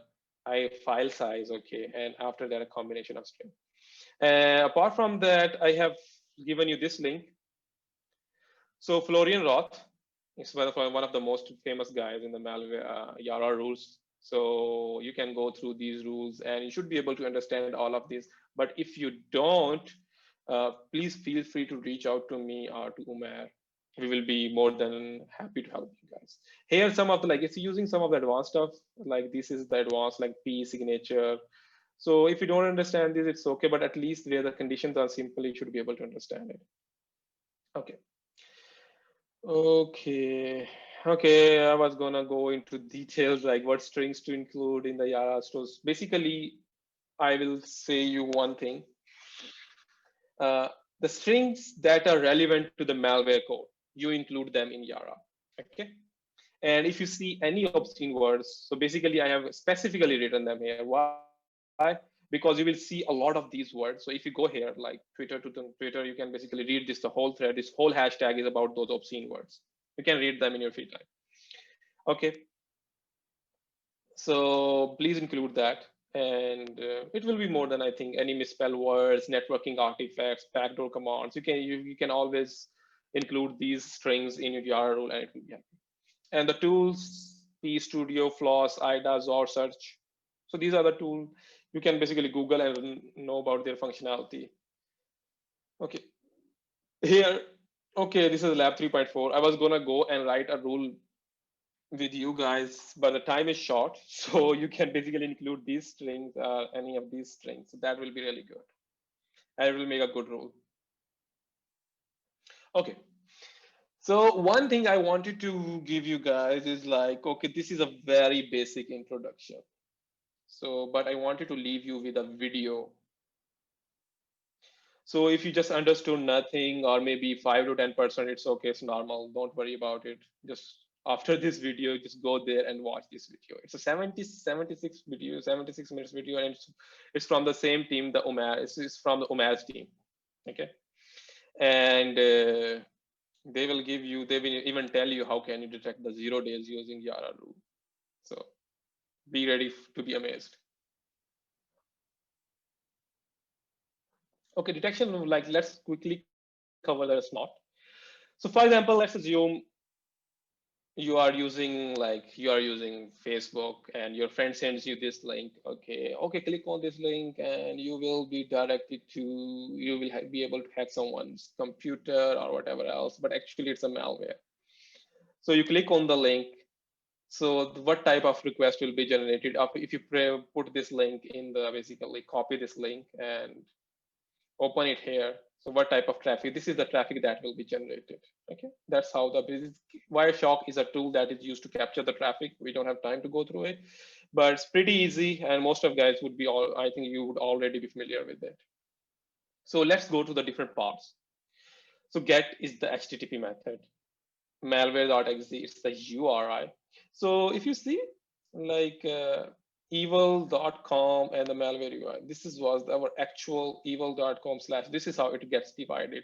Get URI plus host, make your URL. Rest are just gives the information about what type of the protocol you support. And some is like basically technical data related to the protocol. User agent is one of the most important field when writing the rule. It gives information about the client system. So why it is important? Most of the malware will have hard-coded user agent, and you can use them in network detection. Other than that, except language, pretty obvious. Except encoding, this is basically encoding, connection keep alive. You can basically Google if you don't understand any of this setup, you can Google. So for our purpose, the method is important, URI is important, HTTP version is important. Okay, host and the user agent is important. So let's go next and go to our snort rules. So basically, this is how the snort rule look. A very common snort rule. It's a very basic rule. Alert, TCP, any message content. So for readability sake, okay, I have kind of highlighted. So let's go to the first part first. So this is the rule action. So there are multiple actions, but alert is the one that you will always be using. It will send an alert to your detection engine, to SIM or whatever user interface you are using. Okay, this TCP is the protocol. You can also use UDP, source IP. You can actually put an IP. And if you want to know what is the syntax, please go to this link. And this is a source port. This is a direction operator. So traffic is going from source to destination. And destination IP, destination port. You can specify different destination IP, different ports. Please go here for more. And then there is a space and then bracket, then the actual rule start.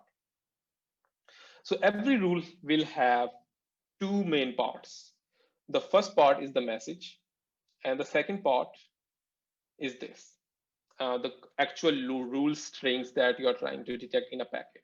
So the message is the basically actually string that will appear in your alert, and content get. So okay, now we have the strings. So content. So for if you are writing a rule for this traffic. So what I did, after every while highlighting, I also wrote some keywords. So these are the keywords that you can use in snort to detect. If you're detecting something from URI, you will use HTTP URI. If you're detecting the user agent, you will use, okay, there is no, so you will use HTTP header. So all of the below, if you're detecting anything from the below box, you will use HTTP header. Okay. And okay, let's go here. So get is the HTTP method. So we write a string content. It basically specifies a string which we are trying to detect, or basically the bytes. Content get. Okay, we are trying to detect in HTTP method, so we write in front of it semicolon HTTP method. Then we are trying to detect malware.exe, and in which buffer it is present, where it presents URI, so we will use the HTTP URI after it. And then the fast pattern, it's a basically optimized performance optimization. So it instructs the snort rules to look for this thing. So the malware.exe first before checking any other thing. Okay, and rest of it is the metadata. So we covered the metadata in yara rules, so it's kind of the same. The only thing that is important is the SID number. It's actually the identification number.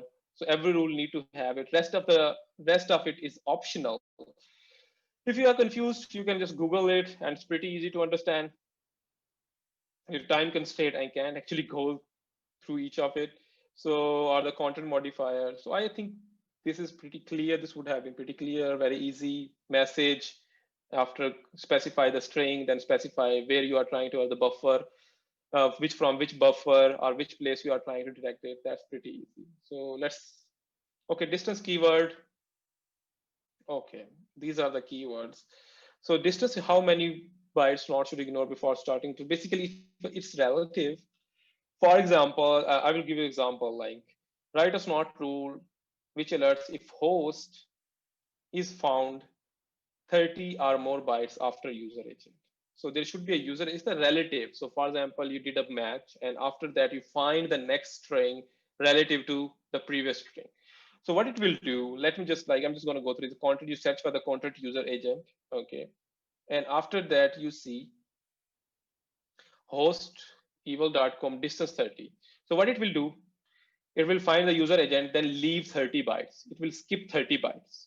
Okay. And then we'll try to find the evil.com, host evil.com.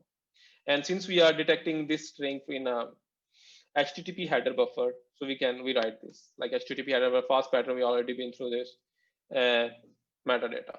Let's move on to the next word. Within keyword.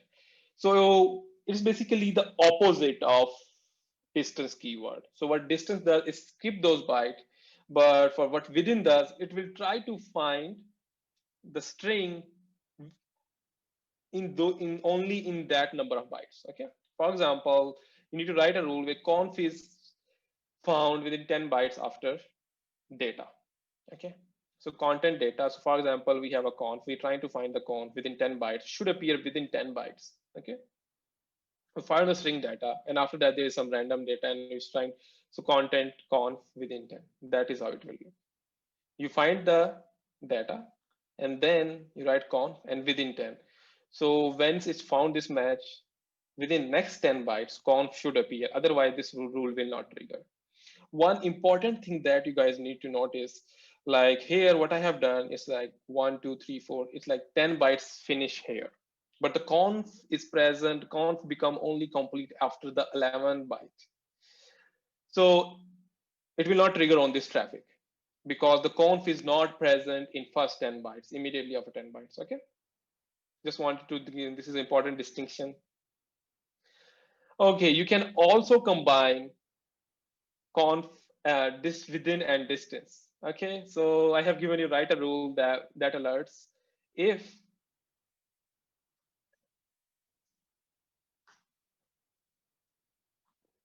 conf is found within 10 bytes after skipping 4 bytes from the data.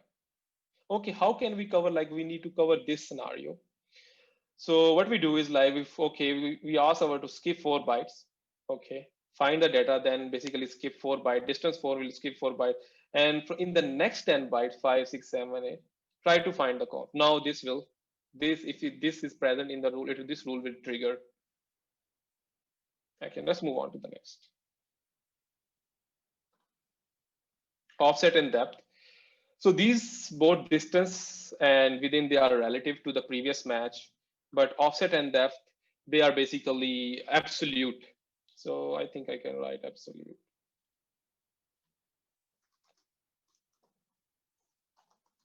They will always start from the start of the packet. Specify where to start searching within a packet. Okay. and specify how far into the packet should look for each specified pattern. So offset is basically equivalent. So depth 20. Let's assume that there is a malware which send its name evil dart in the first 20 bytes of the packet. So if you specify the offset, it will only start searching from that offset. So it will skip that by many number of the bytes and start its search after that. So for example, let's cover the depth first. In depth, if there is a malware that send its name evil mal in the first 20 bytes of the packet, how will you cover it? So this is the basically traffic looks like this. Okay, there is some random word 1, 2, 3, and then after that there is the evil mal, and then there is some random data after that, or maybe actual data. So what you do is like you just like content evil that mal depth 20. So this is option will force the snort rule to look only in the first 20 bytes of the packet to find evil mal. Okay, now let's assume there is a new malware which is out and add 5 random byte at the start and append the name of the malware. So if you reverse a malware, that basically there is always 5 random bytes at the start. Okay, and after that there is a evil mal. So 5 random bytes, we don't need to basically look for them. So what we can do, we can ask our rule to skip those bytes. Okay, it's basically just the offset 5, it will skip first bytes and then evil mal, then in the next 7 bytes depth. Okay, so we are using them together.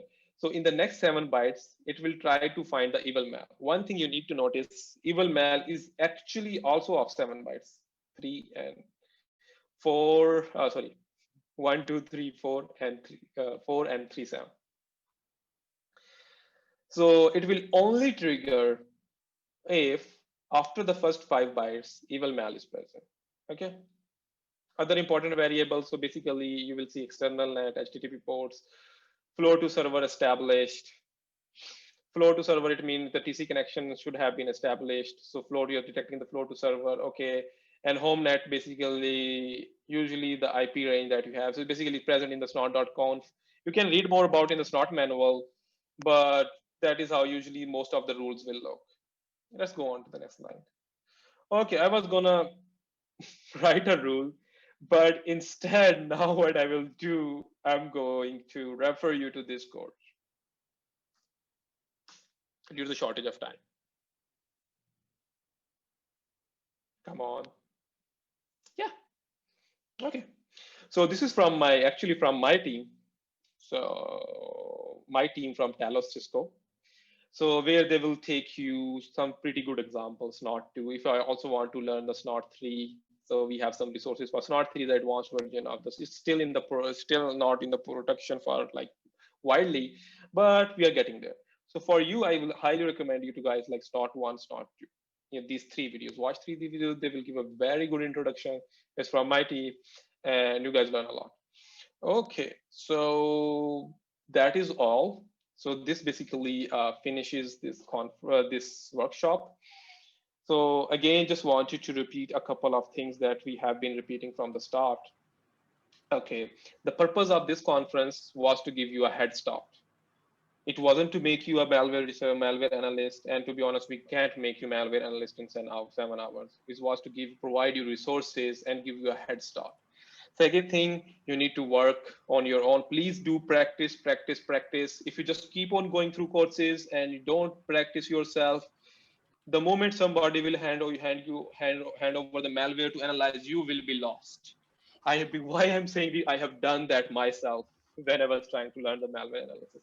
Number third thing, we touched some of the really advanced topics. And if you understood 30 to 40% or even 20 to 30% in this workshop, please don't feel bad. That's perfectly normal. Start learning, going through the stuff. If you still stay stuck, please reach out to me or Umair or Hassan on our Twitter, on our LinkedIn. You are more than welcome. And last thing that I want to repeat. So on average, the malware researchers command the salaries somewhere from 6-7 lakh Pakistani in outside world. Like let me talk in terms of the US dollars, like $6,000 to 15-20,000 US dollar per month. So the only reason that the like companies are willing to give you this much high salary, because the malware analysis skills is not easy to learn. Okay, and many people will run away the moment they encounter the assembly language. That's the first barrier. Like 90% of the people who want to learn malware analysis will run after the moment they encounter the assembly language, they will be like, okay, we need to head out of here. So please go. I have given you the open security training. Go through that. Really good guy. You will start, watch that, and give it at least 2 months for yourself to basically understand the assembly language basics. And after 2 or 3 months working hard, if you still don't understand the assembly language, reach out to me. And only after that, take your decision running from malware analysis. And okay, that is all from my side. And I will transfer the control back to Ali or Ford, whoever is online. Okay, I'd like to say a few words as well before we end this. Um, the salary is a very good incentive, like Irshad mentioned, but please don't come into malware analysis for the salary.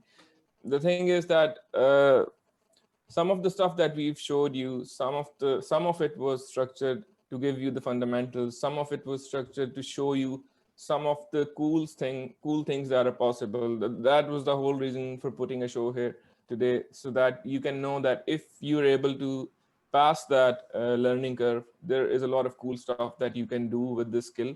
Reverse engineering is not just used for malware analysis.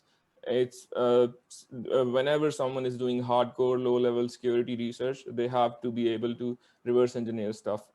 It's not limited to just software. It also can include hardware and so much other stuff. And all of these guys that come up with 0 days, Project Zero, all of that stuff, you can't even come close to that without having reverse engineering as a skill. So if this is something that attracts you because of the sort of puzzle that it is, because a puzzle is exactly what it is. Every single day on the job when you're doing this, you're going to be solving a puzzle and you're going to be challenging yourself, and every single day you're going to be learning something new. If that is what attracts you, then please do try your hand at it. There is not a very good representation from Pakistan in the field of reverse engineering, or even in the field of vulnerability research when we talk about thick clients.